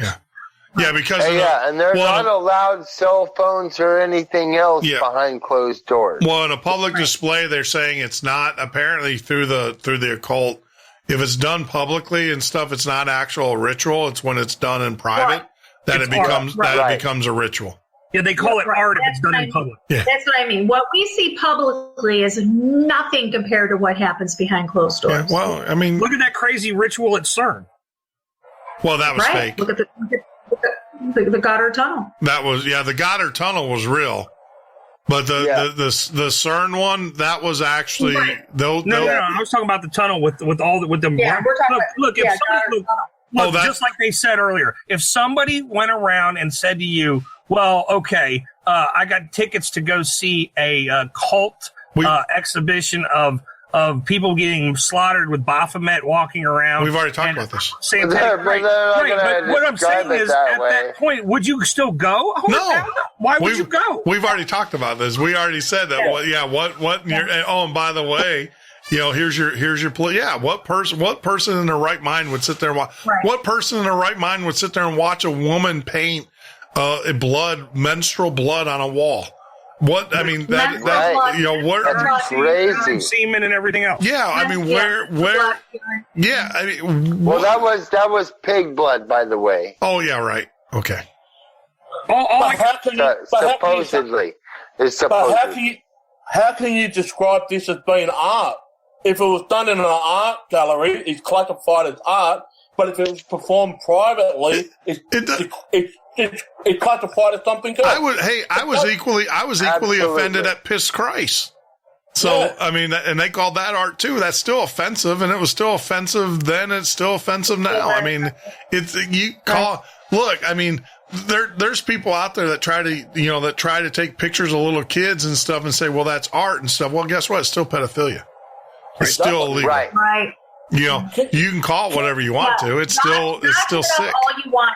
Try to justify it however you want. But the bottom line is it's still pedophilia. But that is the world. We live in some bizarro world now where that's okay. Right. It's the certain time warp. So now ask this: when you rescue 82 children, what happens when you rescue 82 children within 48 hours of finding Anthony Weiner's computer and talking about one of the biggest sex pedophile rings? How is that not part of this too? You think about all this. Right. Why isn't he in cuffs? Why isn't everybody that was in charge of finding 82 kids after they raid his computer, why isn't every single person on that list in jail? Well, right. So I don't know. But see, the thing is that now, wait, has he... All right. So look, I mean, let's back up. The New York Police Department is not the political people, whatever. I actually think, this is part of that whole disinformation thing that I want to make sure that we're not putting out there just yet. If I was a cop and I was a detective and I saw, like you said, that's the most heinous thing you can ever see. That Weiner would be sitting in a jail cell right now, and he's not in jail. So so there's something, I'm not saying that it's not true, but I'm just saying is that I take what I hear with a grain of salt. Just because some people. The reason why Weiner's not in jail is because he's turning the state's evidence. Yeah. But but is he walking around? He would still be in jail till the trial. Him and Uma are missing. They haven't been seen in days. If they make they're probably not even in the country. If they make the connection and find that he fits the photo fit of the third person in the Madeleine McCann missing case, he's toast. He is toast. Well, what I'm saying is he's been missing for 3 days, and so is Uma Abedin. She's been missing too. She's definitely not. No, wait a minute. She was at a New York Pulse submitting a vote. Didn't you watch that video? Uma Abedin is hiding right now. Yeah, she is.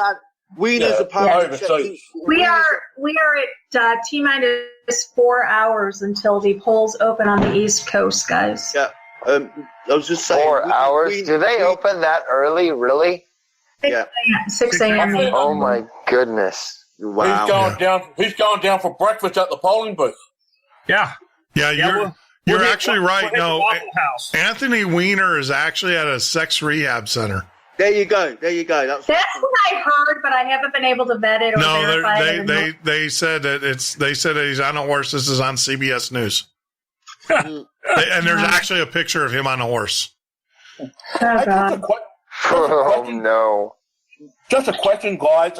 What time did your polling booth close on election day in America? 8 o'clock. Depends. 8 o'clock here, 9 o'clock Central. Jeez. It shuts here about 6:30 at night because they do the counting on the East Coast here in Australia at 6 o'clock. Here in Illinois, they close at 7 p.m. WikiLeaks email claims Clinton murdered Vince Foster. Yeah. Oh, explain that one. Well, yeah. I mean, the whole Vince Foster thing is, the fact that he was shot, twice in the head? Yeah. In the back of the head. And he committed suicide. He was shot 32 times. It was the worst case of suicide we ever did see. Yeah. No, just like that. Yeah, because he held all her secrets. It was in the back of the head too, I might add. He totally shot himself in the back of the head twice. Yeah, and the fact that the federal police and everything took over the crime scene, that you can't find any of the autopsy reports anymore, any of the original documents from the scene. Well, and the other one is the story that we ran with and put out there. Me and Lori did, and it was the Seth Rich and Mark Rich story, where Mark Rich he's on the America's 10 Most Wanted list. He's doing all this crazy stuff. He's selling oil to embargoed countries, selling arms, selling kids, money laundering, drugs, anything. If it's illegal, Mark Rich is doing it, okay? Yeah. So he's on the FBI's 10 Most Wanted list. And what happens? Bill gets a $500,000 donation to the Clinton Foundation and pardons the guy. Yeah. Okay? Pardons him. But he's never even been in jail. He's never been arrested. He hasn't been picked up. He pardons him off the 10 Most Wanted list, which is like something you can't even do, okay? But he does. And then on top of that, he gets $1 million a year until 2013, donated every single year from Mark Rich. And then in 2013, when Mark Rich dies, his estate waits 2 more years until they finalize all the paperwork. And then the Clinton Foundation gets $1 billion donation of half of Mark Rich's personal assets donated to the Clinton Foundation, $1 billion. So he got a couple of 13 million up to there, and then he got $1 billion donated by this crazy dude who he exonerated and let go. Who was on the 10 Most Wanted list. So you think about this, and then after we do the story the other night, the reindictment comes out 2 days later from the FBI is going to reindict Mark Rich. Yep. Or reindict Bill Clinton for Mark Rich. They're opening the investigation. Well, they're opening the investigation into the pay to play, yeah. So, I mean, there you go. Look at that crazy shit. If you guys want to hear a crazy one, I did not know that Bob Fletcher's interview that I did with Bob Fletcher, Deep Throat from Iran-Contra, which, by the way, he talks about his relationship with the Clintons and everything. We actually made it public today. I didn't know it was unlisted and not public. So yeah, you can Google that in our YouTube channel. If you go to YouTube Midnight Ocean and look for Bob Fletcher, you got to listen to that. Do you know how weird it is to do the story on Mark Rich? And I picked it out of I was digging in some back stuff and his name popped up. So me and Lori do the story, and 2 days later, the investigation's open and you start seeing stuff on Fox News. And I'm like, wow, this shocks me. This is like deja vu, weird crap. Yeah, he's under investigation. Yeah, I know. There's 6 now active investigation against Clinton Foundation's pay to play. Yeah. That is true. And then I've always said the damning evidence, because I'll tell you one thing, the SEC don't play. The whole deal with the Clinton Foundation and Soros's nephew, Chelsea's husband. He's got some insider stuff going on. And Chelsea does too. You know, Chelsea embezzled $1 billion out of the campaign. For her, yeah, they said to pay for her wedding and some other things. Yep. Yeah. And she got she got so squirrely to get out of it that she filed charges in 2011 against her parents for embezzlement, so that she could get out of her charges. Yeah. So the apple don't fall far from the tree. Wow, that's crazy. Well, hey guys, as Lori's going to say, we got a long day tomorrow. So I'm going to drop off. It's been a pleasure, man. This has been awesome. We got to do this more often, where we get a bunch of us together like this. Very good. Jeff. Yeah, it's a pleasure to meet you. Yeah. We still got. Jeff. We're going to do tomorrow, right? Yeah. We'll tomorrow. I will get with you tomorrow, and we'll get with each other earlier. This was kind of a spur of the moment, last minute thing. We're still open to do your invite to the show to put the case forward for the flat Earth thing that you wanted to do. Hey, I like a flat Earth thing. I've got a heavy hitter that I'm going to bring with me. He's brilliant. A guy called Key. Do it, because I'm going to ask you the hard questions, man. I think you already figured out. I'm one of these guys. You got to show me. Show me the money. Hey, I'll show you. I'll show you. You got to show me the money, baby. No. We'll show you the money. Trust me. We'll show you the money. What's that? Wait, I got to do that. Wait. that is wrong. Hey, Jeff, I want to come on your show and do one. I want to do one with Leo Wanta. I want you to do a story with me and Leo Wanta. Go check his stuff out. You talk about mind-blowing, absolutely wide open, mind-blowing stuff. The Leo Wanta story is amazing. Oh, really? Yeah, I'd love to hear it. But here, we'll part with this. Wait, I got to get this up here. It's probably a commercial. Here, hold on. I saw this the other day. It was hilarious. I can't remember where it was, but it was on. They were redoing what's his name's Tom Cruise's life on one of the comedy shows. Oh, it's a very personal, very important thing. Hell, it's a family motto. Are you ready, Jeff? I'm ready. Just want to make sure you're ready, brother. Here it is. Show me the money.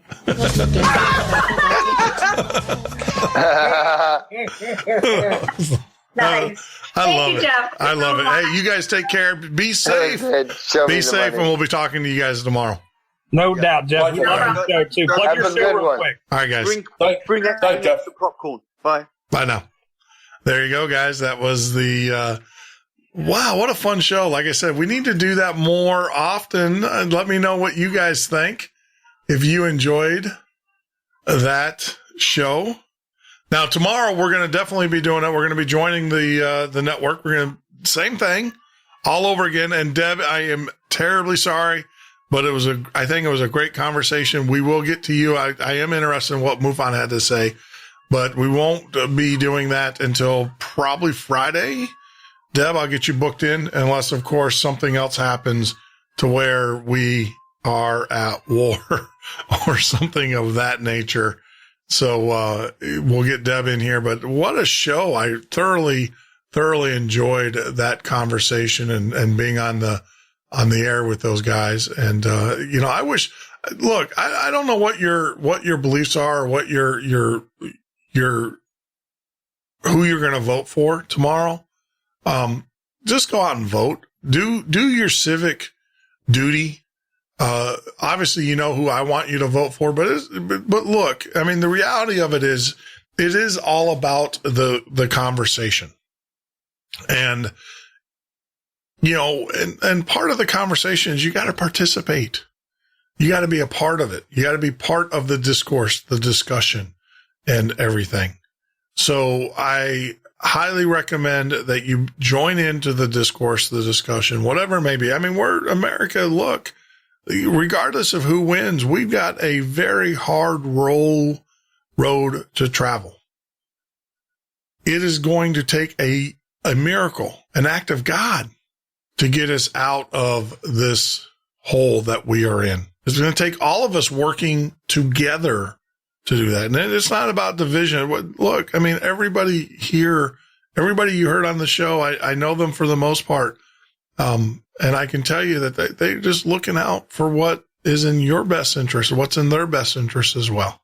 And it's not a greed kind of thing. It's not so they can make more money or whatever against you. It's just, we all want to be free. We all want to live in a world in which we can raise our children and be happy and have the ability to provide for our families and not be ridiculed and persecuted because we choose to do something different. I wrote earlier today in a Facebook post, I actually wrote this, and this came to me, and I think it's applicable before we close tonight's show. My message for you in the next coming days is this. Stepping out of the rushing river for a moment is not difficult to do, but difficult to remember, but difficult to remember to do. In other words, stepping out of the river, it's not hard to do it, but you got to remember to do it. So please remember to step out of the river and take care of yourself, because only a fool thinks they can push against the current forever. That is so true. I wrote those words this morning when I got up, and they are very true. You know, I'm going to say this one more time. Stepping out of the rushing river for a moment is not only difficult to do, but difficult to remember to do. So please remember to step out of the river and take care of yourself, because only a fool thinks they can push against the current forever. And that is so true. That is so true. And that was inspired today. Maybe I'll have another one tomorrow when I wake up. I don't know. But that is what my dream. So whatever today may hold for you, please go out and vote. You know, do your civic duty, participate, be part of the discourse.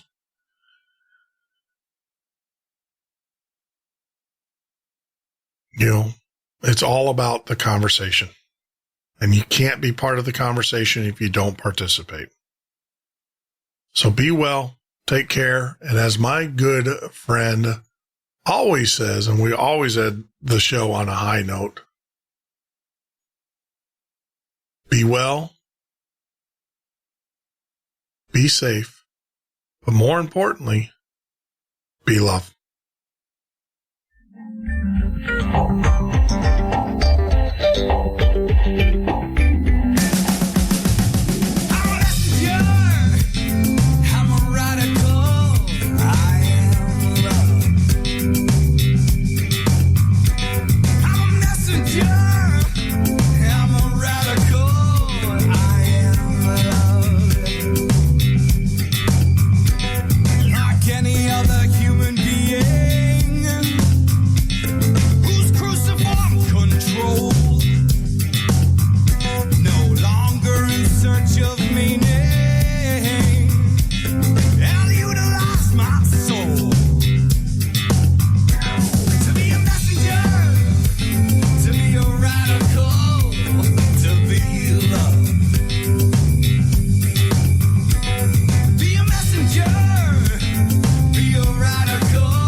Norton on the Paranormal State Radio Network.